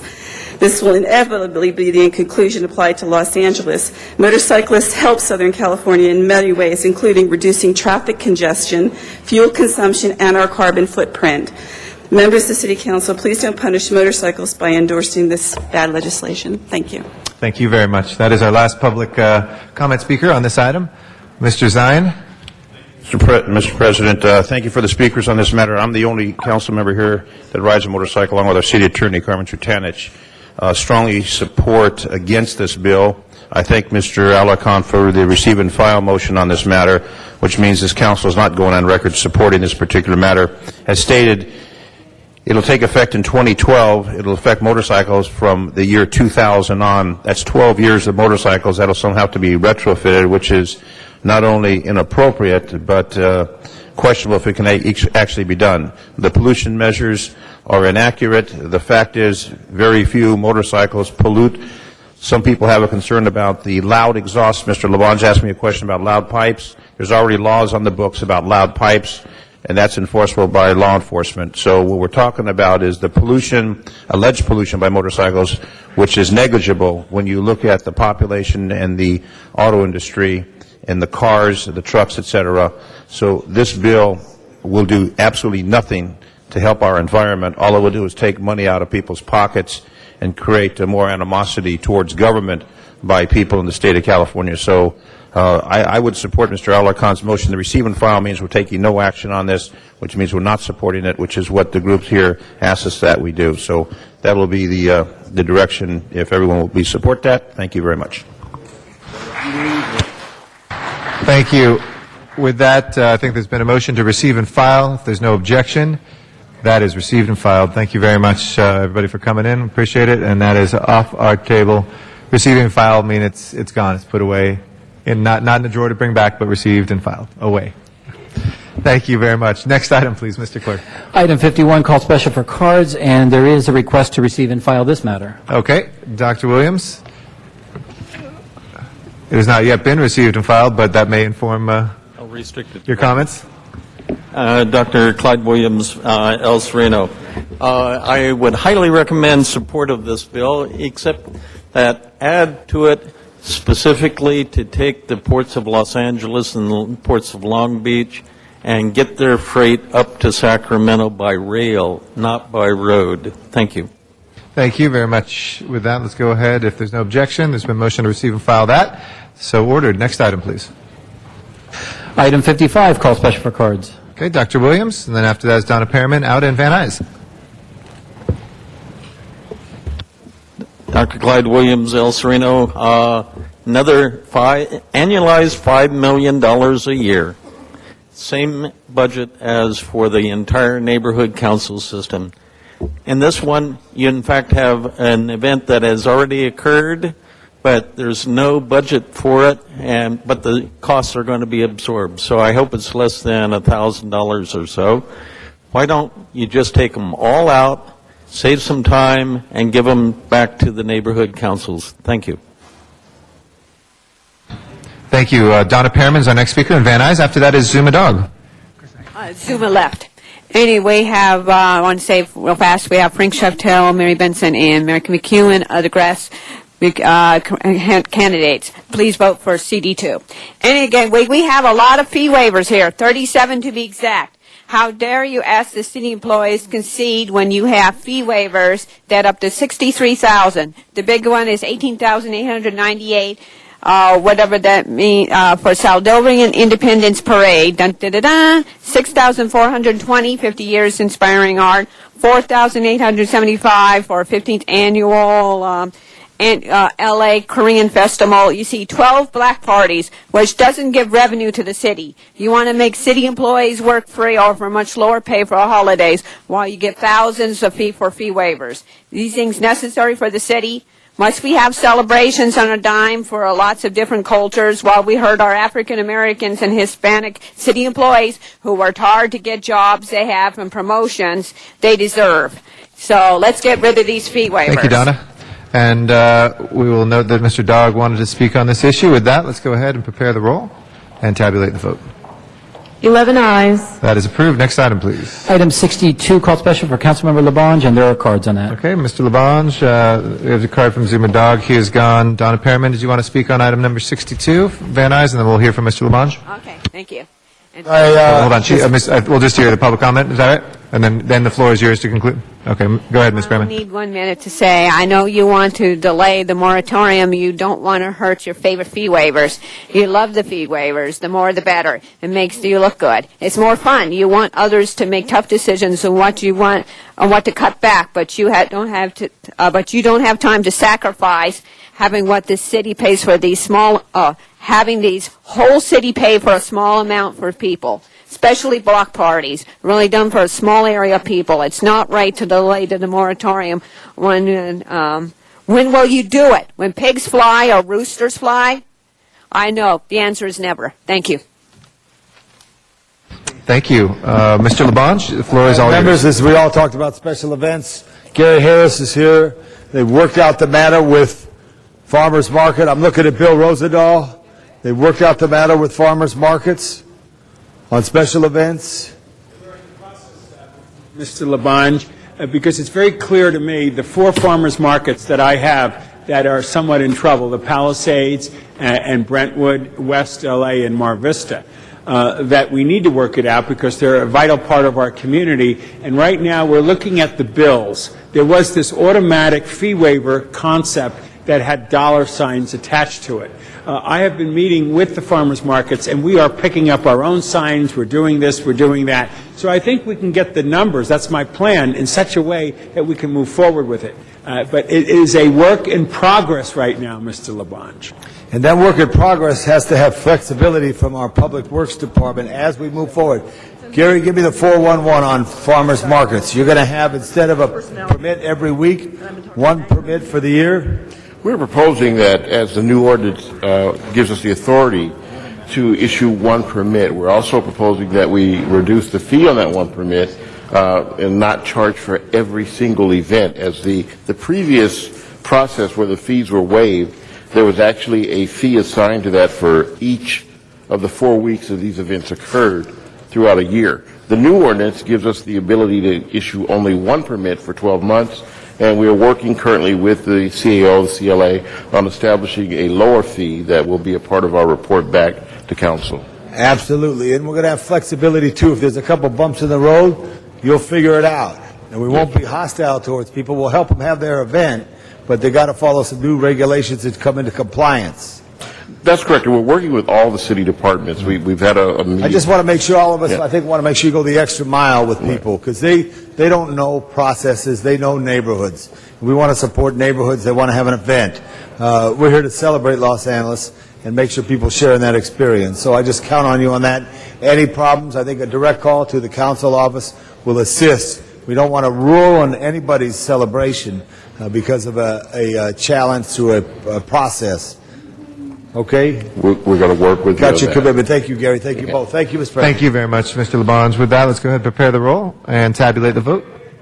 Oh, sorry, Mr. Parks, a late entry. I'm sorry, we'll No, we be just happy became to. aware that the ordinance will not be available until the 24th. Right. Go in effect. So we do need to give Some direction. That direction to extend the waivers to the 24th, so the ordinance is effective, but they're Okay. operational now, so as Until they the date of the ordinance, you want to amend that? Okay. So that- If there's no objection, we'll Like accept people can that. begin to send people to them because they're Right. operational. But Absolutely. again, the ordinance will not be effective until the 24th. Okay, super. Prepare the roll. Oh, yes, Mr. Lynn Labange? Kawasaka from our CLA's office. Thank you. Thank you, Lynn. Let's go ahead and prepare the roll and tabulate the vote. 10 ayes. That's approved. Thank you. Next item. Item 65, called special for cards. And that was a card from Zuma Dog who's left. Any members wishing to be heard? If not, let's go ahead and prepare the roll on 65 and tabulate the vote. 10 ayes. The next order of business, Mr. Clerk. Council has motions for posting and referral. Those are posted and referred. Next order of business. There are excuses on the desk. Councilmember Hahn, request to be excused October 20th and to arrive at 10:30 on October 27th, both for city business and both meet council policy. All right, she's excused. Councilmember Labange, request to be excused to arrive at 11 a.m. on October 23rd for city business. That meets council policy. All right, that excuse is granted. Councilmember Cardenas, request to be excused December 8th, 9th, and 11th for city business. Meets policy. All right, excuse is granted. Councilmember Smith, request to be excused October 27th, 28th, and 30th for city business. Meets council policy. Thank you. That is excused as well. And Councilmember Reyes, request to be excused November 3rd, 4th, and 6th for city business. That also meets council policy. All right, that excuse is granted as Desk- well. That clears the desk. Council members, I know that we have Plum underway already upstairs. Mr. Zine and Mr. Reyes have started that committee. Any other committee announcements? Mr. Alarcon? The Jobs and Business Retention Tax Committee, whatever it's called, is going to be meeting within 5 minutes of our adjournment. Okay, thank you. Any other, okay, if not, can I ask everybody please stand for adjourning motions? Colleagues, I don't know if anybody else was going to do Mark Wittenberg, but Mark Wittenberg, a beloved husband, father, son, and friend, died on September 21st, 2009 of colon cancer, surrounded by his family at the Wittenberg home in Eagle Rock, California. He was 36 years old. Many of you know him. He worked at Sorrell and Associates prior to and following his cancer diagnosis in late 2008, and in spite of lengthy treatments, Mark's quick wit, keen mind, and pervasive optimism remained ever-present attributes in all aspects of his life. His family and friends will always remember his desire to live life to the fullest. His effervescent personality and abundant energy motivated all who came in contact with him. His professional career was varied, in many ways reminiscent of Mark himself. Since 2004, he worked at Sorrell Associates, where he was a senior-level public affairs strategist in environmental practice. He became a partner in 2006 at Sorrell and played a major role in the firm's record growth during the past 3 years in the energy and environment practice area. Talking about land use entitlements for new self-sustainable cities, to clean fuels, to new non-polluting waste disposal technologies. Prior to his tenure at Sorrel, he had worked as a land use consultant for a Los Angeles area public affairs firm. Also had worked at General Motors de Argentina, where he practiced both logistics and marketing. During his time in South America, became fluent in Spanish and met his wife, Vanessa. He proudly served as an active junior board member for the Para los Niños charity, worked with Habitat for Humanity, and served on the staff of the House Natural Resources Committee in Washington, D.C. But true to his love was the environment, and he was an avid rock climber, mountain biker, golfer, and fisherman. Aside from precious time spent with his family, he was happiest when he was with friends convening with nature. He was a gourmet cook and a part owner of 2 Los Angeles area wine bars, held a master's of business administration from Pepperdine, a BA in political science from University of Oregon, and graduated from San Marino High School. Mark is survived by his wife, Vanessa, daughters Uma, 4, and Mila, 2, his mother, Diane Wittenberg Minning, and stepfather, Judge David Minning of the Los Angeles Superior Court, stepbrother James Minning, father-in-law and mother-in-law Mario and Heidi Ehrlich, and brothers-in-law Ariel and Ivan Ehrlich. Memorial services are being planned, and in lieu of flowers, contributions can be made to the Uma and Mila Wittenberg Education Fund, care of Matt Dupont, Dupont Financial Services, 301 East Colorado Boulevard, Pasadena, 91101. May he rest in peace. Mr. Alarcon. Members, being that we have no Council District 2 representative, at least at this moment, maybe by the end of today, I took the liberty of processing the adjourning motion for Patrick Swayze, who is a resident of Council District 2. Obviously, last Monday, September 14th, Patrick Swayze, at age 57, passed away surrounded by family after his courageous battle with pancreatic cancer. He and his wife of 34 years, Lisa Naomi, owned Rancho Bizarro in Sunland, where they raised horses and cattle. They also owned a ranch in New Mexico. He was born on August 18, 1952 in Houston, Texas.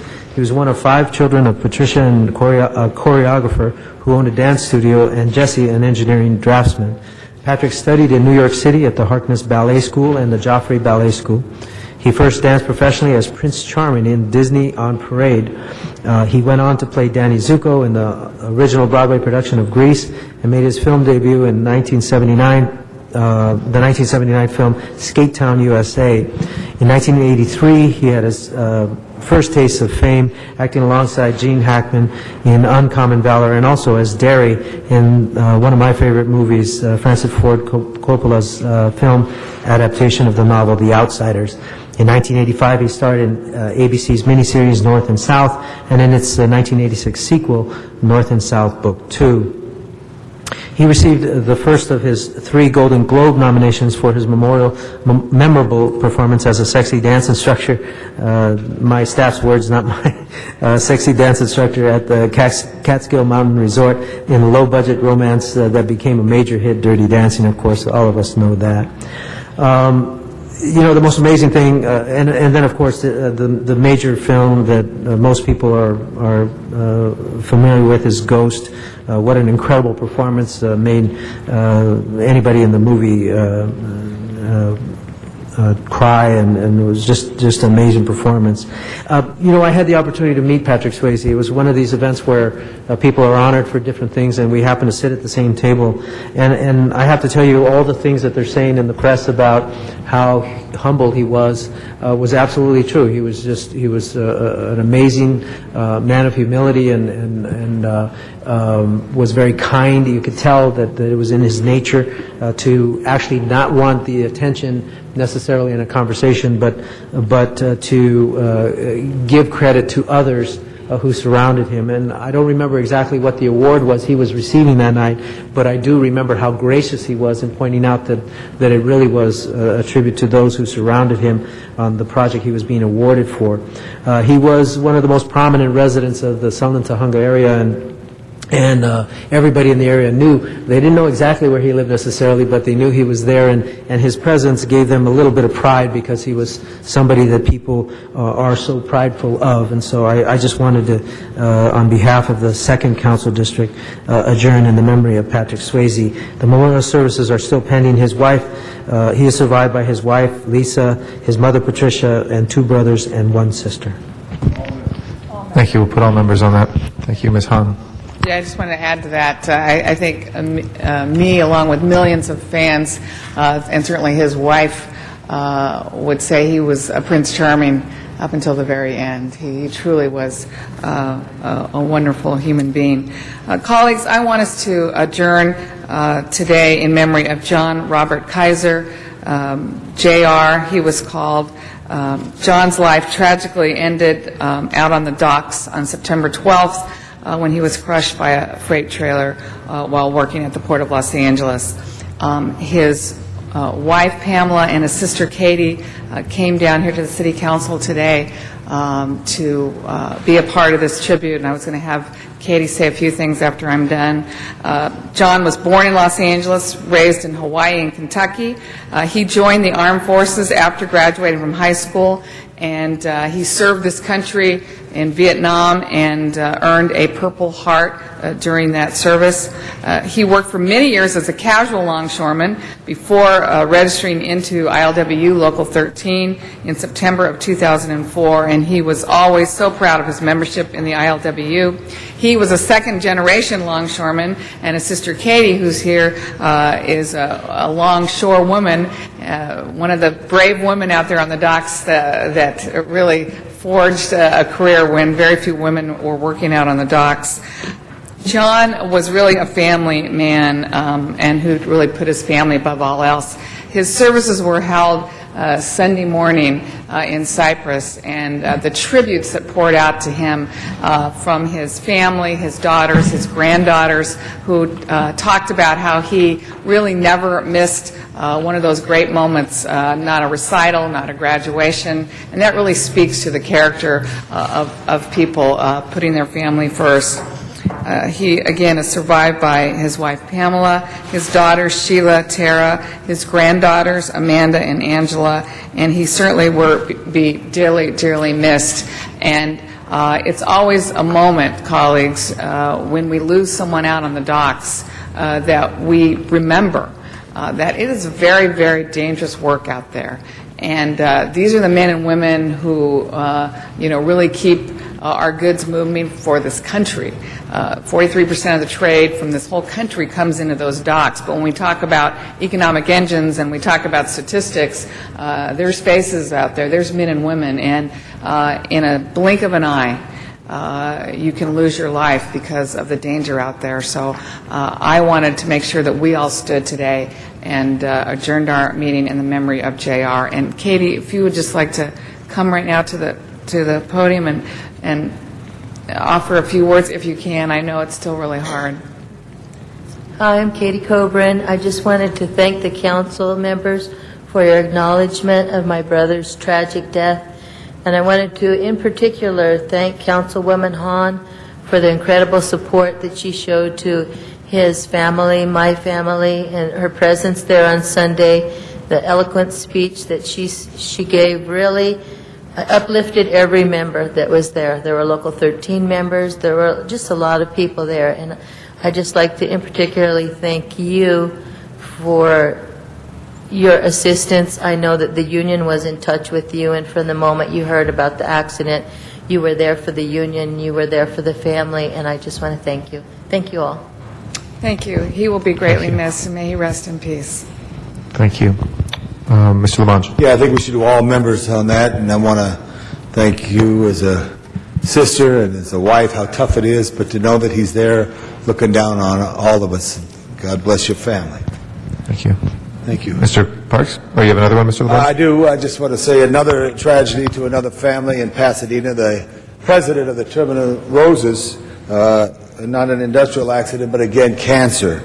62 years old, Gary DeSanto. For more than 35 years, he was a volunteer with the Terminal Roses, very involved, and he was this year's president. This is the 121st year of the Rose Parade, and DeSanto chose the frame, a cut above the rest. He will be sorely missed. He was a tremendous asset for all those years. He's survived by his wife and 3 children. I ask that we send our very special blessing and regards to the city of Pasadena for the loss of the president of the Tournament of Roses, Gary DeSanto. President, I ask we adjourn in memory of Mary Travers, who was Mary Travers' Billy, are you going to do Mary? All right, Mary was a folk singer. There's nothing like folk music. It was all part of the revolution and evolution of the United States in the 60s as they popularized Bob Dylan's great poetic work and many, many songs. Mary was 72 years old. We ask that we adjourn in her memory. I also ask we adjourn in memory of Harry Gibson, one of the original members of Laugh-In, who lived in the Southern California area and brought a joy to everyone in his profession. Harry Gibson was 73 years old. And finally, I ask we adjourn in members of Miles Brand, who was the president of the National Collegiate Athletic Association and brought great change to that association to improve that athletes in college not only do well on the fields, but also do well in school. I ask we adjourn in his memory. Thank you, Mr. LaBonge. Mr. Parks. Thank you, Mr. President. I'd ask that we adjourn in memory of Marguerite Justice, who was born 1921 in New Orleans, Louisiana, passed away on September 17, 2009. She was educated in the local public schools in New Orleans before moving to Los Angeles in 1945, where she enrolled in Los Angeles Metropolitan Business School. During the early 50s, she was the personal secretary for Linda Darnell, an actress, and gave her an opportunity to travel the world and meet a variety of people. During the early part of 1954, she met her husband, William Justice, and within 3 months they were married. She worked as a field representative for California Congressman Charlie Wilson. She also worked for State Assemblyman Frank Holloman and one of our longtime congresspersons, Gus Hawkins. She was an active member of the St. Mark United Methodist Church since 1965 and served in many capacities, from lay speaker to chairperson of the lay speakers training program and the district lay leader for about an 8-year period. She was, in 1971, she was appointed to the Los Angeles Police Commission. She was the first black female in the history of law enforcement to be given such a high-ranking assignment. She served the community and LAPD in an outstanding fashion and was given a variety of commendations. One of the things that's most notable that one day while attending a private meeting as a commissioner, many officers showed up and surprised her by changing her license plate to a personalized plate called Mama J. And that's what she was known at through most of her career as a police commissioner. She's also portrayed in one of Jack Webb's Adam 12 series as Mama J. She also was a former member of the Los Angeles CRA board. She was a trustee of the Southern California College of Optometry. She's also on the board of governors for the Los Angeles Police Historical Society. She's survived by a host of family members. Her funeral will be held Friday, September the 25th, 10 a.m. at St. Mark's United Methodist Church, located at 8305 South Gramercy in Los Angeles. And I ask we have all members on this. Thank you. So, Mr. Rosendahl. Thank you, Mr. President. I rise in memory of Greg Parkhurst, who was born in Somerville, Massachusetts on March 11, 1930. He was the first son of Theodore and Mary, who were from Eastern Turkey, but grew up in Newport, Rhode Island. We were all together with the family at St. Sophia's on Sunday. He was a very active fellow in the canals. Greg was driven by a strong immigrant work ethic by his parents. He pursued his dreams with a sense of urgency through higher education despite difficult financial times. He received his B.S. in business from Bryan College and his MBA from Boston University. He received an honorary doctorate from Bryant University and was the past president of its board of trustees. He served as an agent in the U.S. Army Counterintelligence Corps from 1951 to 1953 and as a Foreign Service staff officer for the State Department from 1953 to 1956. He was a lifelong patriot and was proud to serve his country. He was a prominent business leader throughout his extensive professional career and ultimately retired as the CEO of Whitaker Corporation, a multinational, publicly held company headquartered in Los Angeles. His retirement, he continued his devotion to advancement of new technologies by serving on boards of many national and international corporations. Greg was a deeply spiritual man. He was an active lifetime member of St. Sophia's Cathedral in Los Angeles, and the priest gave a wonderful memorial to him on Sunday. His attitude was the essence of life. Family and friends was of the utmost importance. He had a tremendous passion for life and traveled the world. He was a mentor to many and provided opportunities to those who shared a dedication in the pursuit of knowledge. Greg died unexpectedly Wednesday, September 2nd, at his home in Venice. He's survived by his wife, among others, Nadine, and I must say that the two of them were a dynamic duo. Everywhere we were doing things about the canals in Venice, the two of them were always there, supporting each other and supporting the people in the canals in Venice. May he rest in peace. Thank you very much. I have another passing. J. Lloyd Jacobs, Sr. was a longtime business owner in Santa Monica and Venice. He was one of 9 children born to Eva and Michael Jacobs of Cleveland, Ohio. Lloyd was a faithful member of St. Monica's Catholic Church, where he attended the 6:30 a.m. Mass on a daily basis until shortly before his death. He was also an active member of St. Anne's Melkinite Church in El Segundo. Lloyd served in the United States Navy during World War II and the Korean War. He was a member of the Santa Monica's Kiwanis Club, Santa Monica Elks, and the American Legion Post 283, which I'm a member of, and he was an active member in Post 283, and also the Santa Monica's YMCA Yes Men. In 2002, Lloyd was instrumental in having St. Monica's create a new ministry, allowing trained lay ministers to visit nursing homes to bring group communion service and a bedside Eucharist to persons who, because of age or disability, couldn't attend Sunday Mass. As a result of Lloyd's work, now more than 50 trained lay ministers provide their services to 7 local nursing homes in our area on the west side. Lloyd died on Saturday, September 12th, at the age of 88. I might also say, 6 years ago, when my brother was in the hospital, who I was his caregiver, he was in the next bed, and he was recovering from the situation he was in. His son, Bud, used to be the principal at Venice High when I first met them, and what an incredible family they are. A memorial service was just held on Saturday, September 19th at St. Monica's Church. May he rest in peace. Thank you, Mr. Clerk. If there are no other adjourning motions, will you please call the roll? We'll next meet tomorrow. That's Wednesday,